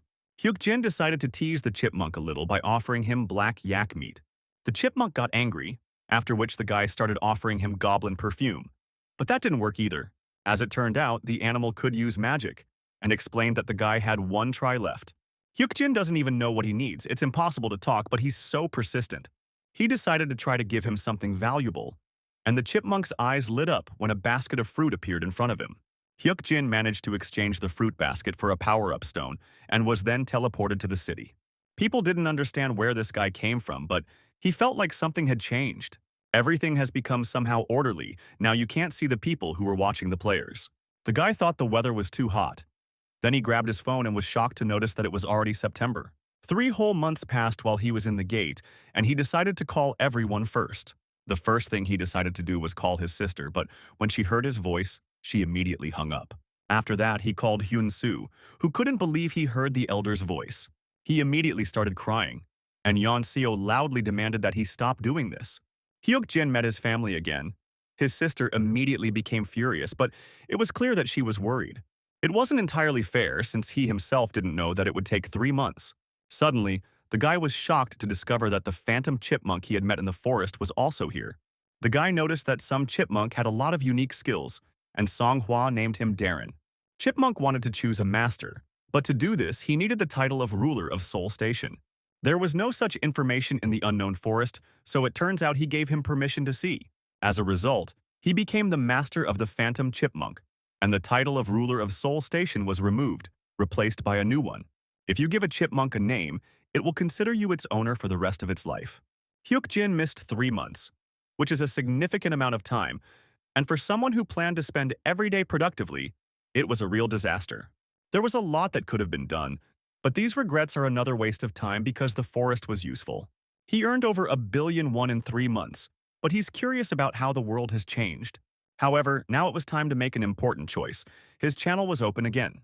Senya appeared and stated that the pause was currently active and that she was grateful to the guard who activated it. Now the guy had to choose a personal guard, since his level had reached 30. This was the only opportunity to change classes at level 30. The guards who would be allowed to send the message were now supposed to emerge. This is the first time Senya's channel has attracted so much attention, and it seems she's having a hard time keeping up the broadcast, as she didn't expect such an influx. While the administrator was talking to the guards, Hyuk-jin managed to receive 5 offers, even more than he expected. A mid-level player would have to be very lucky to be picked by at least one guardian. He had never heard of anyone receiving 5 messages, but now he was sure of it. His talent is so enormous that it turned an ordinary man into a genius, but his expectations were not met. Senya decided to ask which guard he would be signing a contract with. There were only outstanding personalities here, so the guy wasn't sure he had a choice. The Whispering Devil decided to get straight to the point, offering to make him the Demon King. This swindler has completely lost his shame. If he really wanted to become the Demon King's guardian, his level would have already exceeded 40. Everyone else made reasonable suggestions, traps that push you towards the right choice. Of course, a generous guardian will speed up his development even more, but you can only choose one. Hyuk Jin didn't know why, but he suddenly started to feel something strange from the notes sent by the guards. It was as if there was something in this space that he couldn't see, so he decided to focus his eyes of perception. The guy realized that it was the unknown observer who did not send him a message. If you think about it, from the very beginning he was under the watchful eye of this simple-minded guard. He had been watching him since the very beginning of the game, and it was his special skill that became the eyes of perception. Another clue. The unknown observer is a guardian, often violating common sense. The reward received after clearing the turtle nest was not at the level of a mid-rank administrator quest. Ordinary guards put everything on the line to make their names more famous, so they avoid covert methods of support. If a guardian is found who has chosen this path, then only hidden methods will be at his disposal. Perhaps the guard could communicate his intentions in a secret way, one that only he could see. Hyuk Jin felt that the level of his perception eyes had been raised, and he was then able to see a message from an unknown observer. Hidden among the 5 messages, the 6th one was the one the guy was going to choose from the very beginning. Without wasting any time, Hyuk Jin made a contract with this guardian, beginning his class change. He was assigned the class of caretaker. From the description, you wouldn't say it was a good class, but he was ready for it. Hyuk Jin opened the hidden shop on the 2nd floor of Tower D, which cost 70,000 coins. He then used a high-level class change assistant. The class of caretaker was upgraded to a higher one, observer. The guy was surprised that there was only one promotion, although he tried so hard to prepare everything. He had no intention of going against the guard's wishes on the day of the contract, no matter how disappointing it was. He changed his class, after which I updated the information about him, but the updates may take some time. However, the observers look much better than the caretaker, so the guy decided to read such a description. As his gaze ran over what was written, his face turned to surprise, because he didn't understand what kind of class it was. Meanwhile, Chairman Songshin's assistant arrived at his house, noticing that his address had not changed. But he appeared after 3 months, a man who is difficult to meet. A door that only Hyuk Jin could see appeared immediately after completing the 2nd level of the Soul Station dungeon. The guy realized that this was a hidden area, so he entered it and found himself in an unknown forest. While searching for the master of the forest to complete the task, he constantly felt a sense of discomfort. Hyuk Jin, using all the clues in his own knowledge, realized the essence of the forest. After a few days, he was able to break the illusion and eventually defeated the Goblin Master. The deal with the suddenly appearing unknown chipmunk also turned out to be successful. Returning to the real world 3 months later, he reached level 30 and was given the opportunity to choose a guardian, along with a special class that an unknown observer offered him. The observer class suggested that he avoid overly active games, and also reduce the experience and coins gained during independent hunting to 0. However, he can set up an observation zone and also look at the world with special eyes. Hyuk Jin didn't remember anyone receiving such a class in 10 years. Judging by the description, he could only watch. He decided to test his profession skills. The observer allowed him to receive 50% of the experience when playing in a team. The guy could understand the essence of the flow, copy the actions of the object of observation, as well as copy titles and exchange abilities. If the skills are shared at the right moment, the King of Fists can perform a one-hit kill. Or he might be able to see Yonseo with the Platinum Shield if he uses it correctly. The problem is to increase the level. With simple efforts from 30 to 40, you can grow for 5 years. Although Hyuk Jin can cope faster, because he has a feeling that everything will work out. But first he decided to thank the guard for the opportunity, but he could not say his name. Only the name of the unknown observer was hidden in the player's privacy settings. He doesn't want to reveal the fact that he signed a contract with him, because he's not one of those who likes publicity. Then the guy decided to follow his will and not disappoint the guards, and promises to play as best as possible. The last words sound more like bragging, but many people enjoy this kind of show when changing professions. At that very second, Senya canceled the pause and disappeared, and Hyuk Jin went to bed. Changing his profession is just the beginning. He spent 3 months in an unknown forest, so he needs to prepare for the future. When the guy suddenly noticed that Yeon-seo had called him 7 times, perhaps something important had happened. After calling her, Hyuk Jin learned that the first players' meeting would take place tomorrow.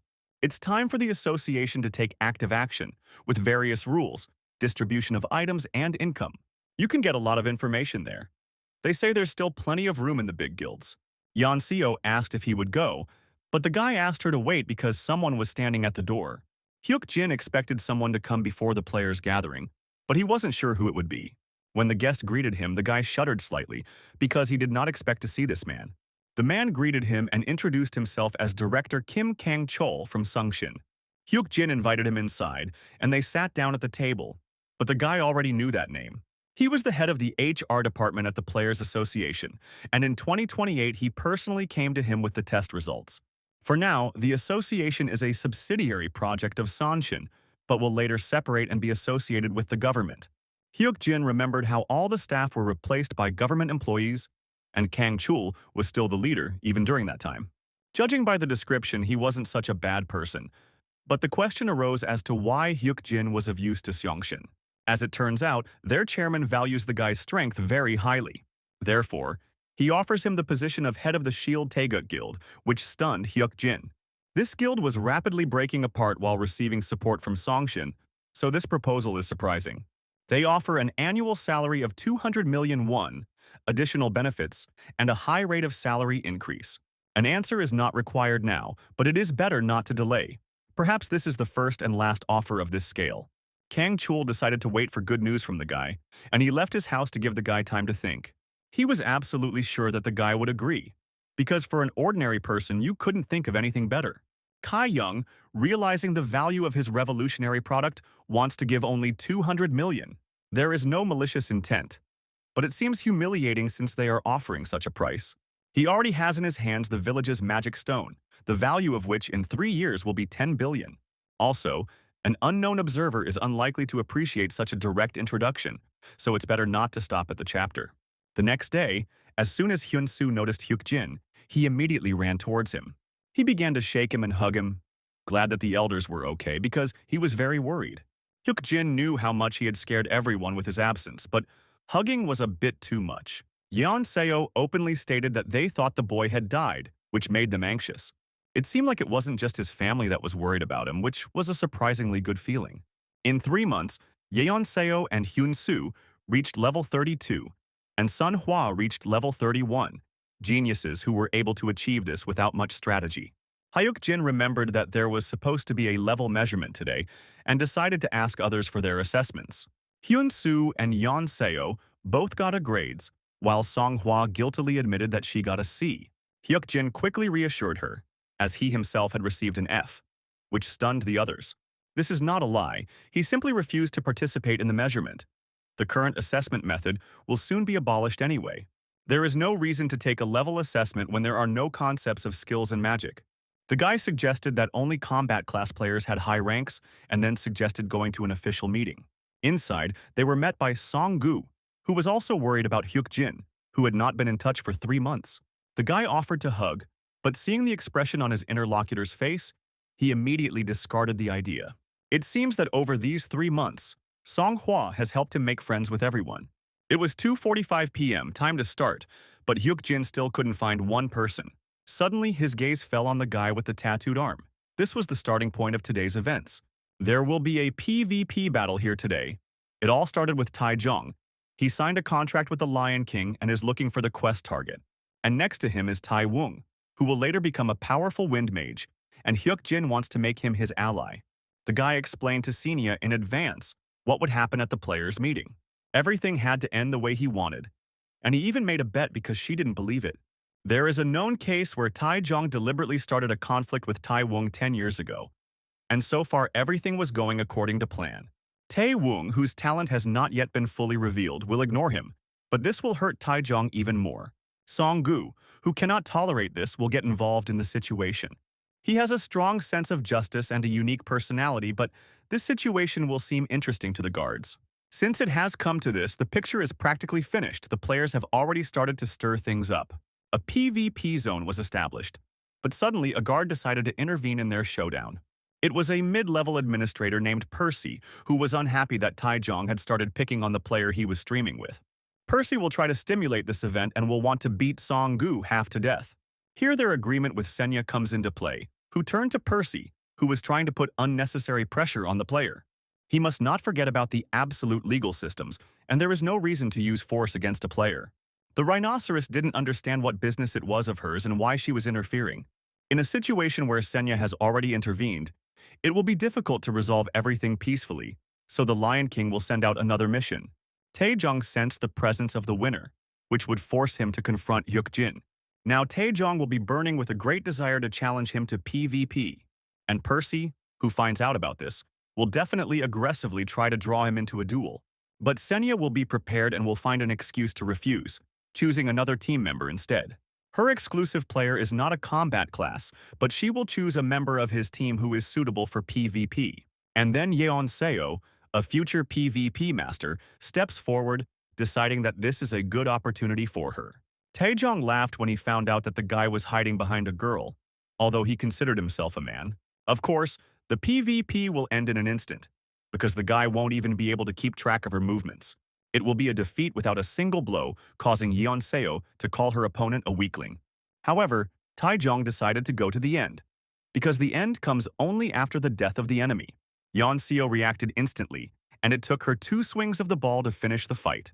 As expected of the future Swordmaster, the owner of the contract with the Master of the Demonic Mountain, they helped Hyukjin test the eyes of the observer. Even at the first level of mastery, he was able to read Yeon Seo's mana flow and movements. And if he gets used to it and improves his level, in the future, he will even be able to copy the movement, and he also gained team experience. When combined with other bonuses, the experience increase in the observer zone will increase by 80%. Now, Hyukjin has a better understanding of the observer class. Just standing behind and watching is enough to gain experience. Suddenly, a guy approached them and found the fight amazing, since such a beautiful girl had an outstanding level. Hyukjin knew this person. It was Gu Sung-min, who was in awe of Yeon Seo's skills. He is a professional coin thief who preys on newbies. He has a unique ability to open pockets, which allows him to check the number of coins in his inventory. Then it should be aimed at him, the richest player in this place. But there is more than one genius thief here, so Hyukjin could take a bonus for himself. The guy ended up robbing Sung-min, who was about to rob him, and his genius went unnoticed even after the theft. The result is 47,000 coins, and the unexpected increase in the balance will simplify planning. Suddenly, Yeon Seo said that Taewon wanted to thank her, but it would be better for him to listen. Typhoon Taewon. He always remembers his enemies and those who helped him, because his guardian is a woman with a scale. The guy politely thanked Hyukjin, although he himself had not yet revealed all of his skills. The boy accepted the thanks, but it was Taejong and Percy who helped leave a good first impression of him. But now he was ready to surprise his interlocutor by asking about his class as a magician. Hyukjin saw Taejong start to pester him and felt a slight breeze for a moment, so he decided that he was a magician. It was the first time Taewon had ever met an adult who had intervened in such a situation, considering the boy to be outstanding. The meeting was supposed to start on the 12th floor, so Hyukjin suggested that they go up together. The whole group entered the elevator, and the guy thought they made it in time. Taewon is now their ally and the first stage is completed. He is an important person who plays a key role in the future. Now the serious part begins. The meeting on the 12th floor is scheduled to start at 2:30 p.m. But everything will be interrupted by the appearance of his sudden gate. Everything is like in the past. This is the place where Taewon awakened. Hyukjin decided to help him wake up and get something, after which they entered the sudden gate of the Windy Hill. Windy Hill is an uncharted gateway, the reason for which is unknown. But it was a cruel place. There are 18 columns in total, and to find clues to close the gates you need to destroy them, but this leads to changes. The slowly increasing wind flow eventually tears people to pieces, and ferocious monsters appear. If Hyukjin hadn't known the strategy from Taegun's memoirs, he couldn't even imagine what would happen to him in such a place. But he had to come here to awaken Taegun and get something. With the eyes of the observer and effective distribution of roles, his plan will succeed. This was the 7th column, and very soon everything would begin to change. Suddenly a central column appeared, which was much larger than the others. At that very moment, a task appeared to find the Vault of Gifts. It is located at the top of the column. Now the active phase of the cleanup had begun, during which Taejong boasted that he had found a clue. The rest of the players were in high spirits, wanting to get this all over with as quickly as possible. 8 columns had already been destroyed, and the players were trying to dodge the monsters. After this, a key item may appear, and it plays an important role and is located in one of the destroyed columns. Suddenly, Darren jumped onto Hyukjin's shoulder and presented him with the wind shoes. It increases compatibility with the wind element, and creates a highly energetic effect for steps. This item consists of two parts, and the guy kept thinking about where to get them, but everything was resolved by itself. Suddenly, a strong wind started blowing again, forcing the players to lie down on the floor. Raising his head, the guy turned to Senya, asking if she had forgotten about the argument with him. Yesterday, she decided to argue with him because she didn't believe that his prediction would be correct. Otherwise, she would have to open a mid-range store, which is what happened. However, Hyuk-jin chose the wrong opening path, causing the price of all items to be increased by 10 times. He guessed that he would get a fine for such a transition, but this was too harsh. Now he had 48,000 coins, and he was critically short of the required item. At that very second, Darren jumped off his shoulder and headed towards Songmin, stealing 23,500 coins from him. Hyuk-jin was thinking about how to get around the store fine, but the genius chipmunk saved him. The guy promised that at home, he would get a mountain of fruit and 15 minutes of caresses. He bought 2 enhancement stones and compatibility powder, although he was stressed by such large expenses, but it was time to invest. Hyuk-jin told Senya that he was going to strengthen the items. She reminded him that this could only be done once. After that, the guy created a barrier of blue light, creating a safe zone, because he saw it not for the first time. He noticed that the Guardian who liked item-boosting content was still watching Senya's channel. In the safe zone, he can do this calmly when suddenly he noticed something interesting. Normally, the success rate for the first enhancement is around 90%, but this time, the success rate for the wind shoes was 120%. In the past, there was a German specialist, Lucas, who was called the Master of Amplification, who talked about something similar. Hyuk-jin enhanced his wind shoes, increasing the chance by another 10% thanks to the powder. After a few moments, he managed to successfully perform the enhancement. But this was a blue-level eviction, which is comparable to a normal +2. It was incredible luck, but the guy thought he had a talent for it. He decided to think about it later, because now it was more important to clear the dungeon and get out of there. It was time to move on to the next stage of the plan, so his gaze shifted to Taewon. Hyuk-jin noticed that the boy would not be able to dodge the monster's attack and decided to help him. As a result, he took the entire blow on himself, and the durability of the Orc Warrior's set was slightly reduced. The guy trusted the equipment set and exposed himself, but was lucky that he did not receive a dose of paralyzing poison. The center of his plan, Taewon, must not be harmed. In a sense, it could be considered a worthwhile investment. The rescued man began to worry about him, but Hyuk-jin asked him to lie down, as the wind would soon blow again. As they lay on the ground, Taewon first assumed that his savior was a tank, but that was not the case.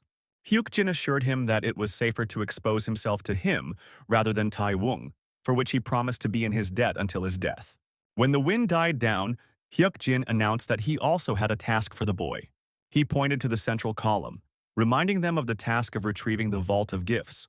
Taewon should have seen a faint flow of wind in a spiral shape around the column, if he looked closely. It seemed like nothing like that happened, but then the magician was able to see it without even knowing it was there. After this, Hyuk-jin took out the wind shoes from his inventory and handed them to his new ally. The young man didn't expect that the saviors would give him a rare-level item. Taewon didn't understand why he was different, because he hadn't helped this man in any way, and he not only saved him, but also lent him things. But then he decided to just trust his request and asked what he should do. Hyuk-jin asked him to remember that the wind flow surrounds the central column. They just need to use it. Taewon rushed from the spot, promising to bring the storage of gifts. The guy ran straight along the wall, and Hyuk-jin noticed that he was doing a good job of easily reading the flow of the wind. It only takes falling out of the current and getting caught in a squall to be in danger, but this guy can make it to the top. In the past, he cleared the dungeon in the same way, but then he used shoes without reinforcement. Hyuk-jin asked Song-gu what his attack range was, and the answer was 50 meters. The guy assumed that monsters would appear near the central column, and at that very moment they noticed In Myeonjo, a level 29 flying monster. Song-gu didn't understand how he knew they would show up, but he had to calm down and shoot them now. Taewon climbed the central pillar to bring the gift storage, so there were bound to be some obstacles. Song-gu was amazed by his comrade's insight, after which he set out to clear the way for Taewon. Meanwhile, Taejong noticed the guy running along the wall, not understanding when he managed to climb up there.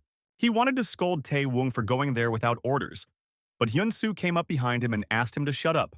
Initially, Taejong was only interested in showing off his power, but if he is left unchecked, he will ruin this plan. During this time, 11 columns were broken. The observer's role requires minimal intervention. But in an unexpected situation, he had to use instant movement to get to the lizard. She ran along the wall straight towards Taewon, and Hyuk-jin had to help him. For defeating the lizard, the experience points were reduced and no item dropped, but that was no big deal. Right now, the plan was a priority, and so he calmly let his comrade go ahead. Taewon realized that he couldn't avoid the lizard, and this guy saved him again. The woman with the scales admired this act and sent him 300 coins, while the two guys landed on the ground. Suddenly, a blue barrier promised Hyuk-jin support, which surprised him. Then he told his comrade that he had done well here and asked him to lower the treasure. Before them was a sacred repository of gifts, which began to take effect. After that, the treasure began to calm the winds of the windy hill and destroy all the monsters. It also healed the injured people, including Taejong, from Hyun Soo's beatings. The situation begins to change when the gift vault touches the ground. And in order to clear this place, the vault's conditions must be met. The gift storage is related to the Wind Temple. To pass the windy hill, you need to fill this box. You need to show your respect and give 100,000 coins, which surprised all the players. Others won't know how much you gave, but in the past, Taewon donated all his savings, 15,000. Because of this, he was chosen and received a special reward. If this does not change, then Hyuk-jin needs to sacrifice more. He had 21,500 coins in his account, but suddenly Darren gave him another 10,000. Hyuk-jin didn't understand where the chipmunk found so much money, while Sung-min didn't understand where his coins were disappearing to. In reality, not everyone will donate, but the situation is different from the past, so it's better to be on the safe side. Hyuk-jin will be the person who gave the most, and therefore decided to donate 30,000 coins. The Vault of Gifts has been filled, and the blessing of the Wind Temple extends to players who find themselves here. They will leave the gate when the reward is counted and the gift repository has chosen Hyuk-jin. The reward was his, and the storehouse of gifts determined his needs. It imparts to the boy a special skill, cognitive dissonance, which forces dissonance between the visible and the perceived. It was the first time Hyuk-jin had heard of such a skill, but it would be useful since the system assessed his needs. There were also 2 conditions for use, but they were already met. He has both the support of the Guardian and the eyes of perception. Suddenly, one of the players was surprised, as something told him that this was not the end. The determination of the remaining number of columns for which an additional reward will be calculated has begun. Hyuk-jin immediately hid his window so that others couldn't see his main reward. And after that, the guy decided to test his special skill of cognitive dissonance. Now, other players won't be able to tell who received the reward. This was a very useful skill. Now he can calmly check everything, having received the blessing of the Wind Temple. For 6 columns, he was given 30,000 coins. In the past, not all the rewards were received because they destroyed the columns. Also received was a hidden fragment, 6 blessings, the conditions for which were met. In the past, Taewon said that it would be good to destroy only 12 columns, but his words were not understood at the time. After thinking these thoughts, Hyuk-jin suddenly received the Divine Wind Body Book, not expecting that it could be obtained here. This book is a Wind class item that significantly enhances characteristics and skills, a special artifact. They have already obtained the Fire God's Body Book, so it is obvious that they can obtain others as well. It seems like 10 years ago there were only 5 books of the wind, so Hyuk-jin can be considered very lucky. Now he held one of these books in his hands and it gave him confidence. They just have Taewon with a predisposition to wind. Suddenly, Hyuk-jin noticed a candle burning with a blue flame on his comrade's back. Taewon didn't feel it, which made this situation even more unexpected. The blue candle is a random artifact whose appearance conditions are unknown, but it will open a new zone when it goes out. High risk, high reward, you can choose the players you take with you. However, if you extinguish it too quickly, the difficulty increases. The blue barrier praised his caution, but it had not disappeared, and it was not too late. But when the candle was almost burnt out, Hyuk-jin blew out its flame just in time. The difficulty has been significantly reduced. The reward for completing the game has been increased, and the maximum number of participants is 6 people. There were just the right number of them, so Hyuk-jin asked everyone to get ready, because they were going to another gate. Arriving suddenly at the gates of the Wind Warrior's tomb, some of the comrades were so frightened that they grabbed the boy by the arm. Hyuk-jin asked to leave him alone and not to lose vigilance, because something was not getting closer. At first they thought there was a huge tomb rising in the center, but it was a great orc warrior. It's good that the flames went out in time, and a whole crowd of archers and ordinary warriors would have rushed out to start with her. Yeon Seo was pleased with this outcome, as they had dealt with this before. She asked the guy if he still had the iron pawn from last time. The guy was glad that she had not forgotten the strategy. Suddenly, at the request of the Las Vegas cowboy, a pause was applied, which surprised everyone. He offered a new task: to activate the secret of the Wind Warrior's tomb. The difficulty will return to the original level, but the reward will be generous, and in case of failure, the entire team will die. The first entrance to the Uplex dungeon, this place has not yet been officially opened, and this is an opportunity not to be missed. And I wouldn't want to lose the coins and gloves, but his offers are always risky. Lives are at stake. A mistake in intuition or observation will put everyone at risk. Hyukjin didn't think they were capable of completing such a task with their current strength. Then the boy handed the Book of Wind to Taewoon, deciding that he needed it more now. This item will suit him better. If they have Taewon with the Book of Wind, then the chances will appear. All this was done for their survival, but in this case the task would be feasible. It is clear that the Las Vegas cowboy, a master gambler, has set the conditions on the brink of failure. But he may not know that Hyukjin has obtained the Book of Wind, which can destroy the balance with this advantage. Everything is ready. The scales have tipped in the right direction, but there is still something left. The guy decided to offer the cowboy something through Senya, whom he had just summoned. Several anonymous guards started laughing at him because he decided to make a counter-offer to the guard. However, there was no law prohibiting this, so he was confident that he was in his right mind. The guards have different personalities, and a counter deal for a guard who considers players worthless is a direct path to the grave. But this does not apply to the Las Vegas cowboy, whom he has known for quite some time. In the past, Michelle from the Golden Tower often made him counter-proposals, and now, Hyukjin asked his administrator to convey his will to the cowboy. The girl asked him not to underestimate the guards, but the cowboy was interested in his offer. The guy knew this without her, but he was also aware that he liked counteroffers and bets. Based on its limited capabilities, the initial difficulty will spawn 2 archers, 1 warrior, and 5 extra orcs. But the cowboy did not set clear conditions and tasks, so he asks for them to be clarified. His counter-proposal is to refine the hunt's objectives using an item dropped by the orc warrior. By offering a task without details, he tries to understand whether the player is worthy of further attention. This is a method of testing who he is going to sponsor in the future. However, his offer may satisfy the cowboy, which will only be to their advantage. Yeonseo decided to discuss the strategy in advance, but Hyukjin asked her to wait. The deal was still in force, so the guy decided to give something to Senya. The administrator flinched when she saw what was in his hands, forcing a pause. He already has experience hunting the great orc warrior, as well as proof of victory. The guy showed her the fang, and the conditions of the task were fulfilled, but for a complete cleanup, the cowboy's approval was needed. He started actively watching them after that hunt, so he didn't know that he would have proof. This game won't appeal to everyone, but the cowboy will be pleased when he sees that Hyukjin has a much better card than he does. However, you can't ignore the reaction of other battles. You need to use the opportunity to increase your reward. He wiped the cowboy's nose, so some of the guards started to fuss so that the cleanup wouldn't count. At such moments, a mid-level administrator must take the initiative and step forward. We need to attract more naive clients or issue a new task that will satisfy everyone. The conditions of the purge were met, but she believes that not all guards are happy with this method. Then Senya decided to ask someone to give her a new task and take an active part in solving the problem. This way, they will create content that will satisfy the majority of guardians. The Lion King and the Whispering Devil each handed over 50,000 coins to the administrator. The tomb clearing will begin soon, but the difficulty is very high, so it will not be easy. They received an offer from the Lion King and the Whispering Devil to defeat all the orc monsters. As the quest began, the orcs' lust for killing increased and they began to show cruelty. Hyukjin's team acted according to plan, and so Hyunsoo and Yeonseo were the first to rush into battle. The boy activated a special skill, Spirit, to help his comrades.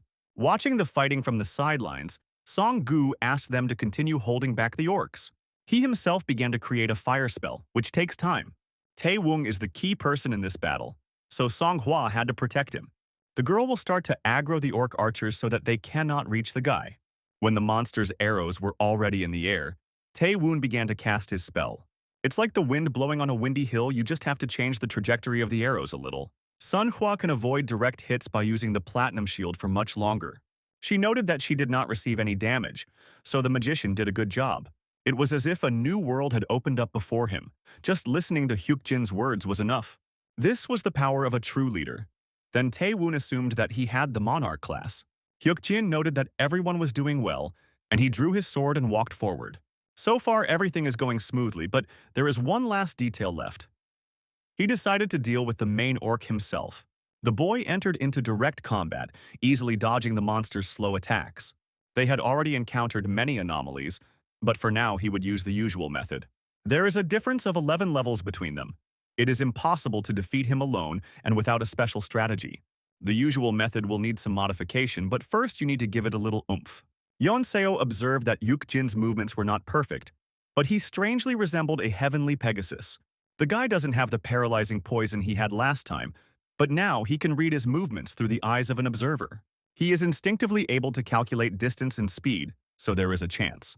Yukjin decided to target vital organs again, causing massive damage.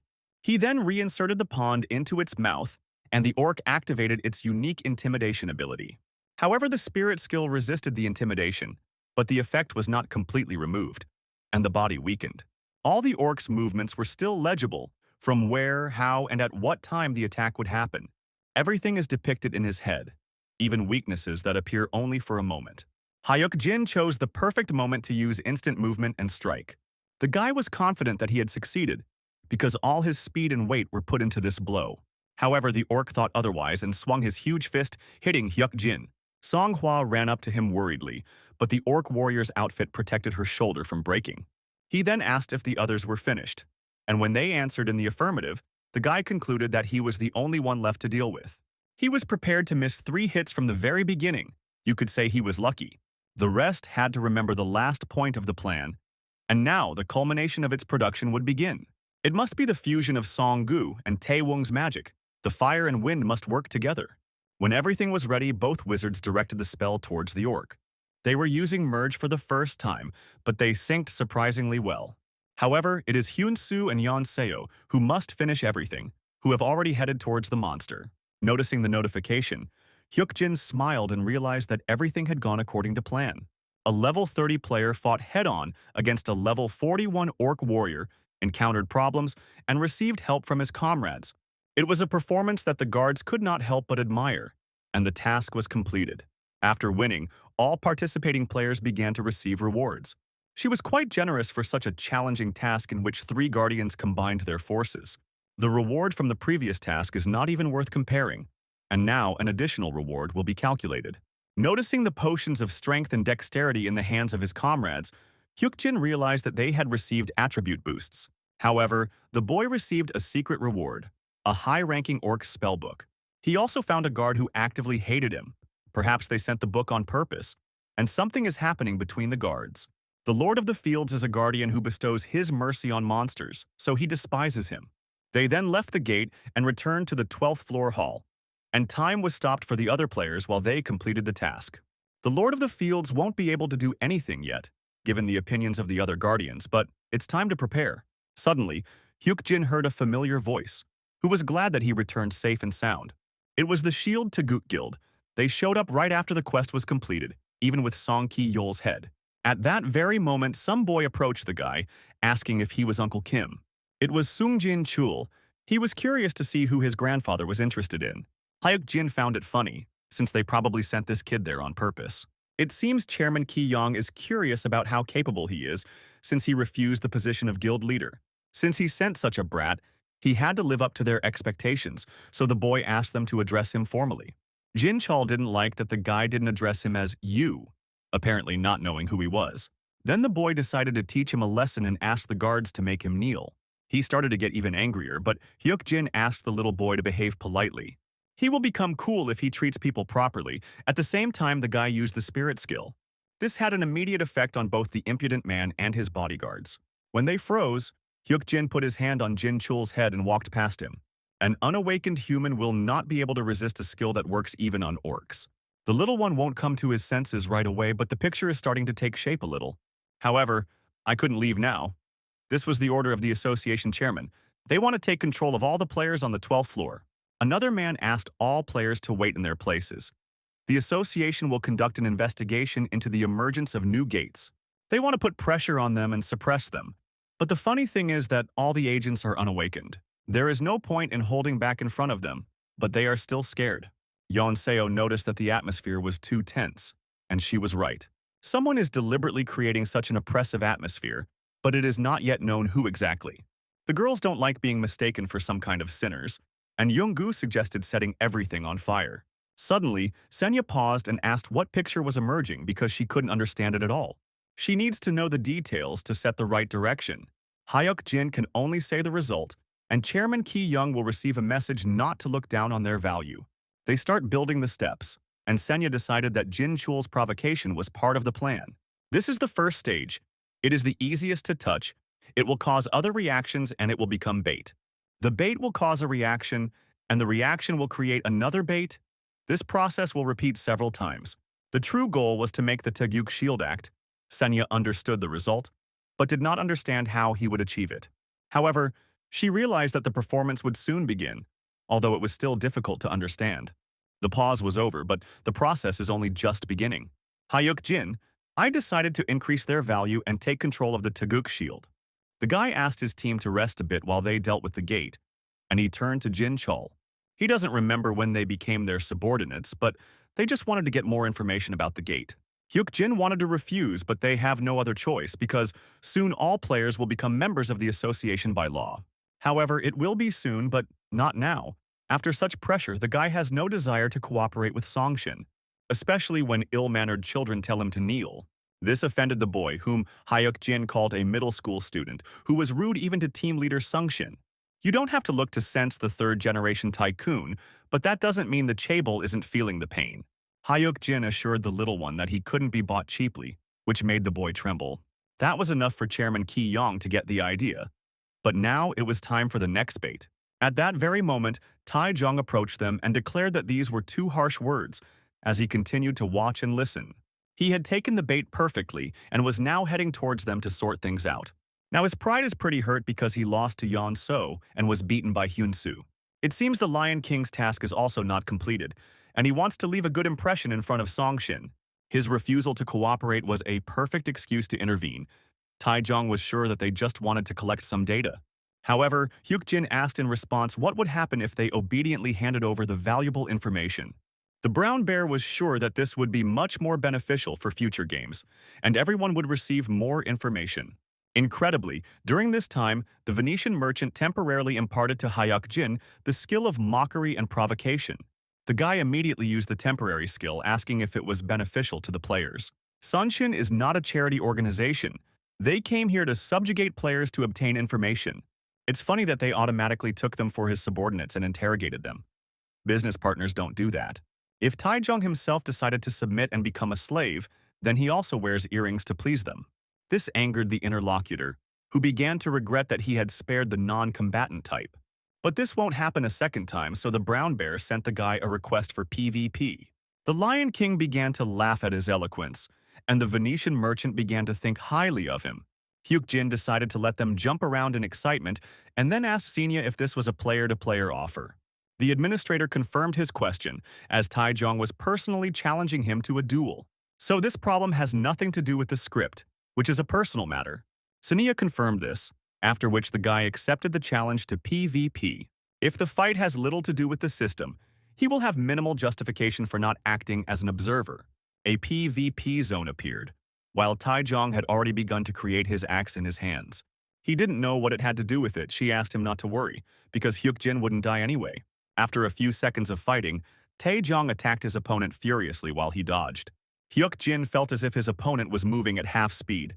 Just like back then, when fighting the orc, he instinctively senses the direction and moment of attack. The guy sees all his movements but suddenly felt something new. He achieved enlightenment, began to conquer new heights, and the level of the eyes of perception increased. When they both stopped, Hyuk Jin's additional function of seeing the future was activated. These were eyes that looked into the future, giving an accurate prediction of the enemy's movements and attacks. The guy realized that the semblance of intuition was becoming a skill, which seemed like a cheating ability. This skill was activated precisely during the fight with Tai Jong, which made it possible to defeat him. Hyuk Jin could see into the future for 1 second, and therefore easily dodged any attack.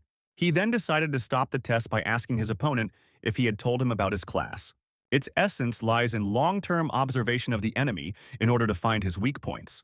At that very second, the guy grabbed Tai Jong by the hand and threw him over himself. The people of Songshin watched this battle with stunned eyes, unable to look away. The leader's role is to gather information through observation that will help guide team members in the right direction. Maximizing team efficiency and unlocking player potential allows for optimal raids and hunts. By defeating Taejong, Hyuk-jin demonstrated his abilities to everyone, and thus the second stage ended. When it was all over and they left the building, Hyuk-jin felt like it wasn't over yet.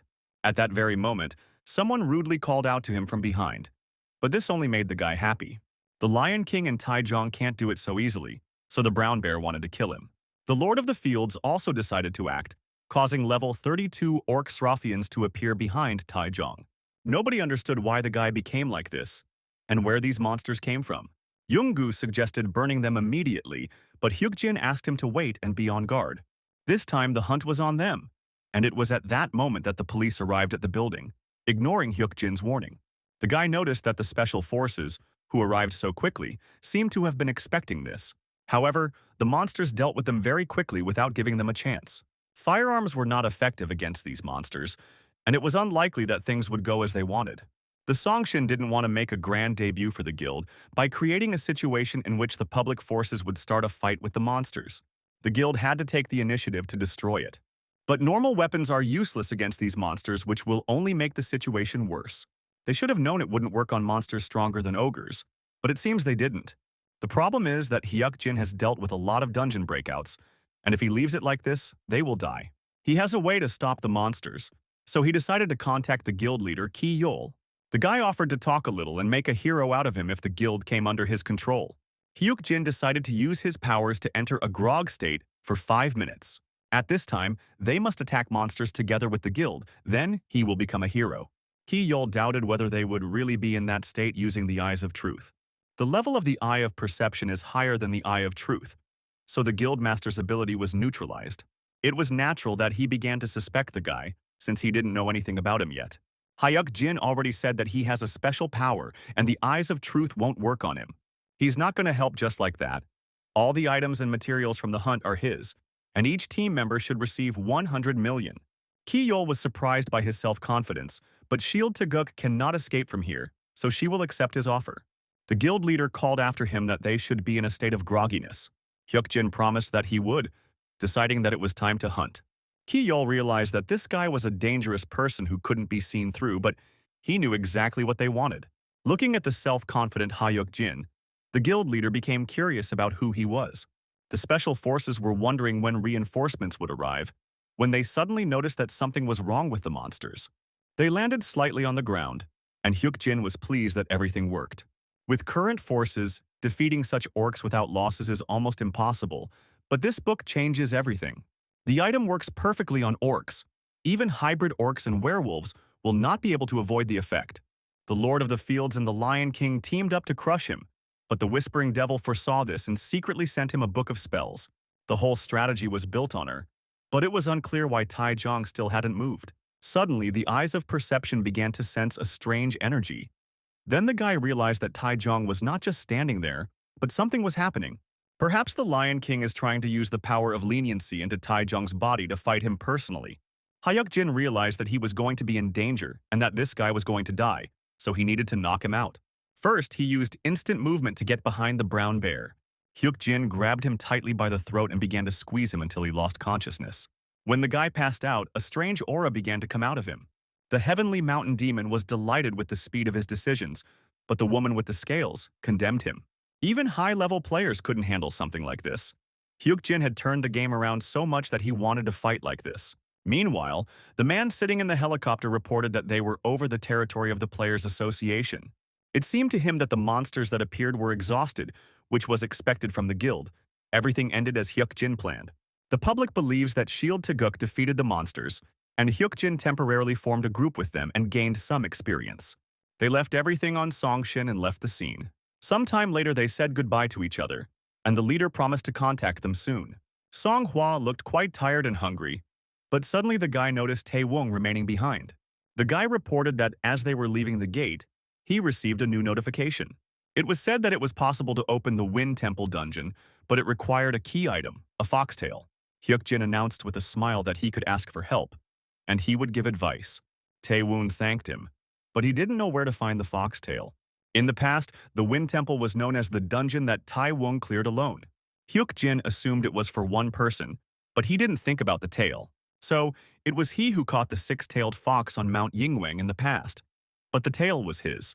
But Hyuk Jin used it in the Valley of Fire and decided to share the information with them. He reported that the tail drops from a level 26-tailed fox, but it is unlikely to appear in the same place. Last time, the government hid the very existence of this monster. Hyuk Jin absolved Tai Wung of guilt because he failed to prevent the murders and inadvertently saved Yan Sio's mother. The cover-up of the Inwang Mountain Gang murder case seemed strange to Hyuk Jin. The guy had a feeling that there was some serious mistake in the past. When they returned home, Kim Ae-young immediately started asking her brother if he had gone to the players' meeting. She saw it on the news, the sudden gates, and the monsters too, so she was very scared for him.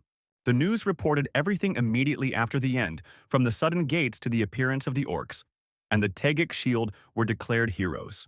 To ease the tension, Hyuk Jin suggested they have dinner first, since he had bought some chicken.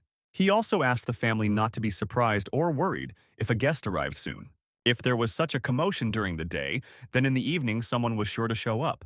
And at that very moment the police came to them, asking Hyuk Jin to come with them. Meanwhile, Ki Yol was thinking that orcs of this kind could hardly be called simple monsters. But Hyuk Jin had the ability to put such creatures into a state of groggy. Grandpa is also interested. We need more information about this guy and this player. They found a pretext to accuse him of assault, taking advantage of the opportunity to make him a subordinate. If he refuses, it is better to get rid of him before it is too late. And when Ki Yol entered the interrogation room, Hyuk Jin announced that his lawyer had arrived. The guild leader was surprised by his calmness and noticed with surprise that he was a mid-ranking administrator. Ki Yol wanted to get him into trouble, which seemed too obvious. However, Hyuk Jin realized that they were interrogating him because he knocked out Tai Jung, causing him to fall into a coma. But all because of leniency, one of the guards tried to take possession of his body. The only way to stop him is to knock him unconscious. The coma is just a side effect of leniency. He interrupted the process in the middle, otherwise they would never have seen him again. That guard killed them both, which would have made the situation even more dire. Ki Yol couldn't understand where he got this information from, so he demanded proof. At that moment, Senya entered the conversation, confirming his words on behalf of the administrator. Hyuk Jin was prepared for this from the start, but it's unclear why the administrator is accompanying one player at all. The guild leader turned to his comrade and asked if he could speak with Hyuk Jin alone. Taejong is just an excuse. The real conversation starts now, and the guy decided to start first. Since the brown bear is in a coma, there is no one to report the attack to at this time. Hyuk Jin is still unknown to the media, and everyone is only paying attention to the guild. Judging by the fact that the police arrived so quickly, people in power were targeting him. The one who can control the information and the one who has power. The guy is here now at the request of such a person. Kai Yol assumed they were talking about him, so he explained that he had come to help drop the charges, which was quite unpleasant to hear. Hyuk Jin doubted this, because how did he know then that the guy was in the police station, in this station? The guy didn't intend to blame him, and instead decided to spend the time productively and start a conversation. Ki Yol knew that Hyuk Jin had scared his brother and spoken unflatteringly about his grandfather. The chairman himself sent his grandson to him without any reason, a child without a rank or position in the company. Kai Young herself warned that the guy would not be affected by the whims of a naughty child. He was interested in seeing how Hyuk Jin would behave. It was a way to get more accurate information. In the end, the guy responded to this move accordingly, with complete reciprocity. Ki Yol didn't expect the boy to know that his grandfather was watching the whole situation through Jin Chul. Then the guild leader realized that he was wrong, and it was not he who was given the chance to test Hyuk Jin. It was his grandfather who was testing him. The results of this agreement should influence the chairman's opinion of Hyuk Jin. Realizing that he was not in the best position in the negotiations, Ki Yol lost all initiative. The negotiations went in the direction the guy initially wanted. The Taeguk shield will be put on display. All the attention will go to them, and they will receive practical benefits. On the contrary, the guild will gain fame through their hands, and Ki Yol will be able to strengthen his position as the next successor. The guild leader couldn't believe that he was 20 years old, because he received a lot of information.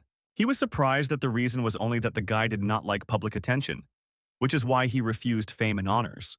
Hyuk Jin explained that whoever signed him didn't want him to attract attention.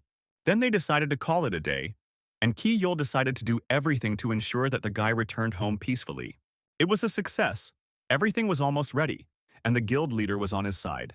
However, there was still something left, so Hyukjin asked his interlocutor to think about something. The other guild members don't know about it, and that could be exploited. He needed to show them something to convince them to cooperate with him, and the guy already had an idea. Meanwhile, sitting in front of Taejong's bed, his comrade couldn't understand how he could have fallen into a coma after fighting a non-combat class. This really irritated the guy, who was sure that he would have won easily. It was then that Hyukjin suggested arranging a PvP battle with a talented person from the guild. The chosen opponent for PvP is Gil Seop, a future spear demon who will become a strong player competing with Yeon Seo. Even now, he's dangerous in one-on-one combat, so Hyukjin will show him and the guild the huge difference in their skills. To dispel doubts about their cooperation, he offered Ki-yeol to test him in PvP. He readily accepted his offer and quickly set a date for the test. It's good that the guy now has enough information about him. It will definitely come in handy. To win in PvP, where constant changes and luck come into play, you need to be thoroughly prepared. Because he is a man who can change the course of the game in the most unexpected way. Tae-wung, who met him, returned to him the wind shoes that he wanted to get first. Hyukjin promised to use it and return it, a special skill that could turn the battle in his favor. Tae-wung was hesitant, but it looked like Hyukjin could wear them, which surprised him. They can only be worn by the Wind class, and apparently the Monarch class includes many other classes. Or maybe it was because he didn't have any attributes, although even Hyukjin didn't know that for sure. The Observer may not have any special properties or may span other classes, but it will eventually find answers to these questions. Now he needed to check the items he had, so the guy opened his inventory. He had the Orc Warrior gloves from a bet with the cowboy, making it 4 pieces of equipment. Gil Seop is still level 30, so he should be able to completely block one attack. Afterwards, Hyukjin met with Yeon Seo to borrow her sword, surprising her. She thought it was a sudden invitation to a date, but it turned out to be something else entirely. Since she had received the title of Heavenly Demon from the Master of the Demon Mountain, she should have obtained a good artifact. The guy was very lucky that the item could be transferred, so Yeon Seo handed him the sword. Asura is a legendary sword that was passed down to the descendant of a heavenly demon. The guard gave her permission, but Hyukjin didn't even know that she had such an item. Asura, the King of Swords, called the Ghost Sword, will be known as the Sword Master's favorite weapon in the future. It's a little different from what the guy remembered, but it's definitely Asura, the fluttering artifact. Most of the options are disabled, the attack power is rather weak, but it is quite sufficient. On the day of the PvP battle, Hyukjin was told to come to the player center, and the battle would take place on the roof. Usually PvP takes place in wastelands or designated fields. If players with strong physical abilities fight indoors, the building may be damaged. In the early stages it doesn't matter that much. They don't seem to understand the principles of PvP at all.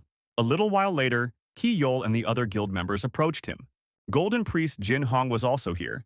It seems all the core members of the guild doubt his abilities. Suddenly a girl came out to him, wanting to know something before the fight began. Suji asked why he decided to hold a closed battle, since it was a good opportunity to gain glory. The poisonous witch has begun to act, judging by the fact that Ki-yeol doesn't even try to stop her. Everything was planned. They must be able to use all means if they want to go hand in hand with him. Hyukjin didn't want to reveal himself for this reason alone, but the girl decided that the guy himself understood that he would be destroyed. She didn't like watching a non-combat class fight against a combat class, but she offered to drink it together if he lost. The guy had his doubts, but it seemed to him that she would become his first opponent. The energy gathering on her little finger was an intoxicating poison. She wants to stop him under the guise of a promise. The eyes of perception sensed the energy of temptation and immediately destroyed it. The difference between the eyes of perception and the energy of temptation was judged to be very high, causing the level of perception to be increased. At that very second, his eyes of perception activated the reflective gaze. Hyukjin didn't think he would be able to unlock the new ability at this stage. These were eyes that reflect immaterial energy. They can return all spiritual and mental attacks. It seemed that his eyes worked now, and he managed to seduce Suji, who immediately blushed. Then the guy asked what he would get if he won, and the girl agreed to anything. Hyukjin surprised her by asking for the decomposition water that poison-related class people can create. Water of Decay is an item needed to clear Miwa Point and Ogong Cave. She helped him get it without any difficulty, and now it was time for the main event.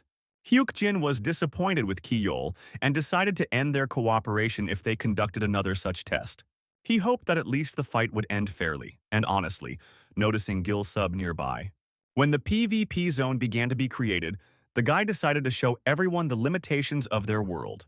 The enemy drew his weapon and then introduced himself, also stating his class and weapon. Hyuk-jin did the same, but only named his class since he didn't have a primary weapon. The entire script has been worked out, so the guy will adjust it as he goes.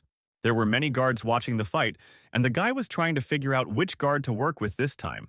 As the Las Vegas cowboy began to watch with interest, Hyuk-jin realized it was a great moment. He asked his opponent if he liked to bet. The guy smiled and offered to bet that he wouldn't move from that spot, which intrigued the cowboy. If he can't move away, he won't be able to dodge the first attack. So the guy decided to stand there, asking Gil Sub to attack with all his might. The opponent was stunned by his words, deciding that he himself did not understand what he was talking about. However, he needs to convince those around him that he can beat him by a wide margin. Hyuk-jin suggested that he hit him with all his might, which only made Gil Sub even more angry. The cowboy was very interested, and the Whispering Devil applauded cheerfully.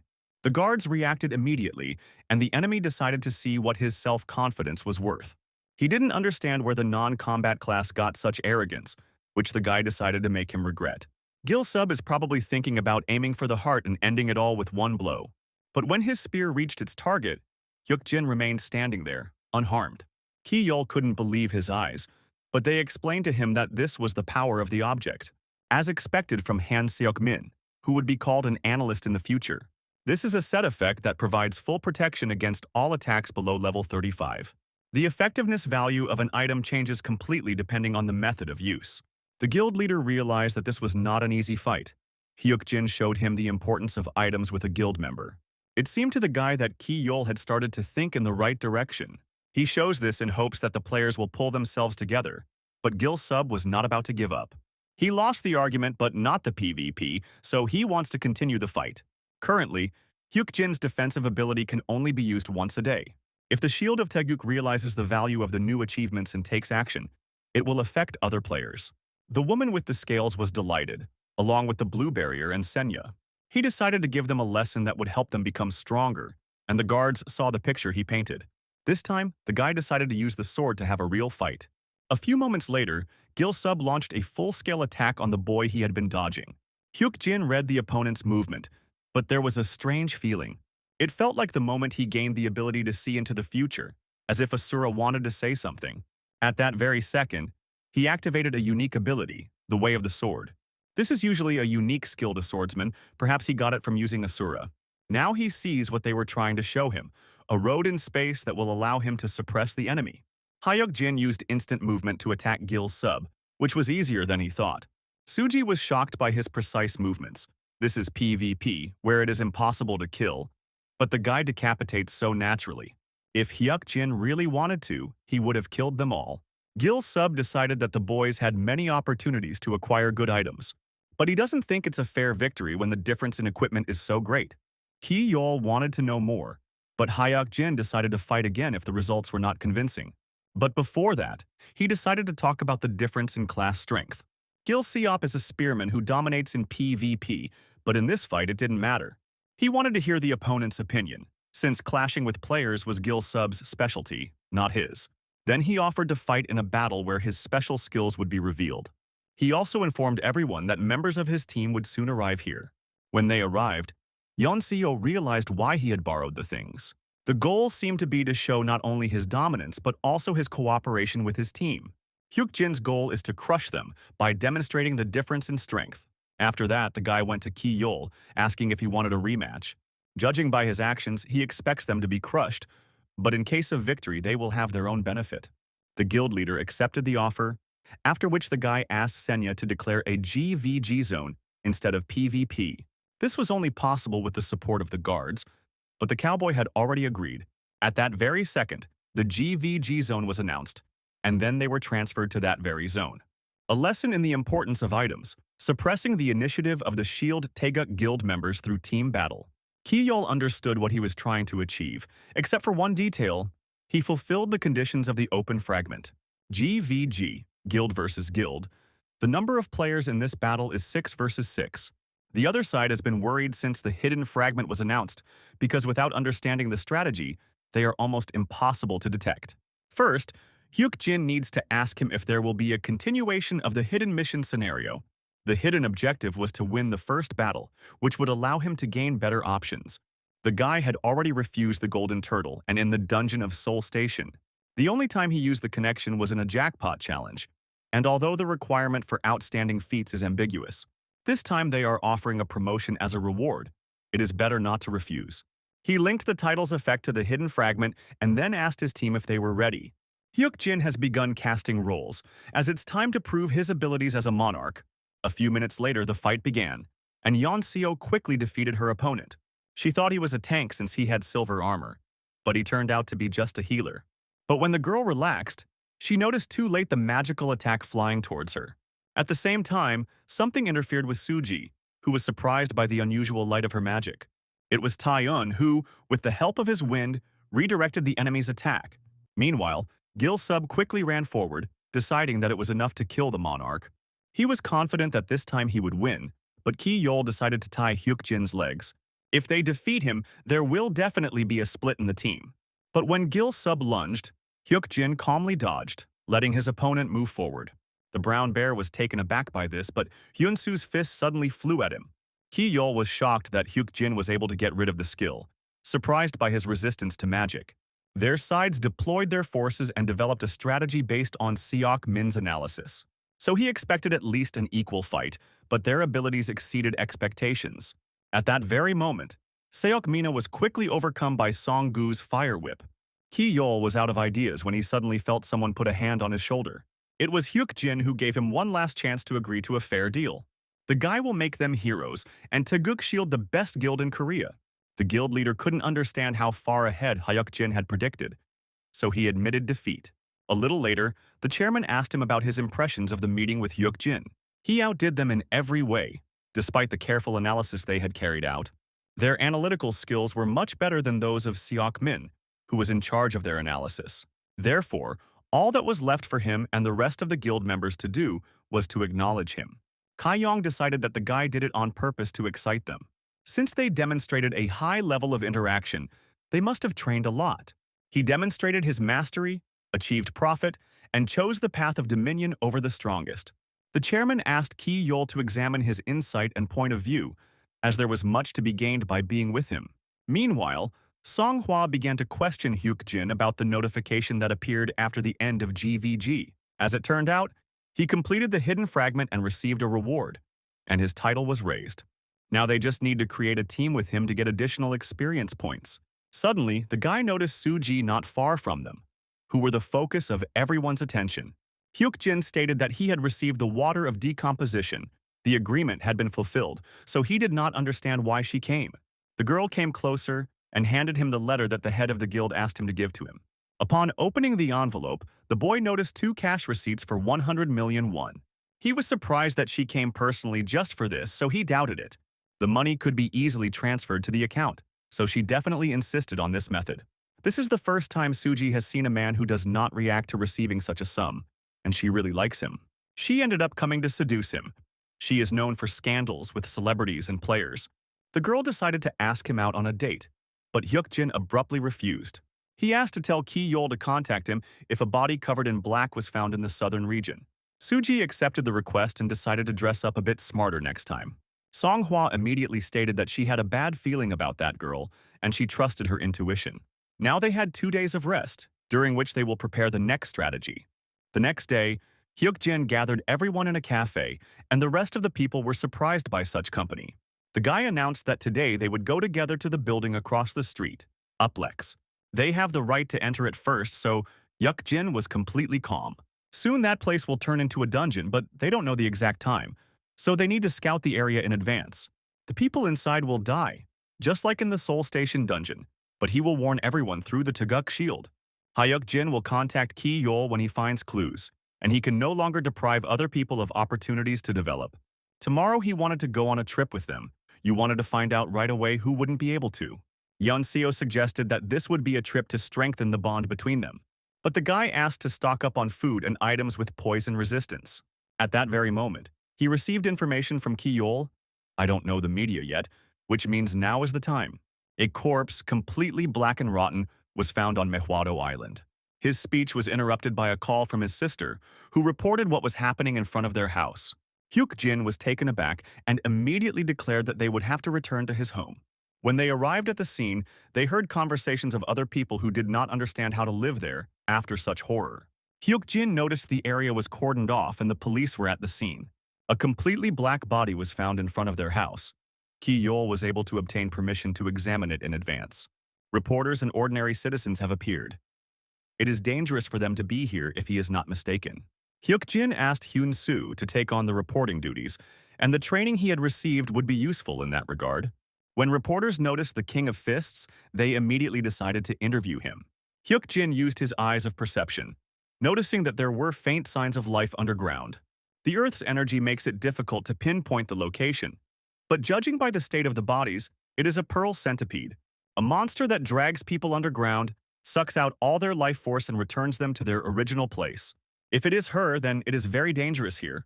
Ordinary people need to leave, but the police are reacting too slowly. He decided to activate the ability to predict the future so that there would be no more victims. The guy immediately found a place from which she would attack, after which he summoned Yeon-so. At that very second, the centipede crawled out of the ground and aimed at the policeman from behind. The girl reacted instantly, drawing her sword and cutting down the monster, which never reached its target. A poisonous smell immediately filled the air, and Hyuk-jin urged everyone to be careful. There were no records of the centipede appearing in this location, which means there is a gate nearby. Without wasting any time, the entire team set out to search for the entrance to the gate. They were definitely somewhere nearby since they stumbled upon the monster, so the search began immediately. Ki-yeol, who received the report, immediately arrived at the scene, which allowed them to act more calmly. Hyuk-jin wondered if there was information he didn't know or if there had been any changes. Suddenly, Song-hwa appeared from behind a tree and reported that she had found something strange. It was a flower field, strewn with yellow flowers, and in the middle of it lurked the Ki monster, a caterpillar that lies motionless in one place, just like the one that appeared on Mewado Island. Hyuk-jin ordered Yeon-seo to deal with the caterpillar, and she did so immediately. Her special conditions were fulfilled, after which the gates of the centipede's cave were created. There were several entrances, but they needed to be controlled so they wouldn't open. It is unclear why the gates to the cave opened here, and details appeared that differ from the past. Suddenly, the guy announced that only Song-gu would go with him, and the rest would keep watch outside. The magician doubted that the two of them would be enough, since he was afraid of insects. Upon entering the cave, Hyuk-jin asked him to be quiet because they react to voices, but it turned out to be a joke. The thing was that to clear the centipede cave, a fire-type master was needed. The guy had a lot of questions, but first he decided to do some cleaning. If they do this now, then they can safely return to Uplex. You just need to be careful of the appearance of centipedes and not engage in battle prematurely. Suddenly, the guy discovered the bodies that were the first to discover the gate. At that very second, someone suddenly grabbed him by the neck, sneaking up from behind, wanting to find out what this mistake was. Hyuk-jin didn't even feel him approaching, and the use of his eyes of perception was forced to stop. The summoned administrator was trembling, but explained that this guy was not a mistake, and the system had long recognized him. The Demon King, Kang Sung-il, was very surprised and asked where he got such characteristics at this level. Hyuk-jin noticed that this was coming from someone who could grab him with one hand. The Demon King didn't like being poked, but the guy just reciprocated. He would certainly die if he made a mistake, but his opponent was not one to kill recklessly.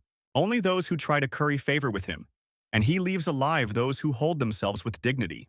Hyuk-jin knew that he would meet him, and Sung-il decided that the guy had lost all his confusion after awakening his precognitive ability. The Demon King, the one who follows the path of power and domination, decided to ask the boy what he would do if he spared him. Hyuk-jin replied that he would become stronger, and he liked this answer. This guy has piqued his curiosity, but the price is high. The Demon King then asked how much stronger he wanted to become. Hyuk-jin knew the answer he wanted, enough to bring the one who controlled the power to his knees, or it will be a fierce sword that can be trusted and used. There was one last unresolved question, whether he would be his opponent, when suddenly a blue barrier decided to protect the guy.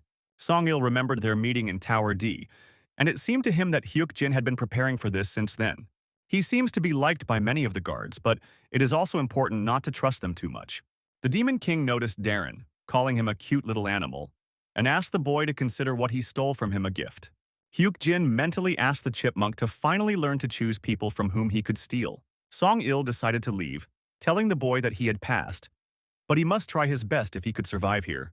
The eyes of perception became active again.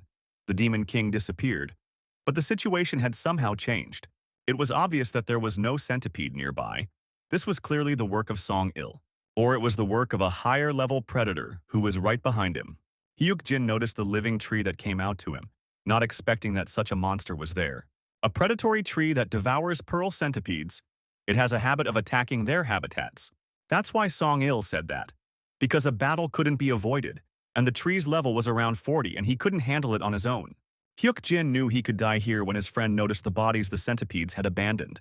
If he used that thing, the chances of winning would be 50-50, and he immediately summoned Song-gu.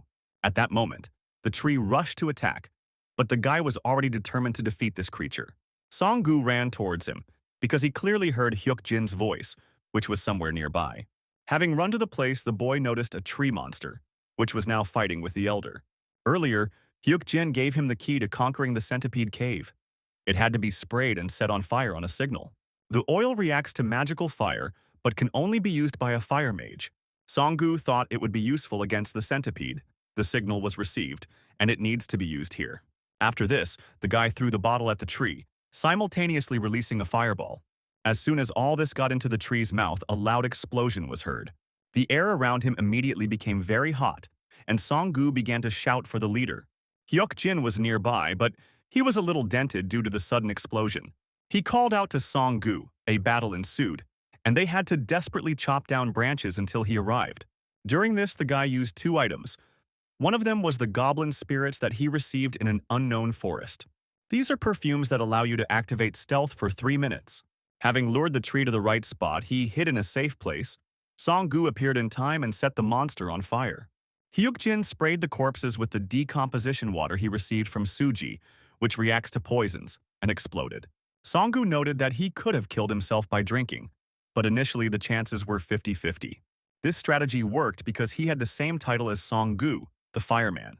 Although the hunt for the predatory tree was successful, the pearl centipede never showed up. The reaction to the hunt was stronger than he expected, as even the sunset giant took notice. An unknown observer wanted to grant him a privilege so that the guy could open a store 1 level higher than the current one. The opportunity to open a mid-level store was too tempting, but there had to be a reason. Hyuk-jin looked at Darren and remembered that he had stolen some item from the Demon King. He decided to check what he had received when suddenly his eyes widened in surprise. It was a fusion stone that had the property of fusing an item's abilities with the player's body. The fusion stone is an item so rare that its value cannot be described in money, and it is also improved. It can be used, but there are only 15 minutes left, and now it became clear why he needs the store privilege. Hyuk-jin asked Senia to use the privilege to open a mid-level store. The administrator warned that this was not the right place for such a thing. However, Hyuk-jin didn't have time for that now. He needed to use the fusion stone. Senia understood everything, after which she began to activate the privilege. A blue barrier was created, which made Song-gu surprised. Hyuk-jin was lucky. This time he got away without a fine, as it was paid by an unknown observer. As it turns out, not all items are suitable for fusion. Accessory-type equipment has a higher chance. He had Legolas's ring, and that's what he decided to take. It needs to be strengthened 3 times, but breaking it isn't a big deal. The thing is, he has 10 of them. The first boost was successful, and it even went from blue to purple level. The special function is only available once, but it is very useful. And now it was a ring that absorbs physical damage. Usually, strengthening doesn't happen so easily. Perhaps it's worth chalking it all up to luck. But this was only preparation. The most important thing is the merger. Even in the past, the probability of success was not precisely revealed. The only way to increase it is through mind control. Hyuk-jin chose the ring as the fusion item. Unlike before, when he couldn't do anything, this time everything will work out. The guy feels like foreign energy is seeping into his body, but he needs to read all the flows. Song-gu, watching from the side, guessed that he was doing something important, but he was still surprised by the leader's focus. A few seconds later, Hyuk-jin opened his eyes. The fusion was successful, and she, as an item, turned into a player skill. The guy received an absorption skill that converted absorbed damage into health. A little later, the clearing crystal was destroyed and the gate was cleared. The merger was successful and the gate was cleared without casualties. But it was a shame they didn't catch the pearl centipede. Predatory tree, fusion stone, the hunt ended with unexpectedly high profits. The rewards did not include the item he needed, but there were still some interesting items. It looks like they'll have to go to Mawato Island to get the centipede. Suddenly, Hyuk Jin noticed Darren, who presented him with 30 centipede pearls. The centipede pearl is needed in the Uplex dungeon. The chipmunk found the body of the centipede and brought the loot. The boy stroked and praised the rodent, promising him lots of acorns at home. At this point, preparations for the Uplex dungeon were almost complete. All the items have been collected, and Ki Yol will take care of the rest. And they don't need to go to the island anymore thanks to Darren. Meanwhile, Ki Yong was doubtful about the decision to close Uplex and Modern Department Store, which are still in good condition. If Hyuk Jin's words were true, it would bring them huge profits, but there was still something to worry about. Immediately after clearing the Scolopendra cave, Hyuk Jin revealed some incredible information about the dungeon in Uplex 2 days later. Even if this is true, it will be difficult to stop the work completely if there are no signs. But soon they will appear. It will all start with gas leaks, small earthquakes, or a swarm of ants in that place. Ki Yong tried to figure out what they would do if they listened to him, and his words turned out to be a mistake. Ki Yol offered to put pressure on him if he tried to deceive them. So you won't get what you have in a company that puts people's safety first. The effectiveness of the Shield to Gook Guild will be undeniable if he is proven right. Then, they would be able to build a more trusting relationship with Hyuk Jin. But Ki Yon wondered if Ki Yol had come up with this himself. This was not entirely true, because he was helped with Hyuk Jin, as the chairman thought. Ki Yol develops quickly after meeting him, although the man thought that he was not such a special person. This made him curious, so he wanted to know what the guild's plan was in case the dungeon appeared. Meanwhile, Hyuk Jin was taking notes of what he remembered from the past. There was only 1 day left before the appearance of the dungeon, for which many should be prepared. The future may change again because of him, but it's better to avoid the damage while you can. When the morning of September 29th arrived, the entire team arrived at the place that would later become the dungeon. Hyuk Jin doesn't know the exact time, but that's how it was in his prophetic dream. They successfully shut down the building, thus reducing the number of people involved.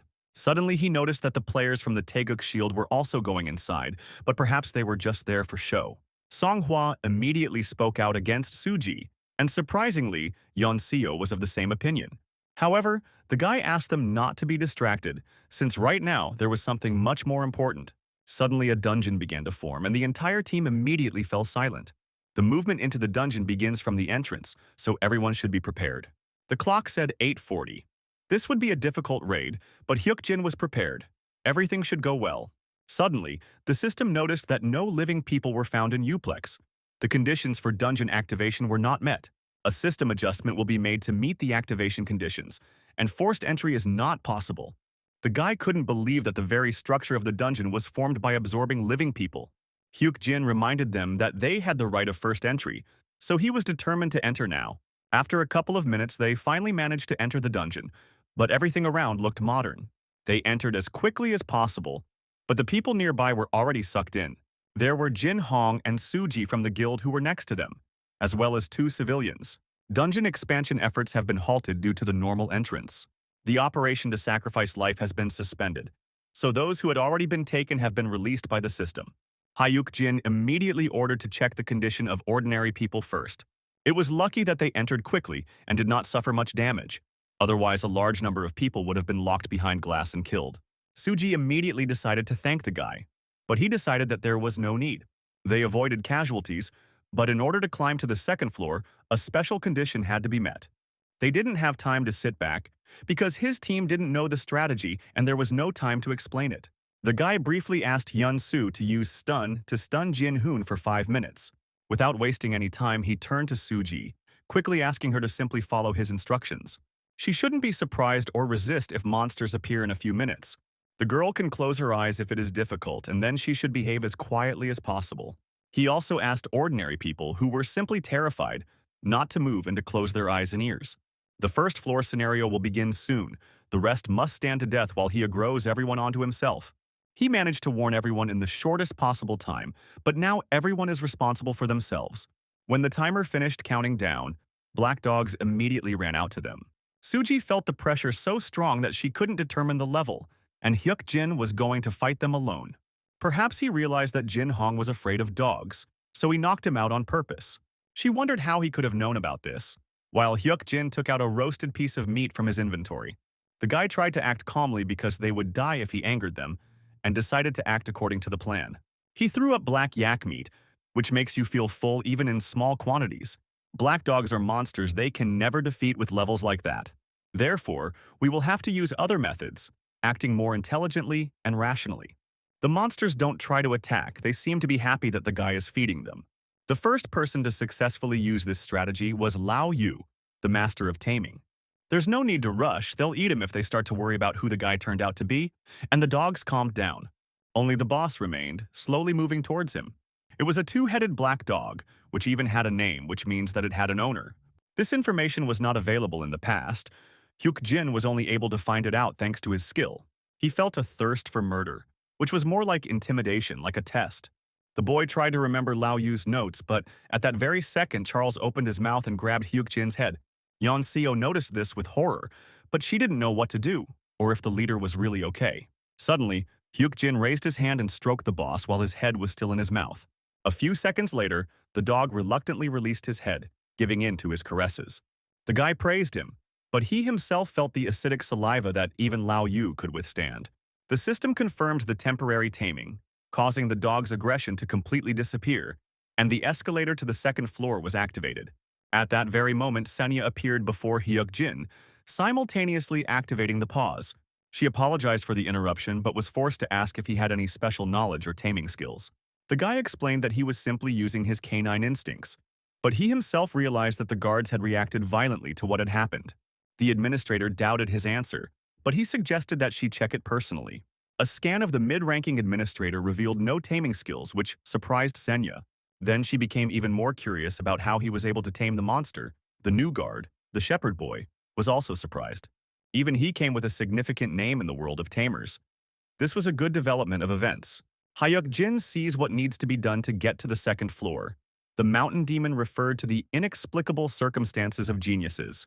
Senya had to accept this humbly, so she decided not to interfere for now and turned off the pause. The guards reacted more strongly than he expected. Perhaps Lao Yu had achieved the same reaction in the past. Even knowledge of strategy will not help if there is no heart of steel that will help in the most dangerous task. Suddenly, Hyuk Jin discovered a hidden fragment, a bloodless cleanup. It was a connection to the scenario of finding Charles's master. If he went to another space himself, the rest of the people in Uplex would die. It would have been better if the strategy had not changed at all. But suddenly the Whispering Devil decided to make him an offer. The Guardian, who puts pleasure first, suggested that he take all the team members and postpone the task. Hyuk Jin decided that this task could be very valuable and his team was already heading towards it. It seems like you should consult with them first before making a decision. When asked whether they would try to complete the related tasks, everyone answered affirmatively. Song-gu was worried because he was afraid that he might die, and Tae-won called him a coward. However, Song-hwa, on the contrary, looked too happy and was ready to do as her brother said.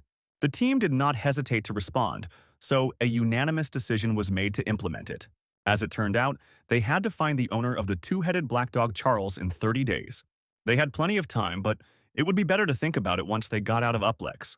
As a reward, they promised a scroll of passage that would allow one to leave the dungeon and even the right to be strengthened.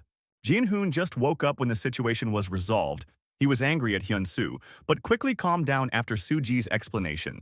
The boy is afraid of dogs because of a childhood injury from being bitten by one, so he would rather remain unconscious than see a black dog. He tried to approach one dog that had been tamed, but fear still gripped him. Meanwhile, Hyuk Jin informed the other people that they would remain on the first floor until the dungeon was cleared. Suddenly, Soo-ji asked permission to join, but the guy could not guarantee their safety. However, they are not so weak as to require protection, and hunting with the best player in the world will be a good experience. There was a strange interest in her gaze, but it was unlikely that the effect of the reflected attack was still active. Hyuk Jin decided to leave it to them to choose, and Soo-ji was surprised by his calm and mature image. The longer she looked at him, the more attractive he seemed to her. A few minutes later, they were transported to the second floor, finding themselves in the middle of a clearing. At the very beginning of the floor, the shepherd boy gave the guy a club made of fig wood, and I also gave him something from the guard who came to them for the first time. Suddenly, they noticed a boy running towards them and with tears in his eyes asking for help. It was a game character even. The strategy for passing the floor begins with his appearance. After his story, the task was given to save grandfather Even. The task was created immediately after his appearance, and they had to find the missing grandfather. At first, the guy said that they would help, after which he took out a baton and asked who he was. This wasn't a real task that the system could give out, but that fact was only known to Hyuk-jin. He also doubted that his name was exactly even though that was what he was signed as in his status.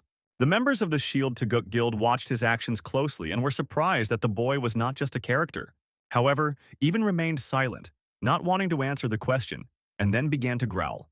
The boy wanted to run away, but the guy managed to hit him with a club with a deft movement, after which his true nature began to emerge and everything became clear. The Figwood Club is useful against monsters with shape-shifting skills. The guards know the contents of the second floor, but so does the guy, and even has transformed into a huge level 34 rabbit monster. The Figwood Club is the perfect weapon against ghost monsters. Since they gave it as a gift, they want to see it in use, so you need to show it to them. At that very second, the rabbit attacked him, and the guy swung his club. Hyuk-jin stood calmly in place as Songhwa jumped out in front of him and put up a shield. The guy explained to the team members in advance how to act in such a case. Songhwa and Hyun-soo will block the Possessed's movement. Meanwhile, he will strike. It is easy to drive the white rabbit out of a person. You need to hit the possessed person on the head with all your strength. It would be much easier with an item against ghost monsters, but you can do without it.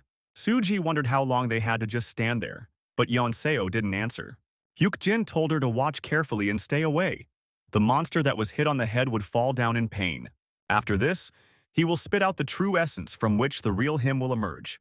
At that very second, the girl was supposed to enter the battle and use one-hit kill. Ghostly monsters must be dealt with until their true nature emerges. But then it becomes easier, because the real body of the white rabbit was very small. Physical attacks are ineffective against ghost monsters. That's why, in the end, Song-gu and Tai-wung entered the battle, combining wind and fire magic.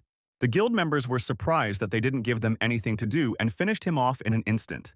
Hyuk-jin's plan worked and even returned to his original state. It was a well-written script. Everything went smoothly and there were no deviations.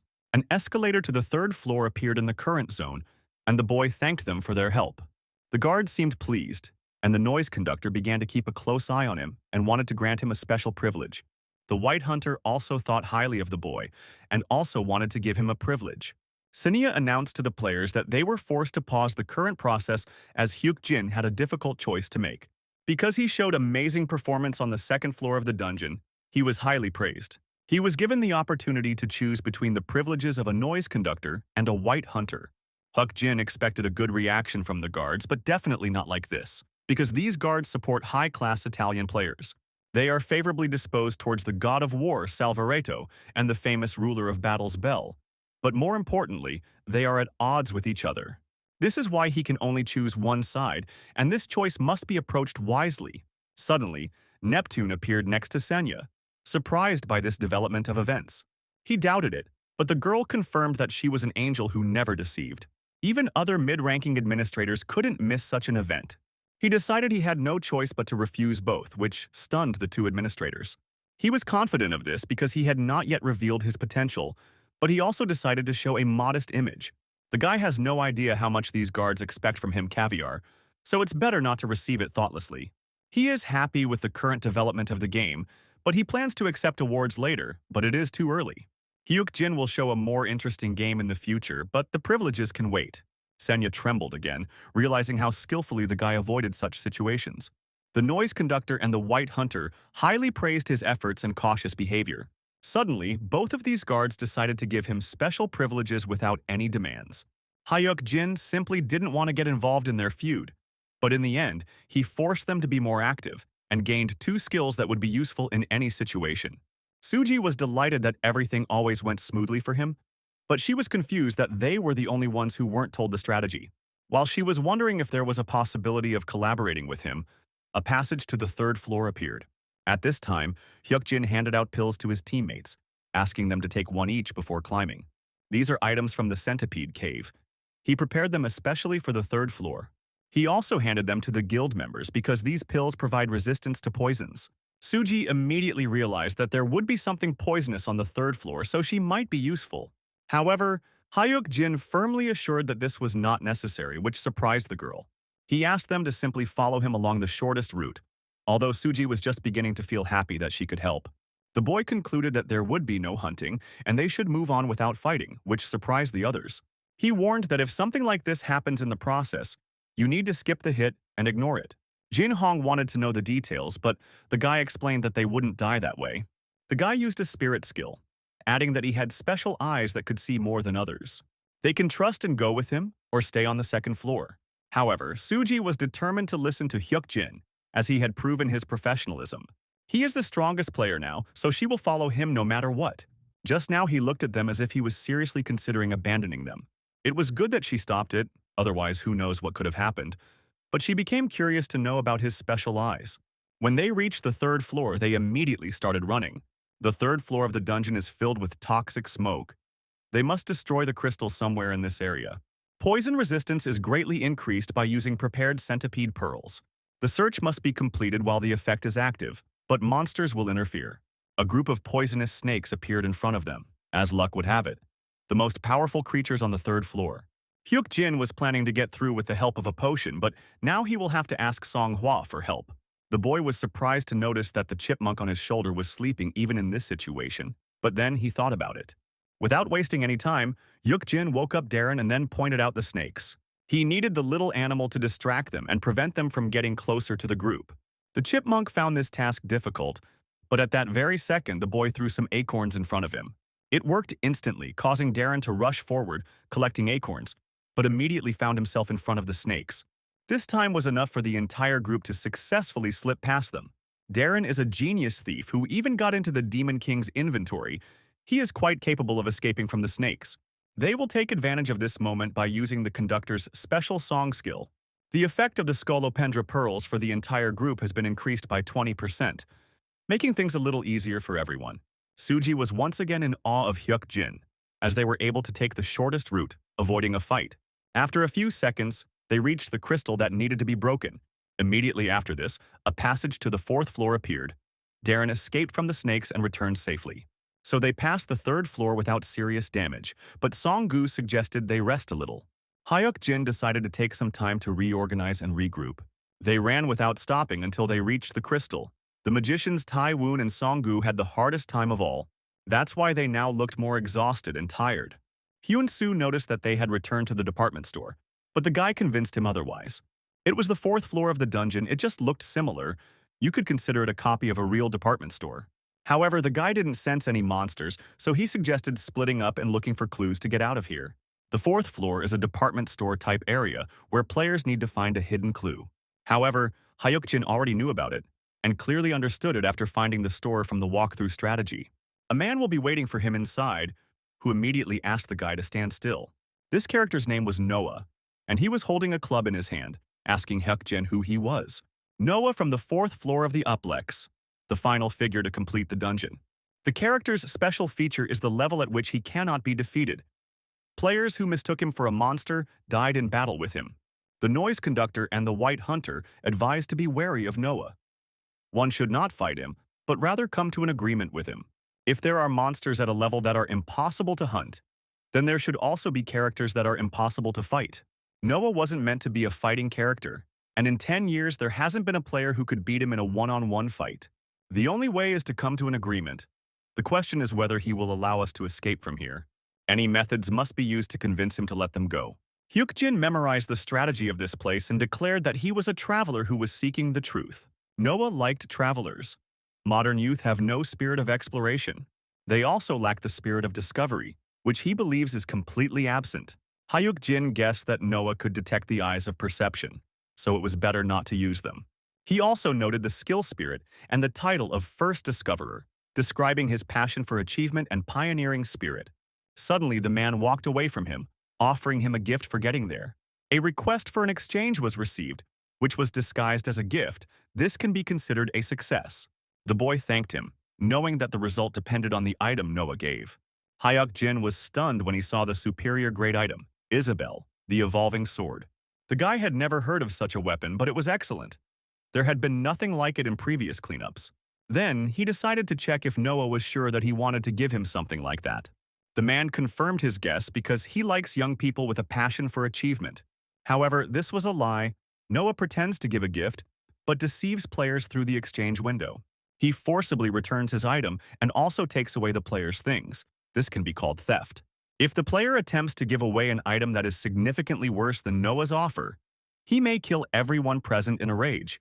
This means he needs to put forward something that can be compared to the excellent level. Hyuk-jin offered to give him the most valuable thing he found during his research. The guy didn't know if he would be happy with such a trifle because he couldn't be compared to Isabel. It was an item from a hidden area of the unknown forest where the goblin was killed, and Darren found it with difficulty. The most valuable thing he has is a unique level magic enhancement stone. Noah is a character who is interested in jewelry, especially magical stones, so success must be guaranteed. Noah decided to use special privileges and let him out of here once the exchange was completed. The dungeon will be cleared if he makes the exchange, but Noah will definitely try to trick him. It's not every day that he gets the chance to get superior items, but he has to take the risk and do it. He had a trump card in reserve especially for this occasion, which he wanted to use. A compulsory exchange ticket that a Venetian merchant had once given him. The guy used it, after which the exchange was successfully completed. Noah wished him a good journey, and the dungeon was cleared. There were 5 seconds left until the exit from the dungeon, but Hyuk-jin couldn't wait to get out. Suddenly, Noah became enraged and swung his club, throwing the guy away, noticing something was wrong. The man's aura immediately changed as he asked how the boy dared to deceive him. As he walked forward, a huge silver dragon appeared behind him. Sharp blades immediately poured out of his mouth, pointing towards Hyuk-jin. There was only 1 second left before he exited the dungeon, but just as the blades were about to reach him, a shift occurred. The guy sighed with relief, noticing that everyone came out unharmed. This time it was really dangerous, but he managed to get out of it again. The sword breath hit him right before he exited, but he used the special to survive. An absorption that converts all physical damage taken into recovery. He could have died, but in the end he cleared the dungeon and the team greeted him with a smile. At one point, reporters gathered outside, but Jin Hong and Suji took over the interview. The ordinary people they met on the first floor remained unharmed. It's better to quietly do your job and reap the benefits than to attract attention, and the merits can be transferred to the guild. But right now, the most important thing for Hyuk-jin was that he received the reward for the dungeon. It was Noah's helmet, a necessary item that would help him reach level 40 faster. He came to this dungeon specifically for it. Suddenly, the guy heard an unfamiliar voice somewhere nearby. Although he was standing alone, the voice insisted that he had been deceived. Hyuk-jin first thought he was misinterpreting the voice, then realized with shock that it was coming from the system window. Slowly turning his head, he couldn't believe it was the object that said it, and Isabel confirmed it. She slept for a long time, but was awakened by a strong male scent, which put her into a stupor. Sword couldn't believe how such a weak male could get her, considering it a scam. Isabel's seal was partially removed, revealing some of her abilities. The sword is partially unsealed, and the 7th function of the ego is revealed. Hyuk-jin heard for the first time about an object that can speak. It's comparable to the best mid-tier item now, but I wonder what it will be like after all the seals are removed. While he was thinking about this, Isabel asked the damn swindler to say something already. She ended up with a moron as a bride who couldn't even speak, which surprised the guy. Hyuk-jin decided to ask why he was her fiancé, but the sword only told him to shut up. The guy didn't know the principle of this connection, but he began to feel Isabel's feelings. She unconsciously chose a bride or something when she smelled a man. It seems like 10,000 years of sleep clouded her mind. He did not know what was best to do with her, but the sword replied that he should humbly accept her as his bride. While Hyuk-jin was trying to understand the meaning of her words, the sword fell silent and no longer made a voice. It seems his current abilities are only enough for a couple of minutes of dialogue a day. Suddenly, a pause was activated, which was quite expensive. Senya clearly does not spare money on it. The guy decided that things were going well, and as it turned out, they had more sponsors. However, the administrator needs an explanation, since it is even theoretically impossible to obtain Isabel with her current strength. The guard's reaction is predictable, since this is an item of superior level. The conditions Senya states include achieving a bloodless cleanup and surviving Noah's attack. The first condition can be explained by predictive skills and careful preparation, but for the second, luck is the key factor. He could have died if he hadn't guessed the right moment to use the skill, so there was some luck involved. The pause was broken, and Hyuk-jin concluded that the problem with Isabel was settled. Suji thought he was amazing, but now he has exceeded all her expectations. After that, the two from the guild said goodbye to him. The girl decided to find a way to seduce him. Hyun-soo immediately disapproved of her candidacy, but Song-gu considered her a beauty. Hyuk-jin praised his team and then suggested that they disperse, as the cleanup was over. While at home, the boy returned to his notes mentioning Noah's helmet. He faces two tasks, one of which is to find Charles's owner. And the second one is with the lair, but in this case he managed to get the map. The cave also turned out to be strange. A predatory tree suddenly appeared in it, and old events began to change. But now, what is more important is how to survive in the future, and this needs to be carefully considered. Suddenly, the guy found a neatly folded note on the table, which was not there before the dungeon expedition. There was a request to return alive, and the handwriting clearly belonged to the sister. Hyuk-jin smiled, asking how old she was to write something like that. At first he thought she was just worried about him. But suddenly a strange flow of energy began to emanate from the talisman. The guy immediately used the eyes of perception and observer. This note was a simple object, but suddenly it turned into a yellow amulet. In the past, amulets were popular and sold in large quantities, and there were several stories associated with this. Sometimes they actually brought good luck. In some cases, they became gate activators. There was no official confirmation, so no one believed it, but as it turned out, it was true. The guy suddenly felt pain. I realized that I had been using the observer's eyes for too long. He decided to take a rest and lay down on his bed, trying to comprehend what had happened. Then he remembered the story about the yellow amulet gate. Low difficulty and big reward. Hyuk-jin decided to recover a little and activate it, and after a while, Song-hwa woke him up.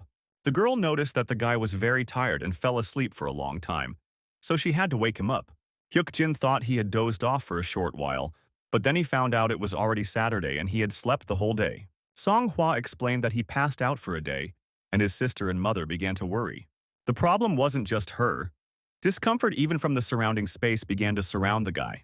Then the guy gave Song-hwa a light flick on the forehead, asking him not to come in without knocking next time. She then sent her out, explaining that she wanted to stretch her legs a bit. When Hyuk-jin approached the table, he did not find the amulet, and Sun-hwa, a tank team member, felt pain from his flick. Because of the strange sensations he felt in the room, the guy realized that this was not his home, and he was in the ravines of the yellow amulet. It is unknown how it happened, but the gate opened while he was sleeping. There is no clear strategy for the yellow amulet gate, and the eyes of perception allow one to resist illusions and the magical barrier. And the power of the yellow amulet gate begins to penetrate the player's body, which surprised Hyuk-jin. She also began to punish the influence on his body, so at first he decided to calm down. He tried to convince himself that illusions, visions, distortions of reality, and lies would not take hold of him. Whatever evil forces may stand in his way, they will not be able to harm him. It is the power of intuition and the all-seeing eye that penetrates to the very essence. After this, he dispelled all the lies within himself when suddenly he noticed yellow stones around him. The guy didn't understand why he was sitting in this belt, because to me it was only the way he looked around the room with his eyes of perception. Something definitely happened. It was as if he was casting a spell. After this, a new task appeared, and after reading it, the necessary information appeared in my head. The essence of the yellow amulet gate was to realize what a cherished desire is capable of. And this wish belonged to his sister, who wanted her brother to be happy. Hyuk-jin had a rough idea of what the task was, but he couldn't figure out how to complete it. Kim Aeon prayed for his happiness, but the scope of this prayer went beyond the scope. Simply put, she is sincerely ready to sacrifice her life for his happiness. Suddenly, his sister appeared in front of him, asking in fear what this place was. Hyuk-jin explained that they were inside the gate, but he didn't know what made his sister feel that way. The motives could be anything, but he asked her not to worry. What is important is that she developed such feelings, and this manifested itself in the form of a cherished desire. The guy checked with his eyes of perception. This was not his sister, a fake creature created by the gate. But she looked the same, so he was happy, but the guy suggested that they talk later. The guy doesn't know what a badge of fame is, but he needs it. The gate also says to sacrifice the one who wishes, that is, his sister. The real one can die when the fake one is killed. That's how this place is set up. If the reward could be obtained by sacrificing a family member, he would rather surrender. So Hyuk-jin repeated the spell. He doesn't need that kind of power. Regression will be useless if he bows to it. In this place, the will comes to life. His desire must be stronger than his sister's desire. Instead, he would rather pray for the happiness of his loved ones. But this time, his fate will be written by his own hands, so no matter what evil forces block their path, they will not be able to harm them. It is the power of intuition and the all-seeing eye that penetrates to the very essence. He was sure that he had said this recently, so he asked again to dispel all the lies, and the spell was successfully cast. The level of the eyes of perception has temporarily increased, but this depends on the completion of the will spell. The eyes of perception crushed the false power. Absolute completion was achieved, and the brown crystal began to be created. Hyuk Jin realized that his level was higher than purple, because he was going to refuse the reward and leave this place. Perhaps this was one of the ways to clear, so the guy used the skill of superior strike. It was Hyuk Jin's first time using Isabelle, but he barely felt her weight. She helped to identify and hit the crystal's most vulnerable spot. It was truly an outstanding item, but suddenly the sword began to absorb crystal fragments. The guy had never felt such a powerful flow of mana, and he lacked the skills to fully recognize it. The power of the yellow amulet gate, a powerful, cherished desire, began to penetrate Isabelle. This is true power, which does not require sacrifice. It has penetrated into his most powerful weapon. Suddenly, Isabelle scared him by asking if the guy was crazy. She asked how he dared to talk to Suji while she was gone and asked him to avoid that woman. Hyuk Jin decided that this was nonsense, but the sword wanted to hear a clear answer. Because of the hospital, she wanted him to cheat on her, but he didn't even think about getting closer to Suji. Isabelle's ego skill duration had increased, and now she was asking him to come to his senses because he was a married man. He is pathetic and weak, but he remains her bride. At least there is a base, so she was going to raise him. Then suddenly she reminded him of the skill he used to break the crystal. She wondered why her fiancé had such low-grade abilities when he could have used something unique. Hyuk Jin. I noticed that she was about to say something but changed the subject mid-sentence. Isabelle uses her unique power on her own, but it's unclear where the sword gets its power from, which isn't related to its special skill. Suddenly, the fusion of the sword path and the superior strike began, resulting in the creation of the Sword of Insight. She combined high-ranking skills herself, without sacrifices or items. It was unclear why it was even possible to obtain such a weapon in the initial stage, but he had already heard the name of the Sword of Insight. Then the guy noticed cracks on the sword, but Isabelle explained that it would soon recover. She doesn't give a gift because it's cute. Her bride should have at least one normal skill. There will be some nice synergy if he uses this skill with his unique ability. The Sword of Insight was one of the special abilities that the Empress of the Sword Forest possessed. Isabelle began to feel strange after absorbing this desire, feeling a burning sensation in her chest. Hyuk Jin realized that Isabelle was not only the name of the blade, but also the name of the Empress. A couple of seconds later, the guy left the gate of the yellow amulet, recognizing his real room. He found the same amulet lying on the table, confirming his guess. Thanks to this, he received an unexpected reward, but how strong was his sister's desire that she created such a gate? Then, he decided to find out for himself by finding her in another room. Kim Ayeon shuddered and covered another amulet with her hand. Apparently, her wish didn't fit on one sheet of paper. Hyuk Jin just wanted to thank her and asked her to free up some time. He concluded that they were going on a date, but these words made Kim Ayeon visibly nervous. She ran out of the room, saying that her brother had eaten something wrong, but his sister had given him a huge gift. Returning to his room, the guy decided to have a good rest. The desire turned out to be very useful. It was absorbed by Isabelle, and this increased the duration of the ego's action. Let's not forget about the will spell. He doesn't fully understand what it is, but it's obvious that new opportunities will appear with it. Hyuk-jin only remembered the last phrase, but he didn't know the activation principle. The words had to be filled with power and life. But for now, he will be content with what he has received, although there is still much work ahead. The next day, Songgu was shocked by his results as he got a 30. However, he was not the only one. Tae-woong and Hyun-soo were also in their 30s, and drastic changes occurred overnight. The ability table shows the player's predisposition and growth potential, and the scanner has become increasingly used. The existing evaluation system could only measure physical strength, but the new one can evaluate all the abilities of players. His team's current performance wouldn't be considered outstanding in the future, but 30 is the limit of current scanners. His entire team had the same result, but Tae-woon was curious to see if the eldest would take the test. Even forgetting the limits of current scanners, Hyuk-jin knows the results of the last scan, because that day is imprinted in his memory. The number of panels, all of them were closed, although he was curious to see the new result. He definitely changed, and then he looked at Song Hwa, who literally begged him to do it with just one look. Unable to resist, the guy agreed, after which he asked Sania if the broadcast was active. Hyuk-jin was about to take the aptitude table test. This was a good chance to show the results to the guards. While Senya was setting the stage, the guy was confident that he could now be the most famous player in Korea. A little later, everyone waited with bated breath for the eldest's results. confident that he would also be 30. But when Hyuk-jin saw the results, he frowned, realizing that this time too, he had no talent. The rest thought that this was some kind of mistake, because this simply couldn't happen. This is strange because the test before the regression showed a table, but it was closed, and now it is missing. How then did he get to this point? The battles, the strengthening, the taming, even the role of a monarch. The current result may greatly surprise the guards. Perhaps this is the best way to attract their attention. Suddenly, they noticed one of the laptops sparking, and Ki-yeol asked the employee if it was injured. As it turned out, the device broke after his test, but it was not his fault.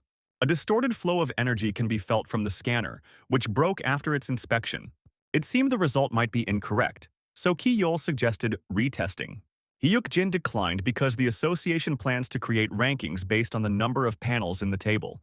He asked to be placed at the very end because he had no talent, although he was able to find out something by examining the scanner. He broke down with the result of no talent because he could not appreciate it. It is generally accepted that having more talents is an advantage, but there will always be players with an equal number of talents but different abilities. Talents have their own levels and classes. There is almost no exact information, but irregular people existed in the world. The first version of the scanner allows you to designate 30 panels. Even the abilities of his team are not fully shown. This means that the higher talent level caused an overload and broke the scanner. Perhaps the same thing happened before the regression. He didn't have the opportunity to undergo a retest.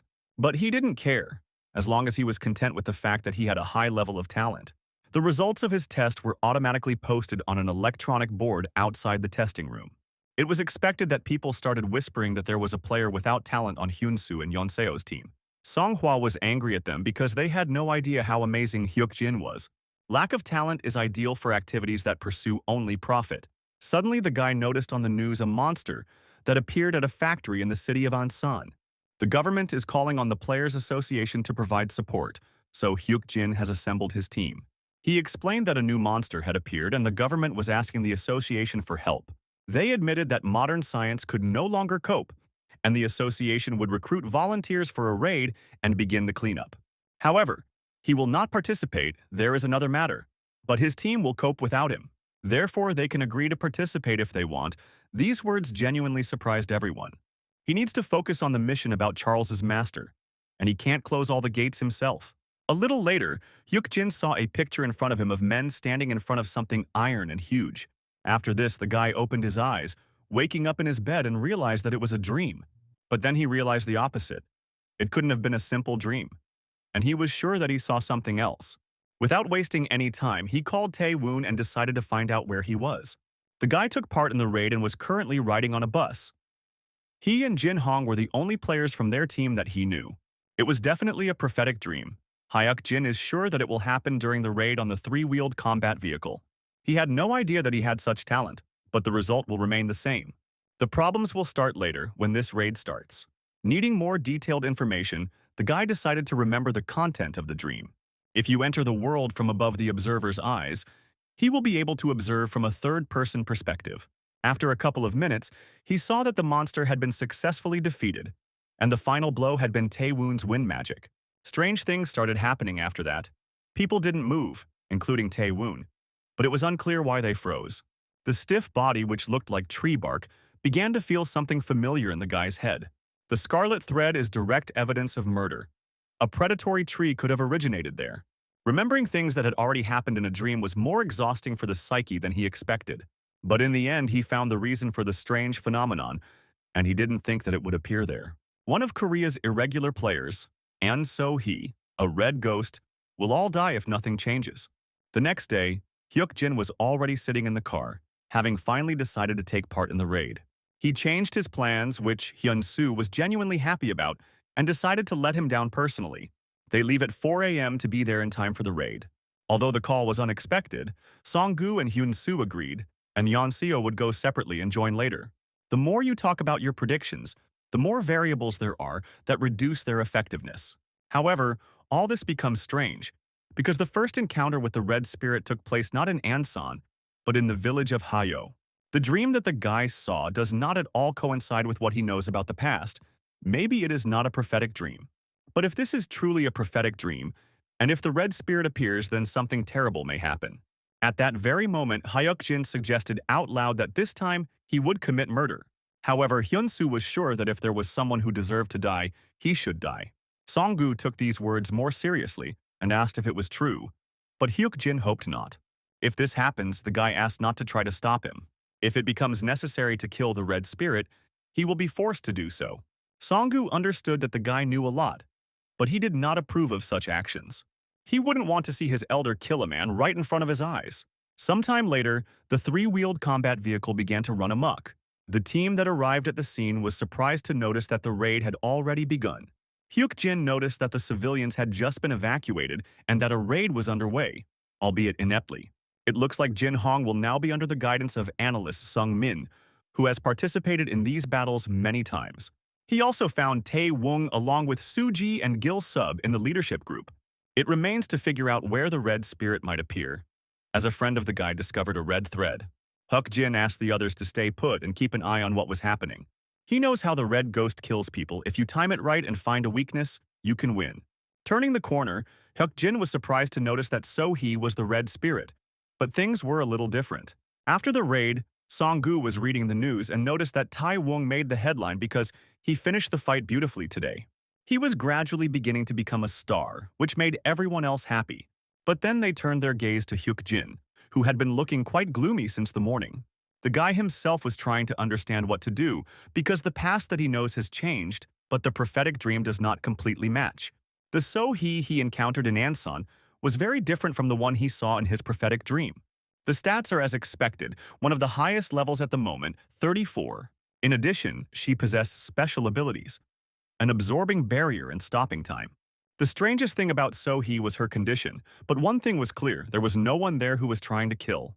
He remembered how Yeon-seo had suddenly approached him while he was standing near So-hee.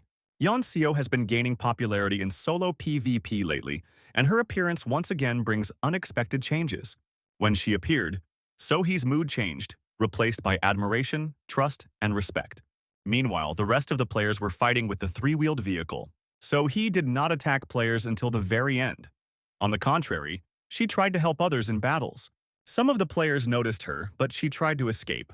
Hyuk-jin watched her from the corner, deciding they were lucky no one had died during the raid. But So-hee was different. A changed story, a mispredicted dream, something that could become a barrier. The guy started to think about it more carefully when he suddenly remembered the variable that had changed. One of the leaders of the demon army, the killer maniac Ju Hua, has disappeared. Anyway, he was supposed to take part in this raid, but he died in the Seoul Station dungeon.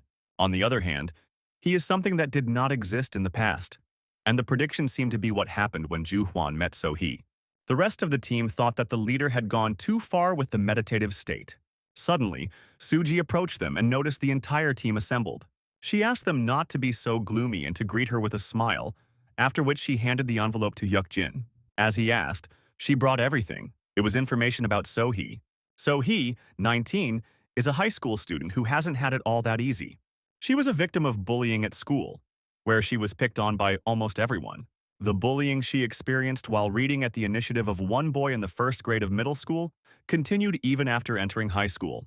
Not only was she abused at school, but she was also abused at home. So-hee's mother died when she was very young, unable to cope with the loss, and her father became an alcoholic. Every time the father got drunk, he drank his daughter, and always looked for an excuse. There was no one to lean on, no place to take shelter.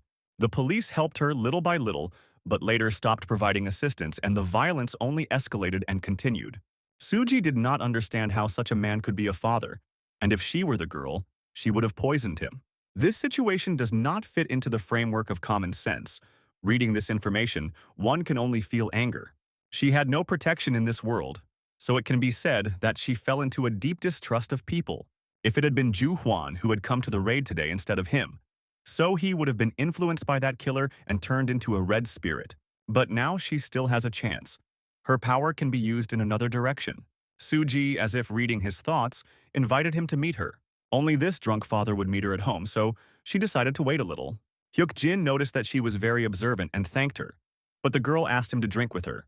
However, first he needed to meet the child, and perhaps he could stop So-hee from turning into a devil. Sometime later, So-hee was standing alone near the car when she suddenly heard someone calling her. Turning around, she noticed Yeon-seo, Song-hwa, and Soo-ji walking towards her.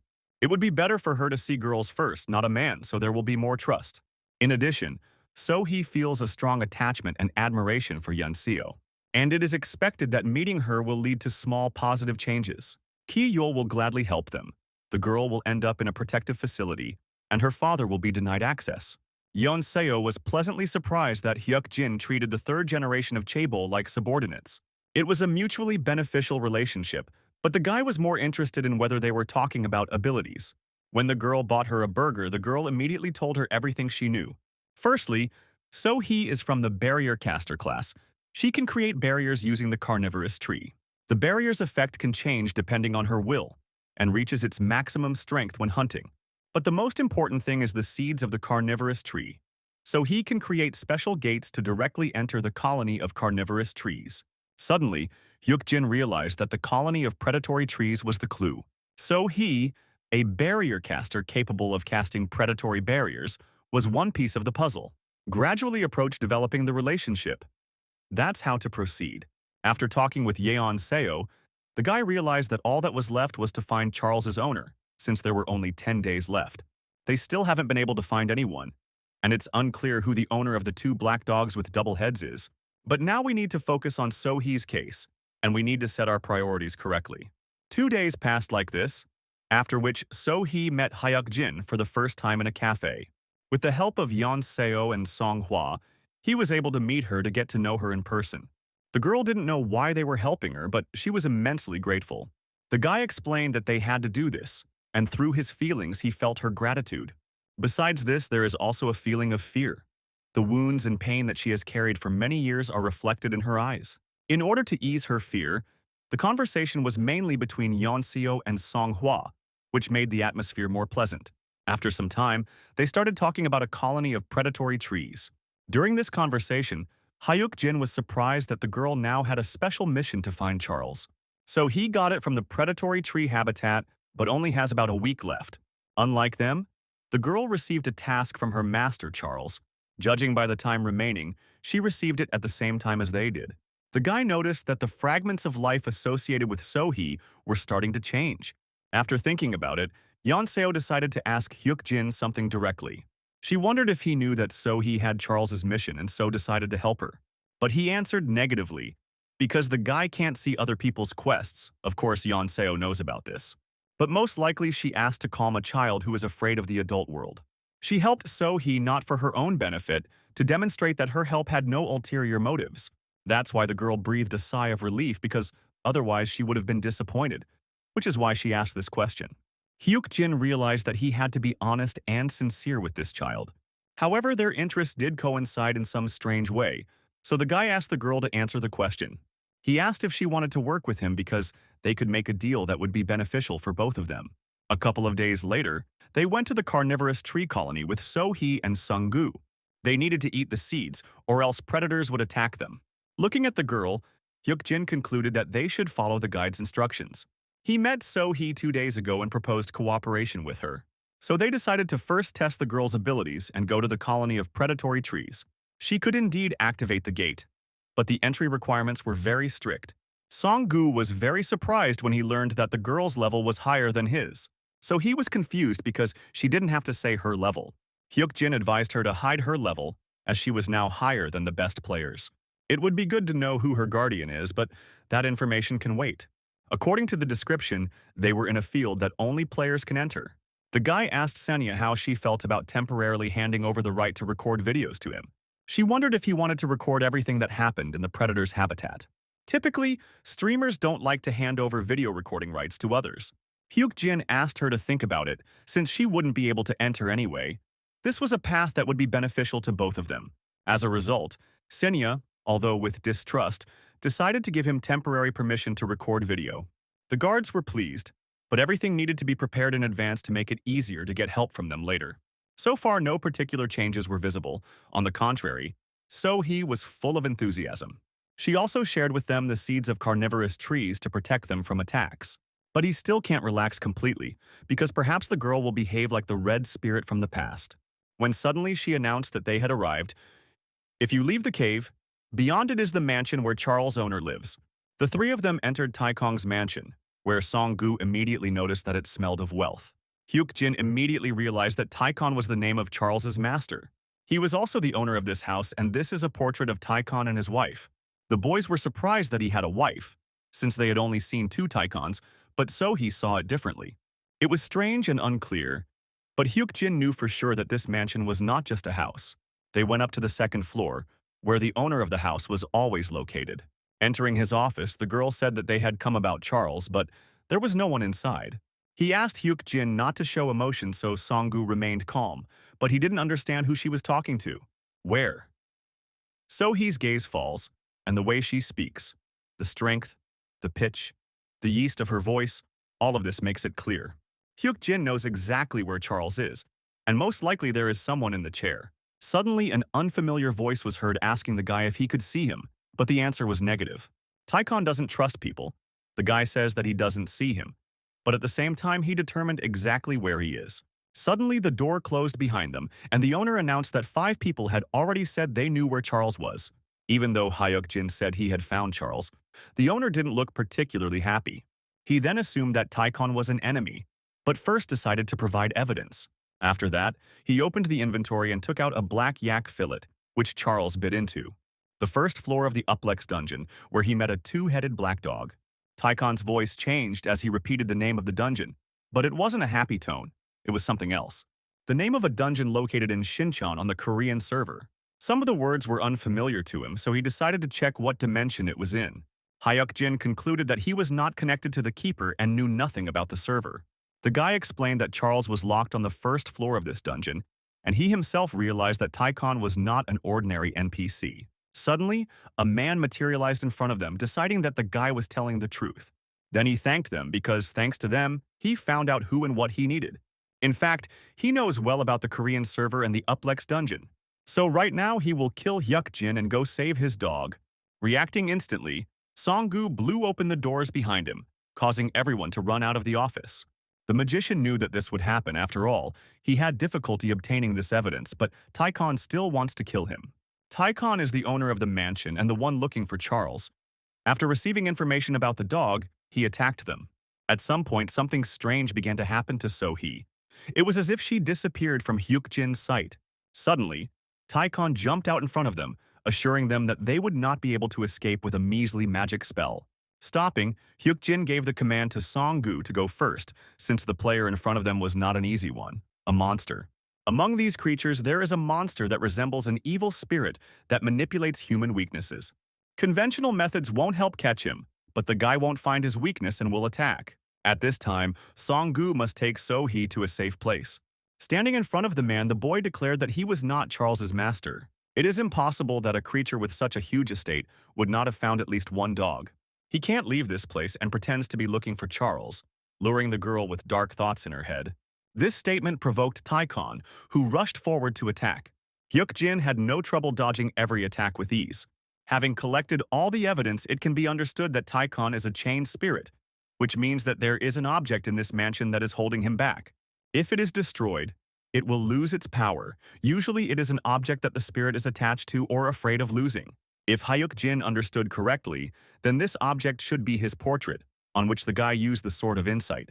It took effect instantly, causing the spirit to howl in pain, spreading its energy everywhere. His body also began to collapse as the man tried to reach out to the boy. Hyuk-jin asked if he was really afraid of his real master. 2 portraits that were absolutely identical were portraits of the real owner of the mansion, and not Taekon. However, the man, frightened, covered all the portraits with his face, and so he left them a clue in the form of a portrait of his wife. Taekon underestimated the girl because she has darkness in her soul, and she does not trust people. Suddenly, the man felt some threads begin to bind his body. At that very moment, So-hee appeared behind him and used her skill on him. The guy asked him how such a person could come to him several times and take on tasks without any problems.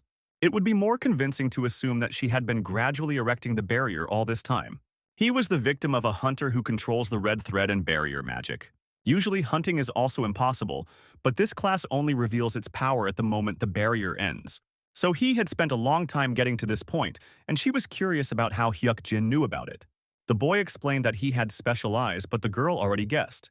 Hyuk-jin saw the darkness in her eyes, so he thought that a contract with an evil spirit-type monster would be easy for her. Based on this, I drew a conclusion about the scenario, and that she wants to hunt this monster. So he found this surprising, but it seemed she could trust him. But if there is a situation like today, when help is needed, they will simply use each other. At that very moment, the door next to them opened with a bang, and Song-gu, who had lost So-hee, ran inside. But when he noticed the girl, he immediately calmed down when he learned that the evil spirit had been destroyed. The magician was even more surprised when he found out that the girl had been preparing for this for quite some time. Yes, the one he brought into himself was her clone, created with the help of force, and the real her was hiding and preparing a protective field. It seems like the clone was already there from the moment Hyuk-jin talked to Taikon. Song-gu was glad they had succeeded, but they had also missed the chance to find Charles's owner. Suddenly, the portraits next to them began to melt, revealing the real owners of the estate. With the disappearance of the evil spirit, the original picture appears, and this woman was probably the dog's owner.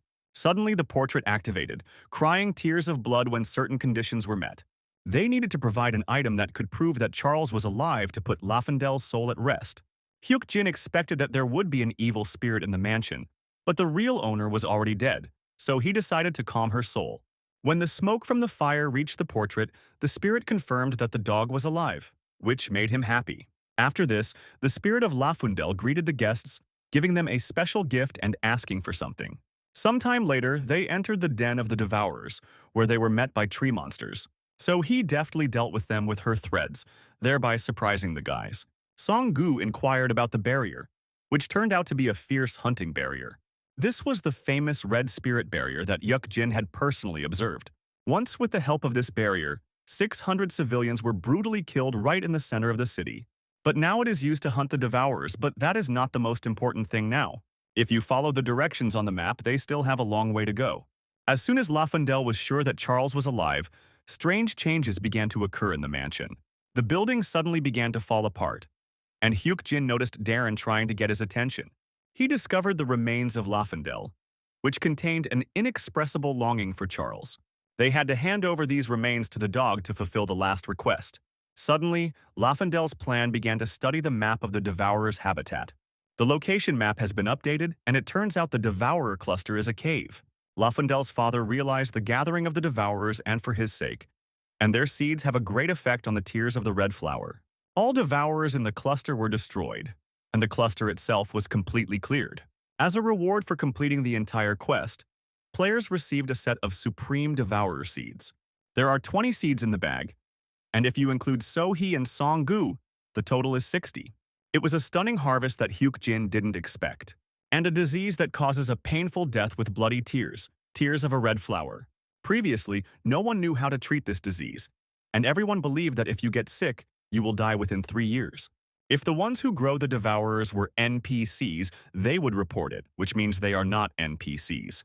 Suddenly, So-hee asked who he was, doubting that the guy was an ordinary person.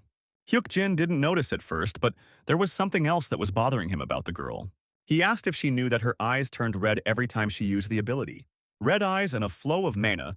There is something suspicious about it, as if they are opening their mouths to eat it. So he feels it too. It happens not only during sleep, but also when there is no one around. She feels like someone is watching her. It would be better if she kept her eyes open for a while, to which the girl agreed. Red eyes are the hallmark of the red spirit. Although So-hee is not a killer, these eyes are a clear sign of trouble. There is a feeling that something related to these eyes will happen in the near future. A little later, they return to the Uplex dungeon, where Hyuk-jin first gave the remains of the master to Charles. A lot of time passed, and it was quite possible that the dog did not recognize him, but he simply came up and began to sniff the remains. As soon as the dog recognized his owner, he immediately howled loudly, and the other dogs followed suit. It was a howl filled with longing and sorrow for its master. This sight made Hyuk-jin's tears start to flow, and his heart suddenly began to ache. Something slowly began to penetrate his mind, but he decided to rule his heart through the gaze of contemplation. He had to read the world with a serene heart and observe phenomena with a peaceful gaze. This was Yeonchang's territory, and this hovering enhanced his observation ability. Now the boy felt Charles's feelings completely, realizing how sad he was, which made the dog cry too. The task of finding Charles's owner was completed, and it was considered a flawless completion. The shepherd admired his empathy and expressed deep affection for him. As a reward for finding the owner, Hyuk-jin was given the title of Lord of 100 Dogs. At that very moment, Song-gu approached him, asking if they needed to go through the fourth floor again. At this moment, Hyuk-jin had two ideas, but suddenly he received an unexpected task from the shepherd. He is looking for red eyes. The shepherd is sure that these red eyes are somewhere on the Korean server, and they need to be found. Hyuk-jin was taken aback because he didn't understand why the guard was hunting for the red eye. The shepherd boy is a guardian known for only supporting tamers. The guy isn't even a tamer, just an observer, and he was suddenly given a quest. The red eye refers to So-hee, but it is unclear for what purpose it was given. First, it must be accepted. The guy then turned to Song-gu and decided to give him an answer about clearing the fourth floor. The main thing now is to get out of here as quickly as possible, using the scroll of free passage. This was his plan, after which Hyuk-jin asked his comrade if he believed him and asked him to give him his scroll. It seems that the other guards have now started to show great interest as well. The guy decided to try upgrading this scroll to increase the stakes. He then began to strengthen the basic scroll of free passage. Song-gu was surprised that the leader actually strengthened it and even added a pure brown crystal. The mage started asking if the monarch was really a class that leveled up well, but that wasn't the case. Even though this is a starter scroll, it has a dungeon exit effect, which can be considered cheating. As you know, the chance of improving by one level is only about 50%, so it is usually used without enhancement. But Hyuk-jin had already tried strengthening various objects several times, and these experiments gave him confidence. That is why, now that he is being watched by many guards, he decided to invest a significant amount. For them, it must have been something of a success, so the guys decided to start slowly and go out. They tore the scrolls, destroying the brown crystal and thus passing the dungeon. But suddenly, Hyuk-jin felt a strong pain in his eyes. Song-gu immediately became worried, and the boy realized that he had already experienced this feeling. He decided to act right now rather than delay.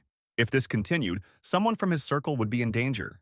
Meanwhile, Yeon-seo was telling So-hee why the carrot cake at this place was so delicious. But the girl still couldn't believe that she and Hyuk-jin had become so close. So-hee felt more and more like she was falling in love with him, but in a purely friendly way. Song-hwa dejectedly stated that Hyuk-jin probably wouldn't come. Suddenly, the guy asked Song-hwa to call him if So-hee's eyes suddenly turned red. A few minutes later, the three girls visited a restaurant where they were served carrot cake. Suddenly, Yeon-seo declared that Song-hwa and Hyuk-jin now have a really good relationship. Usually such relationships are rare, but they really get along very well with him. So he decided to ask them who he really was, because he seemed very interesting to her, as if shrouded in mystery. Song-hwa immediately tensed up when she saw the girl's eyes turn red. She noticed that this happened from the moment she started talking about Hyuk-jin. The girl wanted to tell the guy about this as soon as possible, but suddenly they were told about an emergency. The situation in the Hapjeong and Hongdae areas is currently extremely dangerous, so everyone has been asked to evacuate immediately. There was also chaos on the street and the police were on edge due to the situation. A guy stood in front of the police, holding a girl hostage with a knife to her throat. Behind this man stood monsters that looked like upright dogs. Then this guy sent the monsters ahead to do whatever they wanted. At this time, three girls arrived at the scene, realizing that this was the work of a tamer. Yeon-seo wanted to ask So-hee to cover her back, but when she noticed her eyes, she had a bad feeling. There was a truly ominous atmosphere all around, and absolutely everyone felt it. At that very moment, one of the monsters ignored Song-hwa and headed towards So-hee. Yeon-seo reacted instantly, cutting off the dog's head with a sharp swing of her sword. She noticed that the girl was a little out of it right now. It would be better for her to stay away for now. A little of the monster's blood splashed onto So-hee's cheek, which she scooped up and put into her mouth. This made her eyes glow even more red. By this time, Hyuk-jin and Sung-gu arrived at the scene. That guy already knew that there would be a terrorist attack here with hostages from the rabid dog trainer. But that wasn't the reason for the anxiety he felt. There was an unusual energy coming from So-hee. A thick aura of killing intent slowly rose up, but he didn't know what happened before he came. However, at this point the shepherd's quest was completed, which made the guard very happy. The guy immediately received his reward, also opening the last hidden one. Hyuk-jin asked Sung-gu to go to Yeon-seo and stall for a bit. He needs to prepare some things, but first he needs to apprehend this psycho. The mage stepped forward to face the tamer as he ordered him to get lost. At the same time, Hyuk-jin approached, surprising the villain with his appearance. Kang Yong-han stated that he was having fun here, and his state was accompanied by pleasure and perverted joy. The guy suggested that Hyuk-jin also liked to play, tearing apart women's arms and legs. The hero realized that he really was crazy, so there was no point in wasting a lot of time on him. Suddenly, he gave everyone the command to pay attention. The master of dogs orders all dogs to stop hunting. Yeonhan was taken aback that his dogs had started listening to another person. This guy calls himself the Lord of Dogs, although he can't even tame a regular black dog. He has enough skills that you can level up canines to level 30, but this is not enough. Suddenly, he bit off his owner's head, and the rest of the monsters began to die after him.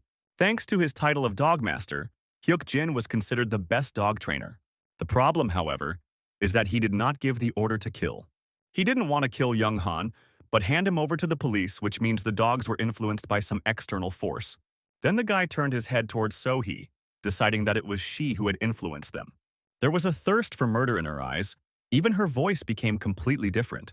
He offered to discuss something with her and took her to the gaming center to be in a calm environment.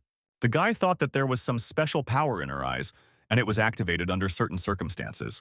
He decided to say directly that one of the guards was hunting for her eyes, or more precisely, the red eye. The shepherd boy's final reward was a related scenario, the extraction of the red eye. However, there was no information about the scenario.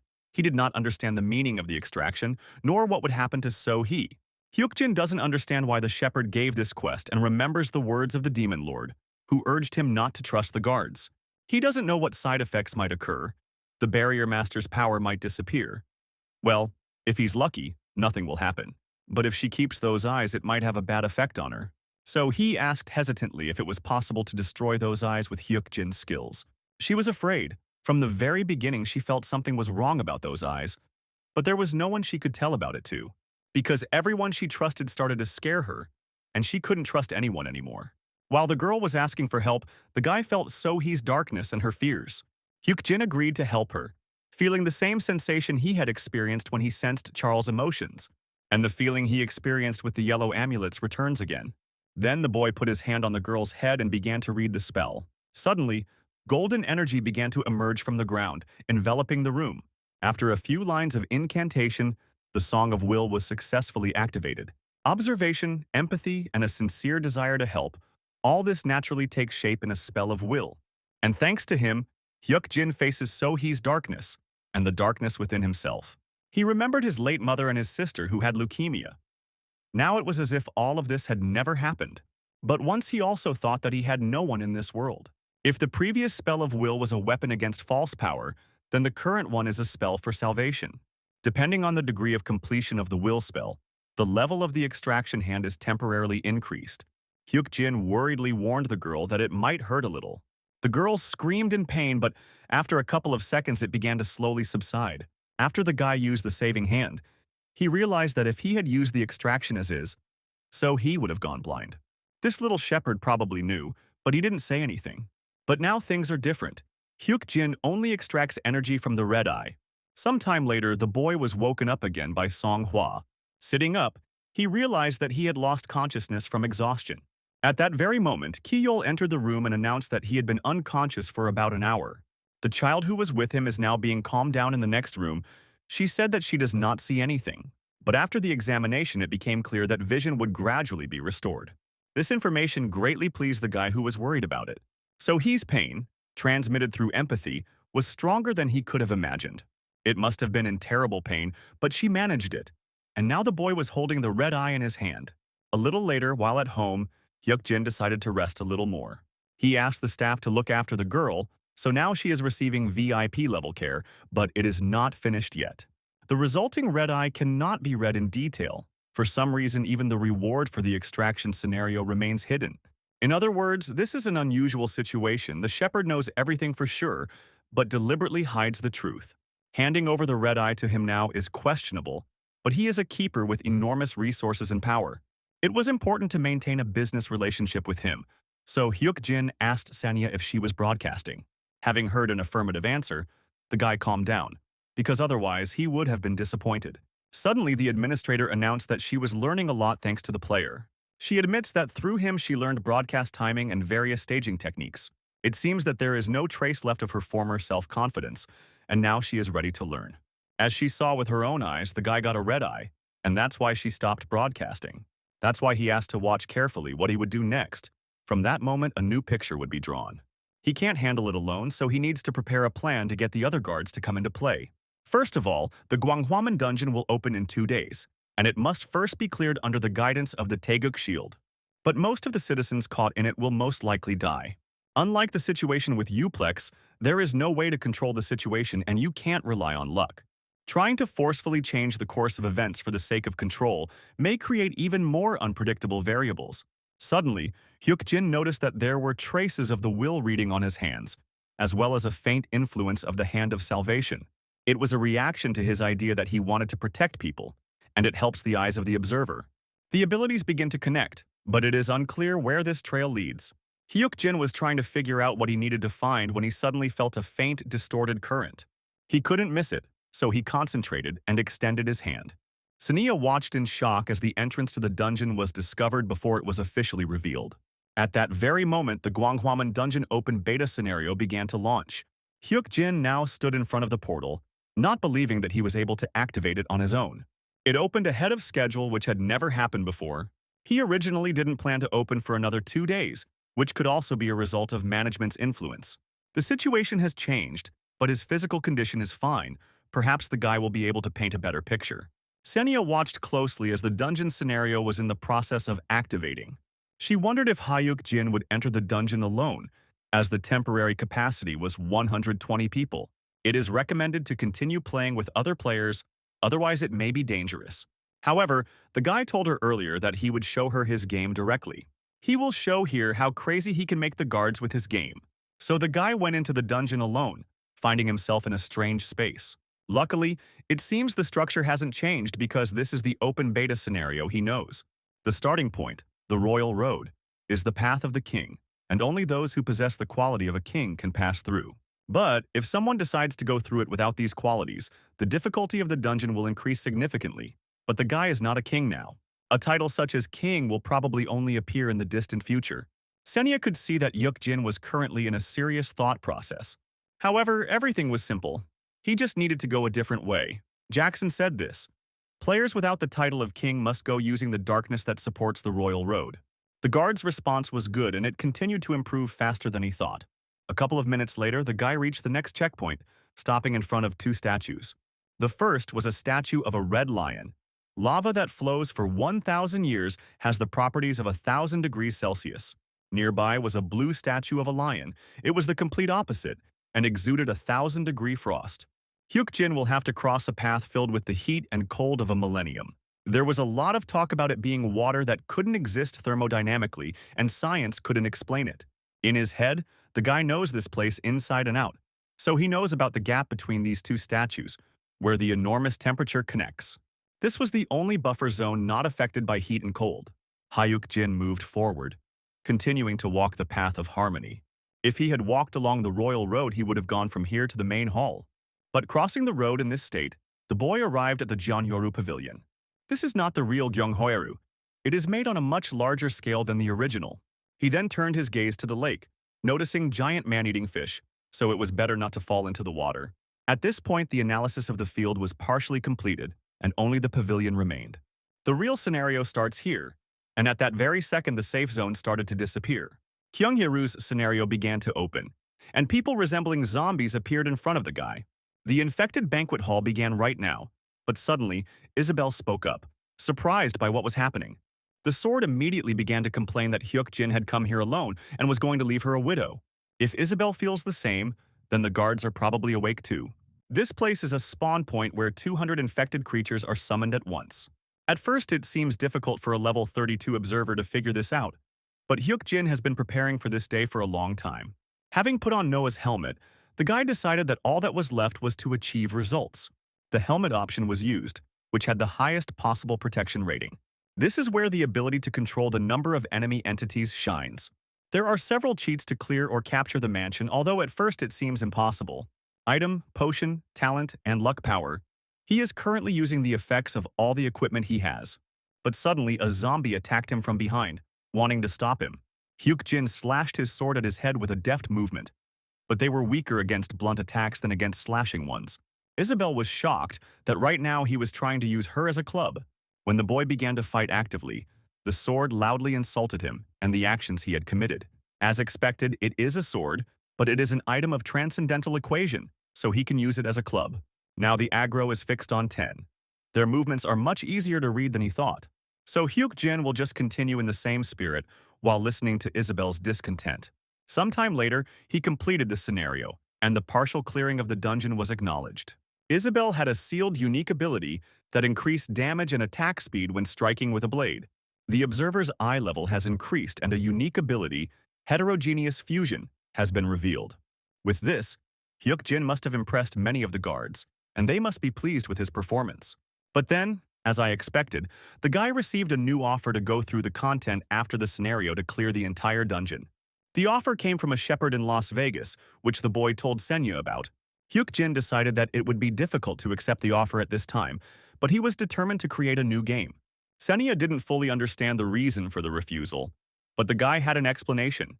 The thing is, he already has a quest that he is completing. This is what the boy who cried wolf wanted, Red Eye.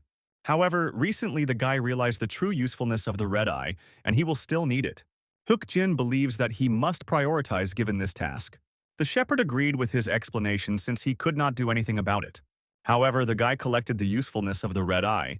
These words are simply aimed at the next word. The Venetian merchant showed great curiosity about the Red Eye, as expected.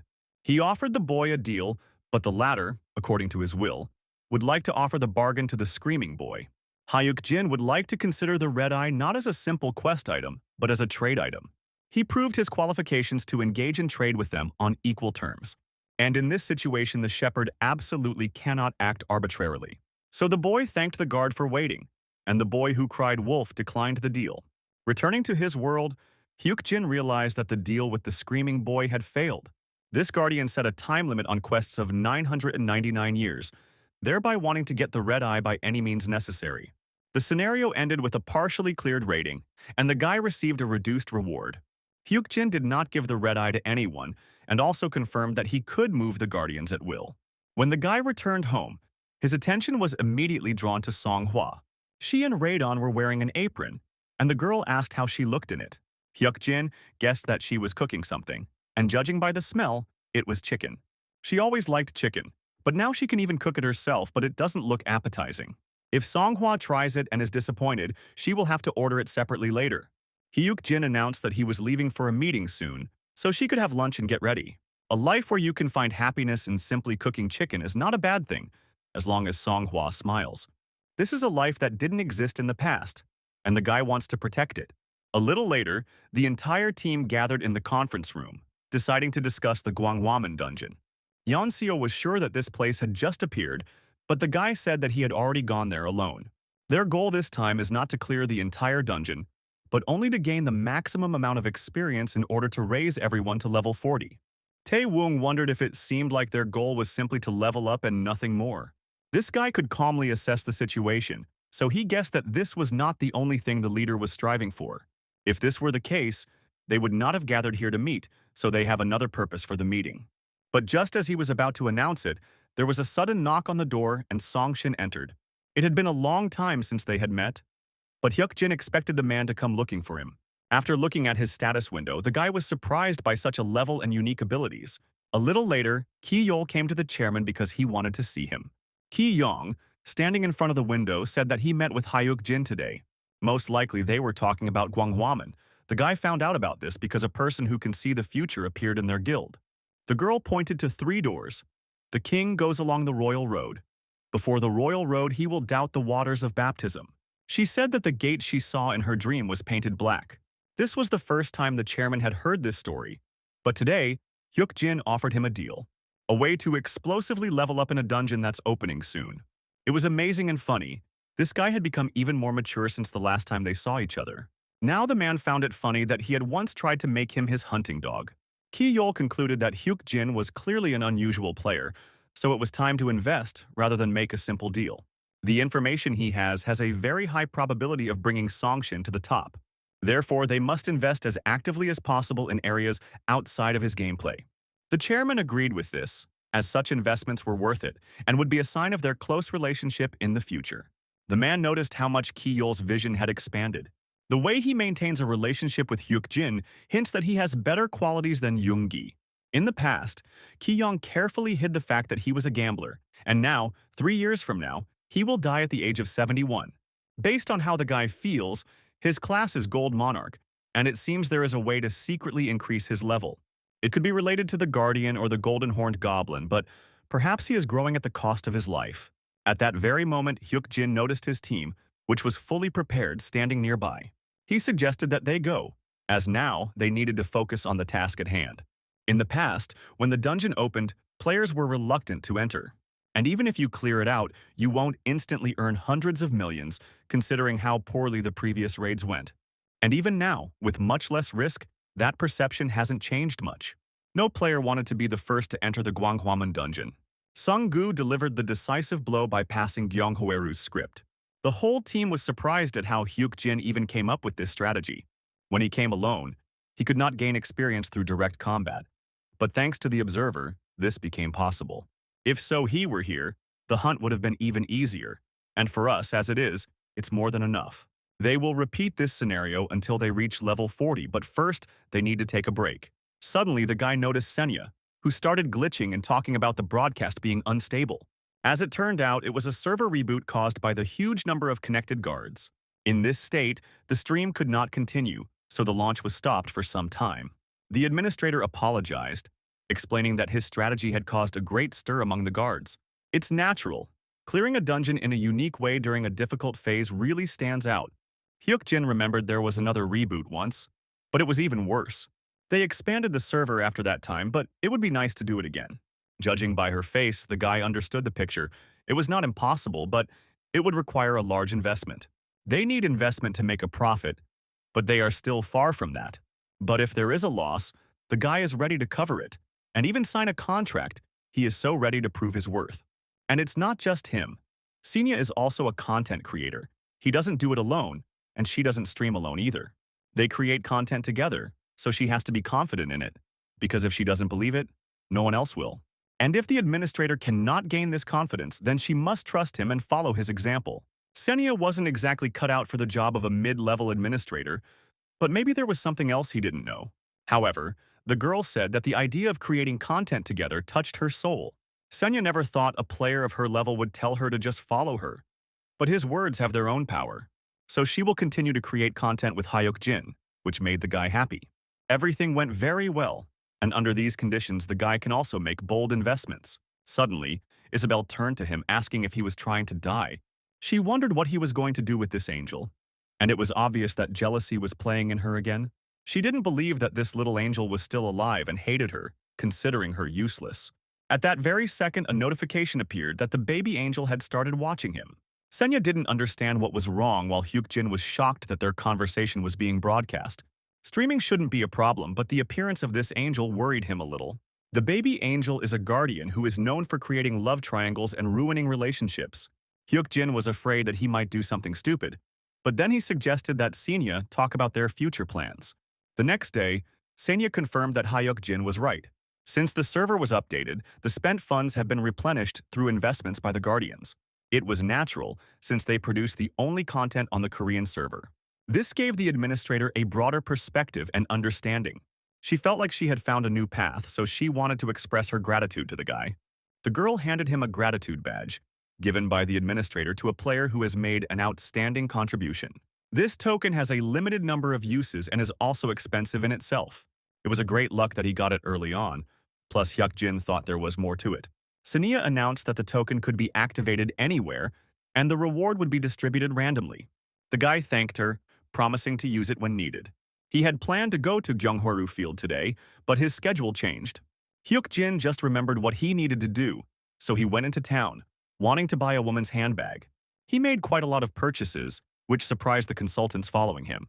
The guy didn't pay attention to prices and took absolutely everything that caught his eye. Kim Ayeon didn't understand what he was thinking about now, making such purchases. But he had told her earlier that he would make sure that she walked only on flower paths. The girl thought her brother was crazy, but he simply decided to thank her for everything. After all, thanks to her, he cleared the yellow gate of the talisman, so it was time to act. Having filled his bags with various things, Hyuk-jin decided that this was still too far from the final gratitude. And then he asked if she was going to continue standing there like a doll, since all these things now belonged to her. Kim Ayeon was shocked because it was all too unexpected, and at first she thought it was just a joke. But then the guy asked if she wanted him to be okay, which made the girl nervous. It was a small gesture of sincerity and confirmation of my sister's wish. While Kim Ayeon remained silent, Hyuk-jin managed to repeat the question several more times. Then she screamed loudly that she wanted it, no matter whether he was doing well or not. Hyuk-jin had more than enough of this, but his sister was already too irritated. It was her genuine desire, so the strength of her desire was confirmed. The fifth hidden condition of the gratitude token, and recognizable through the eye of the observer, is precisely the power of desire. Of course, the guy doesn't have that kind of power, but he knows that his sister has a desire. Thanks to his sister, he cleared the yellow talisman gate, and even now, she writes new talismans for him. Hyuk-jin decided to get another reward by activating Senya's gratitude token. The confirmation of the terms began, with the explanation that the contract guard was a nameless observer. Several sponsoring guards were confirmed, and eventually the sponsorship capacity was exceeded. The player's luck statistic is maximum. The player's ability to improve exceeds the token's estimated ability. After confirming the unspeakably powerful power of desire, the boy received a potion of all abilities as a reward. But after the reward settings were changed, the all-ability potion was downgraded to ability potion. Senya realized that this was an item that the system could not accept. It was defined as a reward and then changed. If Hyuk-jin, who has a transcendental rank item, also obtains a legendary item, it will disrupt the balance. This may be a forced downgrade caused by system intervention. The Guardians must be curious about what ability he will enhance with this potion. They probably think he's using it on the mind or the eyes of the observer, but he's applied it to the conductor's song. The song has been elevated to anthemic levels, adding many new effects. Now is the time to continuously clear Gyeonheru and level up. All effects have been improved and new abilities have been added, providing sufficient justification for upgrading the skill class. Moreover, various abilities are combined into one through him, the player. To allow him to unleash even more powerful force in battle, the boy will once again express his gratitude to the noise conductor, especially if the noise conductor who gave him the song receives such attention. Suddenly, a notice appeared in which the White Hunter wanted to grant him a privilege. A little later, Hyuk-jin arrived in Songshin to show video evidence of the cleanup. Since the boy also received a task from the White Hunter, he then decided to meet with the chairman. To prove their seriousness, his team produced a video of their explosive dungeon clearing method. Ki-yeol and Ki-yeon were shocked to realize how they were able to level up in such a short time. Usually, managers refuse to provide videos to players, but Senya didn't really mind. Ki-yeol noticed that the key item to be cleared was Noah's helmet. Hyuk-jin added that they just needed to clear the Uplex dungeon.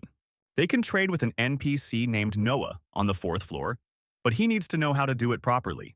Of course, if clearing the dungeon is too difficult, Hyuk-jin can sell the steering wheel. But now it will be difficult to clear it. Faced with a dog on the 1st floor, Ka-yeol turned to the chairman, silently asking for permission to take this matter upon himself.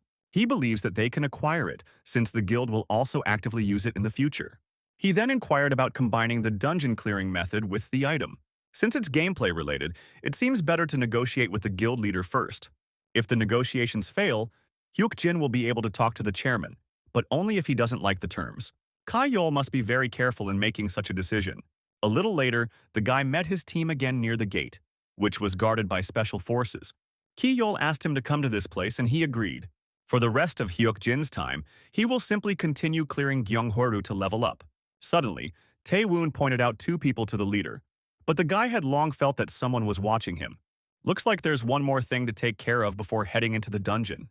The chairman of Korea's largest conglomerate, Sungshin Group, Ki-young, has 3 grandchildren. Among them, the eldest son and eldest daughter are in fierce competition for the position of successor. People call it a war of succession, and that's exactly what it looked like. And in the future that Hyuk-jin knew, Ki-yeol would lose this battle, receiving the position of the next heir. The one who is now devouring the guy with her eyes is none other than his younger sister. Iron-blooded Empress Jong-hee was delighted to meet Hyuk-jin. Everyone in this family has high standards, but the guy greeted her in return. He read about her in the newspapers. She is the younger sister of the guild leader, with whom he has a deep relationship. She also heard that the guy had been in a very close relationship with Shield Taeguk recently. In fact, she plans to create a great guild comparable to the Taeguk Shield and wants to recruit Hyuk-jin to her. Like Ki-yeol, she probably wants to form a cooperative relationship with him. Taeguk's shield is already a nuisance, and Ki-yeol's full attention is focused on it. Even under that smiling face, he feels her envy and jealousy towards him. Well, the guy knew her very well. In the past, Chun-hee had an incident where she attacked someone from Sungshin. There was no specific solution from the law. It simply showed that money and power are above the law. Compared to her, Ki-yeol is a very decent and honest person, so Hyuk-jin decided to refuse. And besides, he is currently busy clearing the Gwanghwamun dungeon. The girl noticed that he was a very confident person, and her status showed that she was very unhappy. He must have spoken to his grandfather with such confidence when he was a nobody. She's ready to leave today, but it would be better to formally set a date and meet next time. On the outside, she smiles, but the emotions are clearly visible, but for him it is still a childish level. The player next to her pushed the guy, and Hyuk-jin thought it was a provocation. This guy was Chung-hee's right hand, the Diamond Vajra, Kang Un-min. He probably wanted to put silent pressure on him. His level was definitely 30, so the guy started thinking about responding to the provocation. He called out to Young-hee, asking why Ki-young and Shield Taeguk were interested in him and collaborating. In fact, she was also very curious to know the answer to this question. She suspects that Hyuk-jin has some weakness that could be of great help to her. The guy calmly replied that it was not necessary, although he expected such words. The current Chung-hee doesn't know him at all. Even if she received information from Ki-yeol, it would still remain limited. However, she was wrong about him, and right now Hyuk-jin wanted to prove it to her. Chairman, the cornerstone of Sungshin, as well as Ki-yeol. The reason they were clinging to him was because of his extraordinary abilities, which he demonstrated to Isabel. Hyuk-jin offered to see it for herself and then requested PvP. A few minutes later, Hyuk-jin's team watched as their leader fought Un-min. Comrade Chung-hee was already pretty battered and didn't understand what was happening. His opponent is definitely an expert in the mercenary arts and can effectively command the party members. He was definitely called untalented, but somehow he can't hold his own against him, as if his movements were readable. Finding himself behind him, Hyuk-jin assumed that he had not realized that his opponent was a monarch with special eyes. At that very second, the guy struck him in the back using a unique skill. Un-min gritted his teeth. Even though he was only hit with the blunt side of the sword, it still hurt a lot. But the guy didn't want to lose to a non-combat class. He was saving one skill to meet Yeon-seo. But now, there was no way out. He used a swift movement followed by a downward strike that hit the target. Suddenly, Hyuk-jin stunned his opponent by explaining that the leather boot's ability was related to fast movement.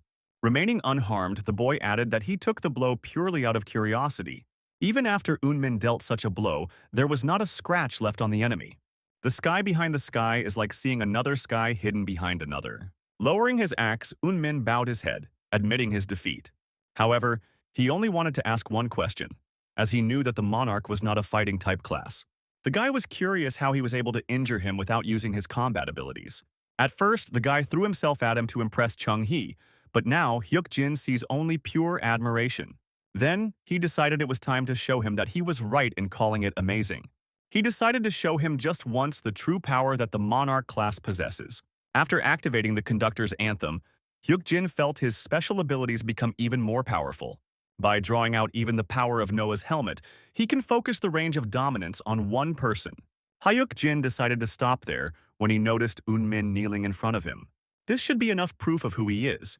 And Un-min trembled, hoping that he would be spared. The White Hunter was pleased with his stunning combat prowess, and the Hunter qualification quest was passed.